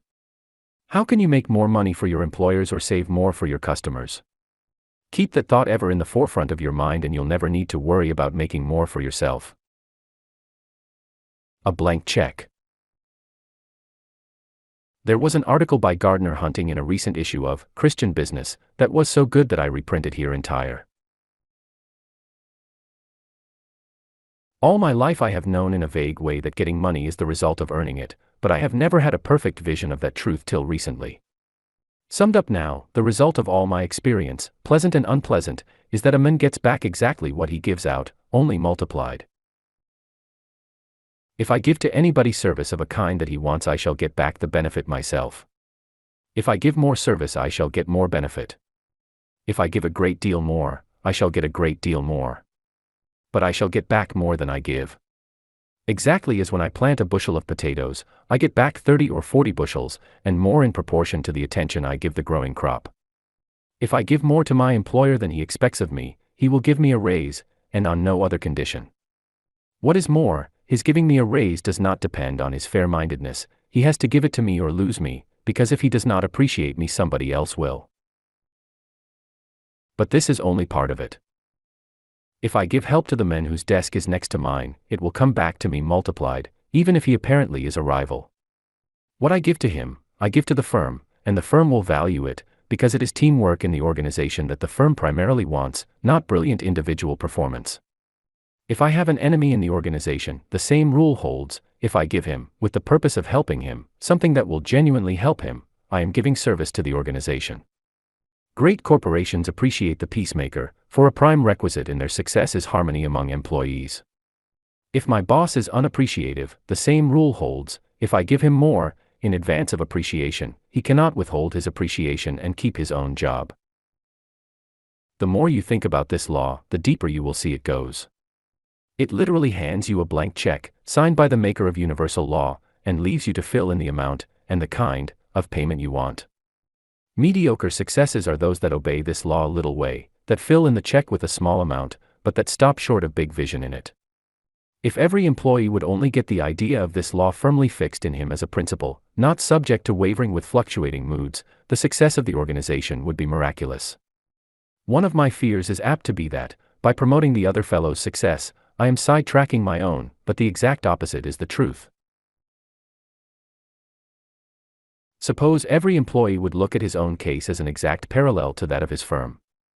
What does his firm give for the money it gets from the public? Service. Service in advance. The better the service that is given out, the more money comes back. What does the firm do to bring public attention to its service? It advertises, that is part of the service. Now, suppose that I, as an employee, begin giving my service to the firm in advance of all hoped for payment. Suppose I advertise my service. How do I do either? I cannot do anything constructive in that firm's office or store or plant or premises that is not service, from filing a letter correctly to mending the fence or pleasing a customer, from looking up a word for the stenographer, to encouraging her to look it up herself, demonstrating a machine to a customer or encouraging him to demonstrate it himself, from helping my immediate apparent rival to get a raise, to selling the whole season's output. As for advertising myself, I begin advertising myself the moment I walk into the office or the store or the shop in the morning. I cannot help it. Everybody who looks at me sees my advertisement. Everybody around me has my advertisement before his eyes all day long. So has the boss, my immediate chief and the head of the firm, no matter where they are. And if I live up to my advertising, nobody can stop me from selling my goods, my services. The more a man knocks me, the more he advertises me, because he calls attention to me, and if I am delivering something better than he says I am, the interested parties, my employers, will see it, and will not be otherwise influenced by what he says. More than that, I must give to every human being I come in contact with, from my wife to the bootblack who shines my shoes, from my brother to my sworn foe. Sometimes people will tell you to smile, but the smile I give has got to be a real smile that lives up to its advertising. If I go around grinning like a Cheshire cat, the Cheshire cat grin will be what I get back, multiplied. If I give the real thing, I'll get back the real thing, multiplied. If anybody objects that this is a selfish view to take, I answer him that any law of salvation from anything by anybody that has ever been offered for any purpose, is a selfish view to take.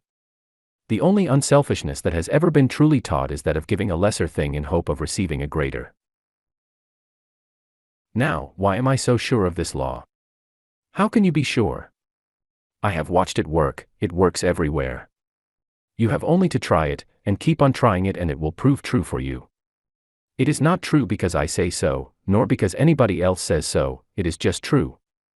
Theosophists call it the law of karma, humanitarians call it the law of service, businessmen call it the law of common sense, Jesus Christ called it the law of love.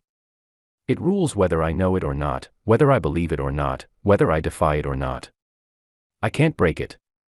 Jesus of Nazareth, without reference to any religious idea you may have about him, without consideration as to whether he was or was not divine, was the greatest businessman that ever lived, and he said, "Give and ye shall receive, good measure, pressed down, shaken together, running over." And this happens to be so, not because he said it, but because it is the truth, which we all, whether we admit it or not, worship as God. No man can honestly say that he does not put the truth supreme. It is the truth, the principle of giving and receiving, only there are few men who go the limit on it. But going the limit is the way to unlimited returns. What shall I give? What I have, of course. Suppose you believe in this idea, and suppose you should start giving it out, the idea itself, tactfully, wisely, and living it yourself in your organization. How long do you think it will be before you are a power in that organization, recognized as such and getting pay as such? It is more valuable than all the cleverness and special information you can possibly possess without it. What you have, give to everybody. If you have an idea, do not save it for your own use only, give it. It is the best thing you have to give and therefore the thing best to give, and therefore the thing that will bring the best back to you. I believe that if a man would follow this principle, even to his trade secrets, he would profit steadily more and more certainly than he will by holding on to anything for himself. He would never have to worry about his own affairs, because he would be working on fundamental law. Law never fails, and it will be easy for you to discover what is or is not law. And if law is worth using part of the time, it is worth using all the time. Look around you first, with an eye to seeing the truth, and then put the thing to the test. Through both methods of investigation you will find a blank check waiting for you to fill in with whatsoever you desire, and a new way to pray and to get what you pray for. 12. The 3 requisites. Waste no tears upon the blotted record of lost years, but turn the leaf, and smile, oh smile, to see the fair white pages that remain for thee. Prate not of thy repentance, but believe the spark divine dwells in thee, let it grow. That which the upreaching spirit can achieve the grand and all creative forces know, they will assist and strengthen as the light lifts up the acorn to the oak tree's height. Thou hast but to resolve, and lo, God's whole great universe shall fortify thy soul. Ella Wheeler Wilcox. Sometime today or tomorrow or next month, in practically every commercial office and manufacturing plant in the United States, an important executive will sit back in his chair and study a list of names on a sheet of white paper before him. Your name may be on it. A position of responsibility is open and he is face to face with the old problem, where can I find the men? The faces, the words, the work, the impressions of various men will pass through his mind in quick review. What is the first question he will ask concerning each? Which man is strongest on initiative, which one can best assume responsibility? Other things being equal, that is the men who will get the job. For the first requisite in business as in social life is confidence in yourself, knowledge of your power. Given that, the second is easy, initiative or the courage to start things. Lots of men have ideas, but few have the confidence in themselves or the courage to start anything. With belief and initiative, the third requisite follows almost as a matter of course, the faith to go ahead and do things in the face of all obstacles. "Oh, God," said Leonardo da Vinci, "you sell us everything for the price of an effort." Certainly no one had a better chance to know than he. An illegitimate son, brought up in the family of his father, the misfortune of his birth made him the source of constant derision. He had to do something to lift himself far above the crowd. And he did. For the price of an effort, he became the greatest artist in Italy, probably the greatest in the world, in a day when Italy was famous for her artists. Kings and princes felt honored at being associated with this illegitimate boy. He made the name he had no right to famous for his work alone. "Work out your own salvation," said Paul. And the first requisite in working it out is a knowledge of your power. Every man of us has all the centuries in him. Morley. All the ages behind you have bequeathed you stores of abilities which you are allowing to lie latent. Those abilities are stored up in your subconscious mind. Call upon them. Use them. As Whittier put it, all the good the past has had remains to make our own time glad. Are you an artist? The cunning of a Da Vinci, the skill of a Rembrandt, the vision of a Reynolds, is behind those fingers of yours. Use the genie of your mind to call upon them. Are you a surgeon, a lawyer, a minister, an engineer, a businessman? Keep before your mind's eye the biggest men who have ever done the things you now are doing. Use them as your model. And not as your model simply, but as your inspiration. Start in where they left off. Call upon the innermost recesses of your subconscious mind, for their skill, their judgment, their initiative. Realize that you have it in you to be as great as they. Realize that all that they did, all that they learned, all the skill they acquired is stored safely away in universal mind and that through your subconscious mind you have ready access to it. The mind in you is the same mind that animated all the great conquerors of the past, all the great inventors, all the great artists, statesmen, leaders, businessmen. What they have done is but a tithe of what still remains to do, of what men in your day and your children's day will do. You can have a part in it. Stored away within you is every power that any man or woman ever possessed. It awaits only your call. In Thoughts on Business, we read, "It is a great day in a man's life when he truly begins to discover himself. The latent capacities of every man are greater than he realizes, and he may find them if he diligently seeks for them. A man may own a tract of land for many years without knowing its value. He may think of it as merely a pasture. But one day he discovers evidences of coal and finds a rich vein beneath his land. While mining and prospecting for coal, he discovers deposits of granite.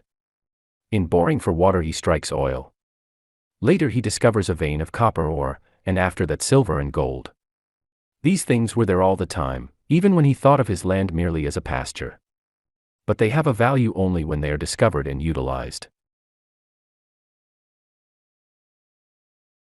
Not every pasture contains deposits of silver and gold, neither oil, nor granite, nor even coal.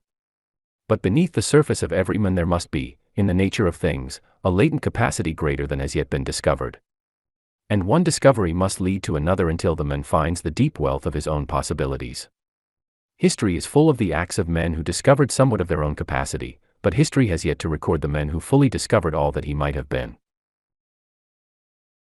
Everything that has been done, thought, gained, or been is in universal mind. And you are a part of universal mind. You have access to it. You can call upon it for all you need in the same way you can go to your files or to a library for information. If you can realize this fact, you will find in it the key to the control of every circumstance, the solution of every problem, the satisfaction of every right desire. But to use that key, you've got to bear in mind the three requisites of faith in your powers, initiative, and courage to start. Who would stand before a blackboard, says, science and health, and pray the principle of mathematics to solve the problem? The rule is already established, and it is our task to work out the solution. In the same way, all knowledge you can need is in universal mind, but it is up to you to tap that mind. And without the three requisites you will never do it. Never let discouragement hold you back. Discouragement is the most dangerous feeling there is, because it is the most insidious. Generally it is looked upon as harmless, and for that very reason it is the more sinister. For failure and success are oftentimes separated by only the distance of that one word, discouragement. There is an old-time fable that the devil once held a sale and offered all the tools of his trade to anyone who would pay their price. They were spread out on the table, each one labeled, hatred, and malice, and envy, and despair, and sickness, and sensuality, all the weapons that everyone knows so well. But off on one side, apart from the rest, lay a harmless-looking, wedge-shaped instrument marked discouragement. It was old and worn-looking, but it was priced far above all the rest. When asked the reason why, the devil replied, "Because I can use this one so much more easily than the others. No one knows that it belongs to me, so with it I can open doors that are tight-bolted against the others. Once I get inside I can use any tool that suits me best." No one ever knows how small is the margin between failure and success. Frequently the two are separated only by the width of that one word, discouragement. Ask Ford, ask Edison, ask any successful man and he will tell you how narrow is the chasm that separates failure from success, how surely it can be bridged by perseverance and faith. Cultivate confidence in yourself. Cultivate the feeling that you are succeeding. Know that you have unlimited power to do every right thing. Know that with universal mind to draw upon, no position is too difficult, and no problem too hard. He that believeth on me, the works that I do shall he do also, and greater works than these shall he do. When you put limitations upon yourself, when you doubt your ability to meet any situation, you are placing a limit upon universal mind, for the Father that is within me, he doeth the works. With that knowledge of your power, with that confidence in the unlimited resources of universal mind, it is easy enough to show initiative, it is easy enough to find the courage to start things.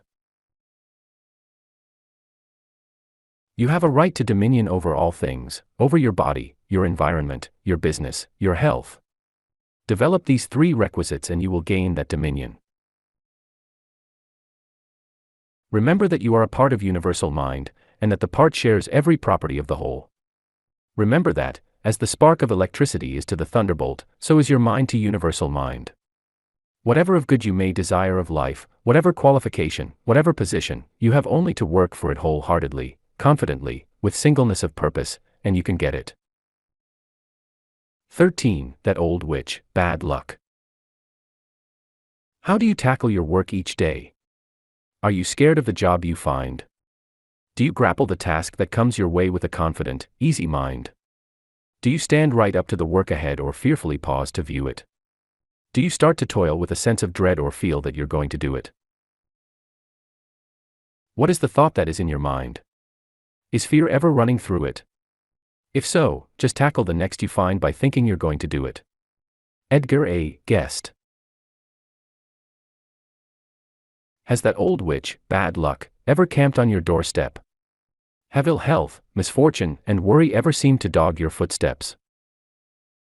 If so, you will be interested in knowing that you were the procuring cause of all that trouble. For fear is merely creative thought in negative form. Remember back in 1920 how fine the business outlook seemed, how everything looked rosy and life flowed along like a song. We had crops worth $10 billion. We had splendid utilities, great railways, almost unlimited factory capacity. Everyone was busy. The government had $1 billion in actual money. The banks were sound. The people were well employed. Wages were good. Prosperity was general. Then something happened. A wave of fear swept over the country.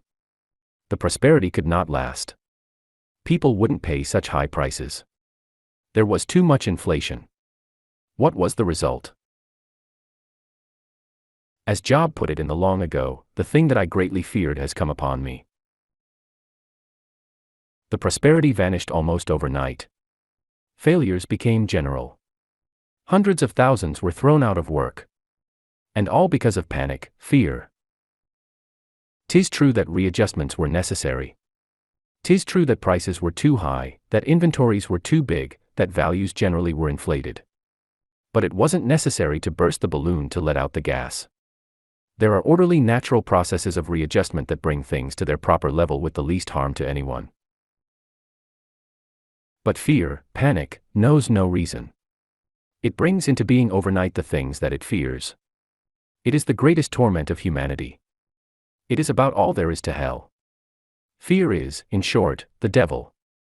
It causes most of the sin, disaster, disease, and misery of the world. It is the only thing you can put into business which won't draw dividends in either fun or dollars. If you guess right, you don't get any satisfaction out of it. The real cause of all sickness is fear. You image some disease in your thought, and your body proceeds to build upon this model that you hold before it. You have seen how fear makes the face pallid, how it first stops the beating of the heart, then sets it going at trip-hammer pace. Fear changes the secretions. Fear halts the digestion. Fear puts lines and wrinkles into the face. Fear turns the hair gray.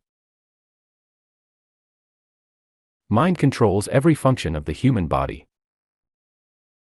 If the thought you hold before your subconscious mind is the fear of disease, of colds or catarrh, of fever or indigestion, those are the images your subconscious mind will work out in your body. For your body itself is merely so much matter, an aggregation of protons and electrons, just as the table in front of you is an aggregation of these same buttons of force, but with a different density. Take away your mind, and your body is just as inert, just as lifeless, just as senseless, as the table. Every function of your body, from the beating of your heart to the secretions in your glands, is controlled by mind. The digestion of your food is just as much a function of your mind as the moving of your finger. So the all-important thing is not what food you put into your stomach, but what your mind decides shall be done with it. If your mind feels that certain food should make you sick, it will make you sick. If, on the other hand, your mind decides that though the food has no nutritive value, there is no reason why unintelligent matter should make you sick, mind will eliminate that food without harm or discomfort to you. Your body is just like clay in the hands of a potter. Your mind can make of it what it will. The clay has nothing to say about what form it shall take. Neither have your head, your heart, your lungs, your digestive organs anything to say about how conditions shall affect them. They do not decide whether they shall be dizzy or diseased or lame. It is mind that makes this decision. They merely conform to it after mind has decided it. Matter has undergone any and every condition without harm, when properly sustained by mind. And what it has done once, it can do again.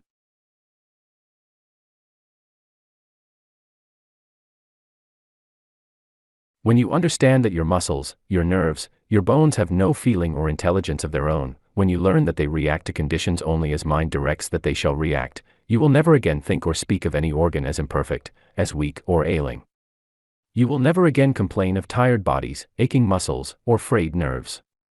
On the contrary, you will hold steadfast to thoughts of exhaustless strength, of superabundant vitality, knowing that, as Shakespeare said, there is nothing, either good or bad, but thinking makes it so. Never fear disaster, for the fear of it is an invitation to disaster to come upon you. Fear being vivid, easily impresses itself upon the subconscious mind. And by so impressing itself, it brings into being the thing that is feared. It is the Frankenstein monster that we all create at times, and which, created, turns to rend its creator.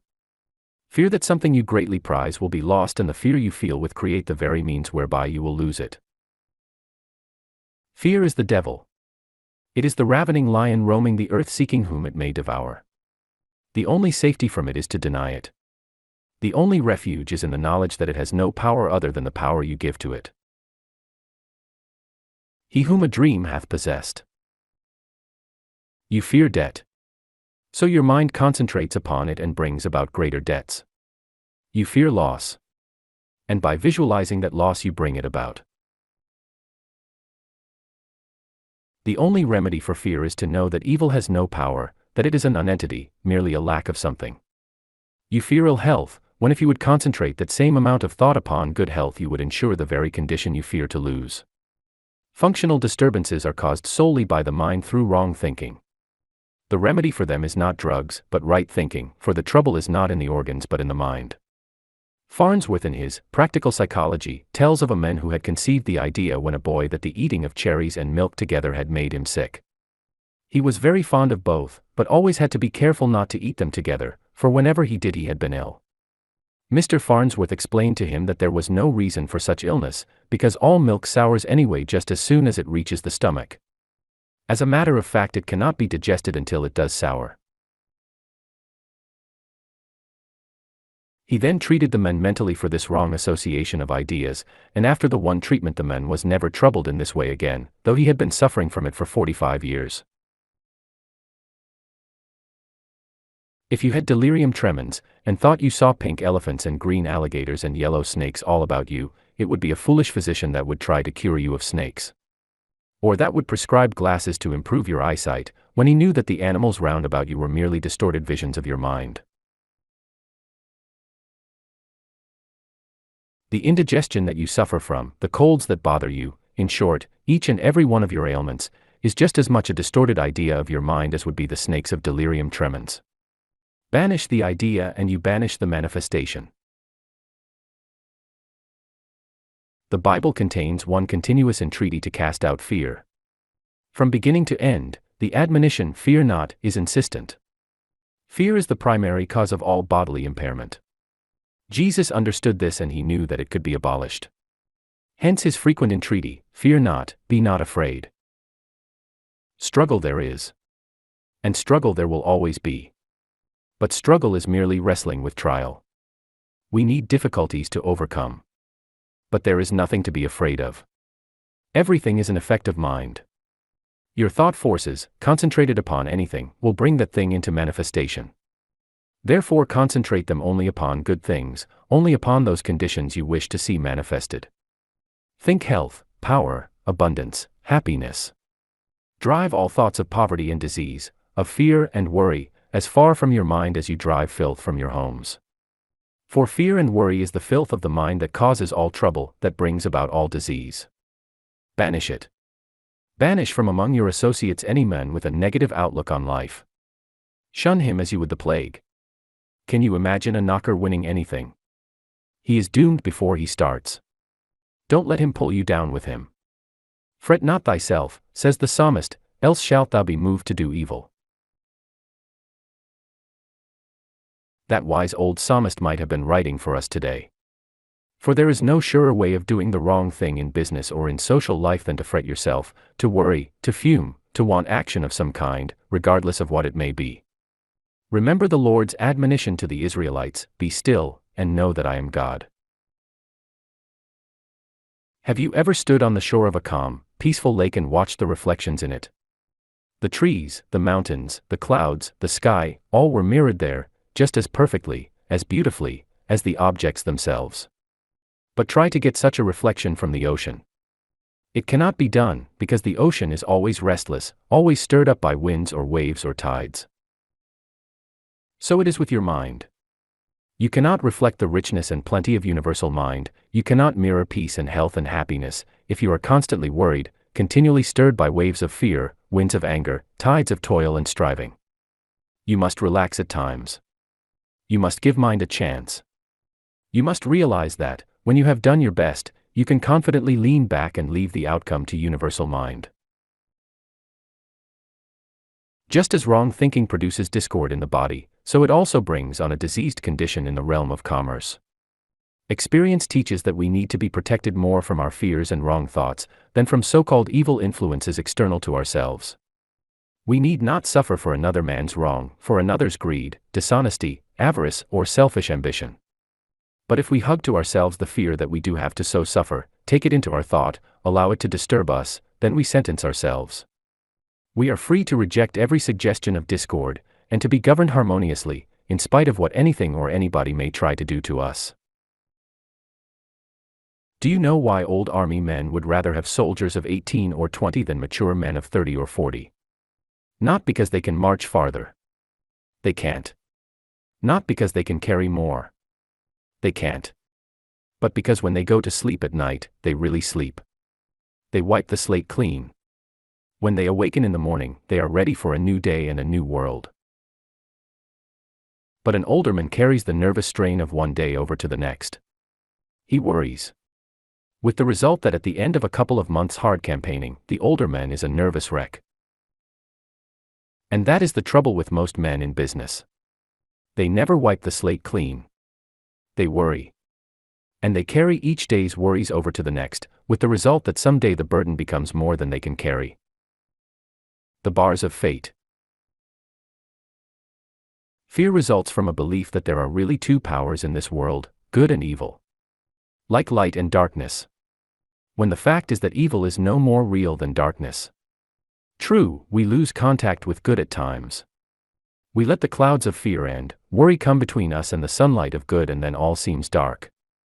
But the sun is still shining on the other side of those clouds, and when we drive them away, we again see its light. Realizing this, realizing that good is ever available if we will but turn to it confidently in our need, what is there to fear? Fear not, little flock, said Jesus, for it is the Father's good pleasure to give you the kingdom. And again, Son, thou art ever with me, and all that I have is thine. If this means anything, it means that the Father is ever available to all of us, that we have but to call upon Him in the right way and our needs will be met. It doesn't matter what those needs may be. If universal mind is the creator of all, and if everything in the universe belongs to it, then your business, your work, isn't really yours, but the Father's. And He is just as much interested in its success, as long as you are working in accordance with His plan, as you can be. Everyone will admit that universal mind can do anything good. Everyone will admit that it can bring to a successful conclusion any undertaking it may be interested in. If mind created your business, if it inspired your work, then it is interested in its successful conclusion. Why not, then, call upon mind when you have done all you know how to do and yet success seems beyond your efforts? Why not put your problem up to mind, secure in the belief that it can and will give you any right thing you may desire? I know that many people hesitate to pray for material things, but if universal mind made them, they must have been made for some good purpose, and as long as you intend to use them for good, by all means ask for them.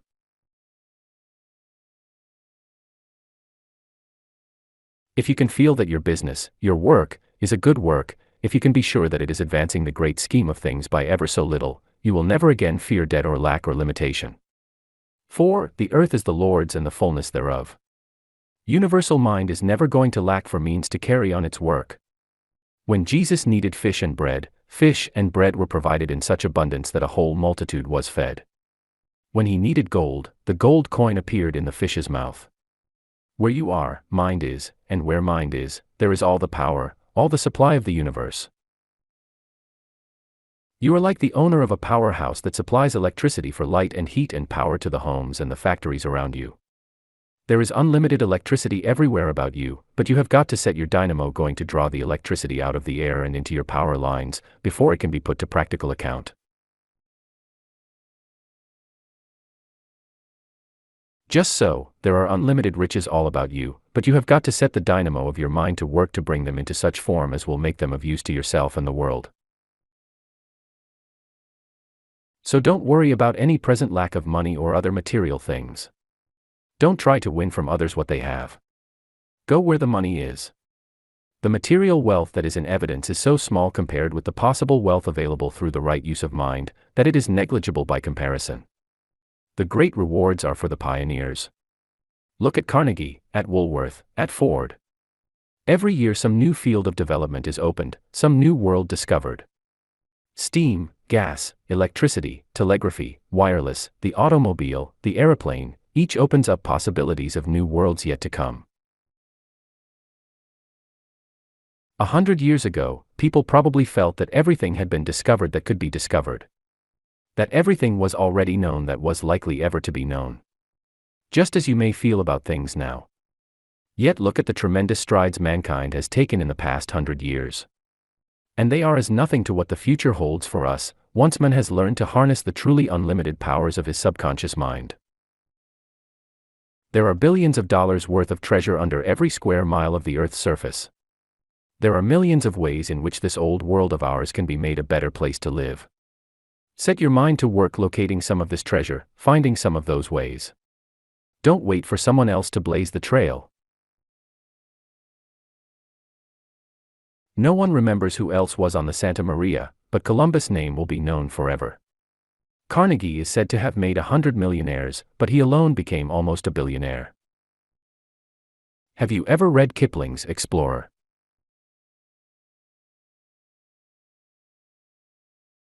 There's no sense in going further, it's the edge of cultivation, so they said, and I believed it, broke my land and sowed my crop, built my barns and strung my fences in the little border station tucked away below the foothills where the trails run out and stop.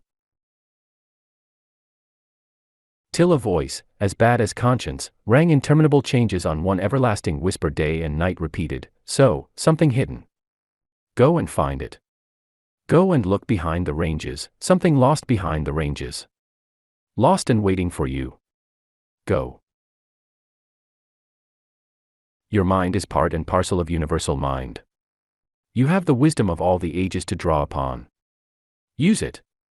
Use it to do your work in a way it was never done before. Use it to find new outlets for your business, new methods of reaching people, new and better ways of serving them. Use it to uncover new riches, to learn ways to make the world a better place to live in.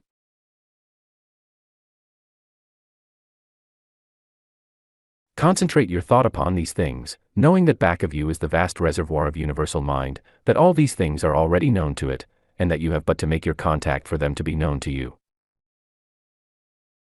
Optimism based on such a realization is never overconfidence. It is the joyous assurance of absolute faith. It is the assurance that made Wilson for a time the outstanding leader of the world. It is the assurance that heartened Lincoln during the black days of the Civil War. It is the assurance that carried Hannibal and Napoleon over the Alps, that left Alexander sighing for more worlds to conquer, that enabled Cortés and his little band to conquer a nation. Grasp this idea of the availability of universal mind for your daily needs, and your vision will become enlarged, your capacity increased. You will realize that the only limits upon you are those you put upon yourself. There will be no such thing then as difficulties and opposition barring your way. Exercise. You feed and nourish the body daily. But few people give any thought to nourishing that far more important part, the mind. So let us try, each day, to set apart a few minutes' time to give the mind a repast. To begin with, relax. Stretch out comfortably on a lounge or in an easy chair and let go of every muscle, loosen every bit of tension, forget every thought of fear or worry. Relax mentally and physically. Few people know how to relax entirely. Most of us are on a continual strain, and it is this strain that brings on physical disturbances, not any real work we may do. Here is a little exercise that will help you to thoroughly relax. Recline comfortably on a lounge or bed. Stretch luxuriously first. Then when you are settled at your ease again, lift the right leg a foot or two. Let it drop limply. Repeat slowly twice. Do the same with the left leg. With the right arm. With the left arm. You will find then that all your muscles are relaxed. You can forget them and turn your thoughts to other things. Try to realize the unlimited power that is yours. Think back to the dawn of time, when mind first imaged from nothingness the heavens and the earth and all that in them is.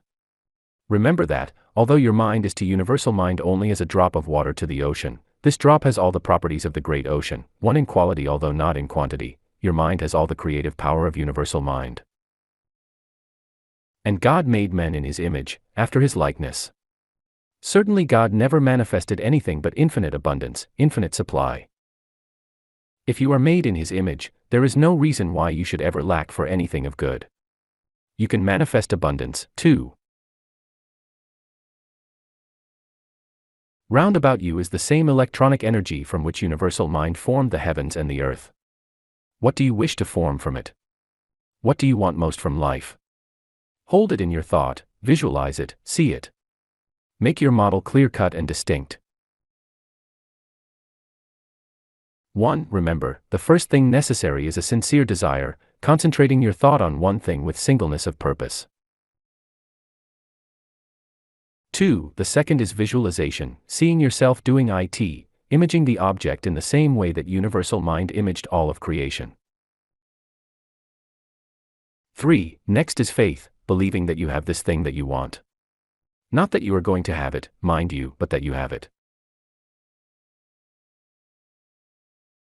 4. And the last is gratitude, gratitude for this thing that you have received, gratitude for the power that enabled you to create it, gratitude for all the gifts that mind has laid at your feet.